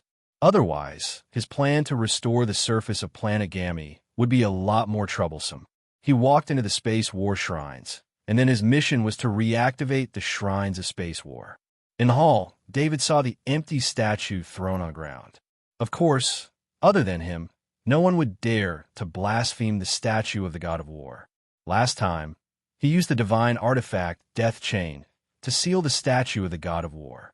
After expelling the inner spirit, he put the statue back into the Space War Shrines. Later, he put it into the dimension pendant with the Space War Shrines. David put it in this underground space for half a year. Now that he was about to activate the Space War Shrines, he finally remembered the purpose of the statue. Luckily, he didn't destroy the statue of the god of war. If he did, he wouldn't be able to make a new one. The materials needed to make the statue were not something David could come into contact with. Plus, there were the problems of the crafting process, and so on. Of course, when the Cube Super Artificial Intelligence System finished the research on the Space War Shrines, it could focus on the research in this area. David grabbed the statue with his mind and put it back on the altar. He thought about it and took out a level 5 soul avatar from his soul dimension and put it into the statue. Although he couldn't make the statue, he was still very experienced in how to use it. When the level 5 soul avatar entered the statue, David felt a sense of return through the mind of the level 5 soul avatar. The statue was like the most perfect body. After the level 5 soul avatar entered, it immediately merged with the statue. It was obvious that this statue was of a higher level than the one in the temporary Space War Shrines. After the level 5 soul avatar entered, the warm and comfortable feeling was incomparable to the statue in the temporary Space War Shrines. David wasn't surprised. The Space War Shrines were one of the most powerful war weapons of the Shrines of Space War. The cost of all aspects were completely different. The statue's face also changed into David's appearance as the level 5 soul avatar entered. David then summoned the shadow attendant and transferred the knowledge ball of the hymn of God from the shadow attendant to the statue in front of him. After the level 5 soul avatar absorbed the knowledge ball of the hymn of God, David sensed that the statue had gained a special ability called the hymn of God. This was the most useful ability that David could give to the statue. He didn't have the ability to descend, so giving it to the battle divinity would be a waste. David's mind entered the statue and tried to control the statue to activate the hymn of God. He didn't know if it was because they were both David's soul avatars or some other reason. But after the idol activated the hymn of God's ability, he sensed that the idol in the Temple of Annihilation in the small world of his soul had also activated the hymn of God's talent ability.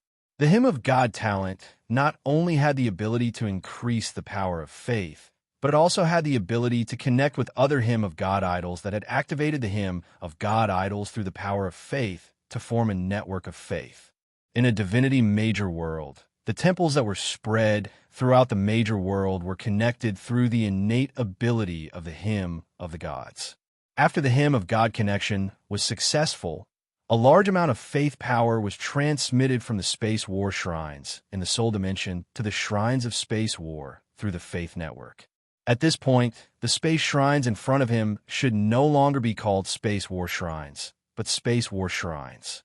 With the influx of faith power, all the Shrines of Space War Shrines began to reactivate, and the Space War Shrines slowly left the ground. Of course, David couldn't let the Shrines of Space War take off here. Although the underground space was huge, it definitely couldn't allow the Shrines of Space War to fly. He waved his hand and put the Shrines of Space War into the Soul Dimension. After getting rid of all the hidden dangers, he was very confident about the Shrines of Space War. He didn't have to worry about his secret being leaked. David activated the wormhole that led to the divine Great World's safe spot. He then stepped into it, and when he appeared again, he was already 500 meters below the surface of Gammy Planet. The god of war, in his own small world, looked at the aura lock rune in his hand and was deep in thought. Previously, Lord Arthur's aura and the 3 god-level auras disappeared in the great world of God at the same time. The disappearance of the 3 god-level auras was confirmed by the Shrine's aura detection system. This aura detection system was very accurate. It used all the shrines in the great world of God to find the aura of a god. It had never made a mistake in 10,000 years. The confirmation of Lord Arthur's aura was achieved by the god of war using the aura lock rune in his hand. Although they came to an agreement, the god of war didn't give up on the idea of observing Lord Arthur.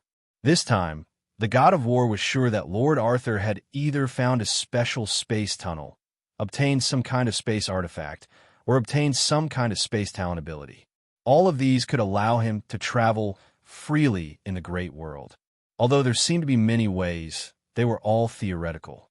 There were very few that could actually be done. A special space tunnel was like the portal that connected the great world of God and the bug world. Once such a tunnel appeared, it would immediately be discovered by the god-level masters of the two great worlds. They would then enter and fight over it. However, the god-level masters of the two great worlds didn't discover this special space tunnel. It wasn't very likely that it was an ancient space tunnel. If it was a space artifact, to be honest, this possibility was even less likely than a special space tunnel. This was because god-level masters with space abilities were very rare. It was also because the space talent was too special that it was very dangerous to level up. Most of them died at the demigod level. Therefore, there were very few space artifacts left behind by god-level masters. A space artifact that could pass through two great worlds had only appeared in legends. The god of war only knew about a space artifact that could pass through two great worlds in legends. One could imagine how low the possibility of Lord Arthur obtaining it was. The thing that the god of war didn't want to believe the most was that Lord Arthur had the space ability to pass through two great worlds. It was an extremely rare, mutated space ability. If Lord Arthur had this mutated space ability, he could almost be at the level of being able to attack, retreat, and defend. It would be much more difficult to truly kill Lord Arthur. David returned to the great world of God. He faintly sensed that the great world of God's rules were spying on him again. He knew that this was probably the work of the god of war. You're tuning into the Warrior Lore YouTube channel. Don't forget to subscribe and join us on this journey to catch the most captivating stories.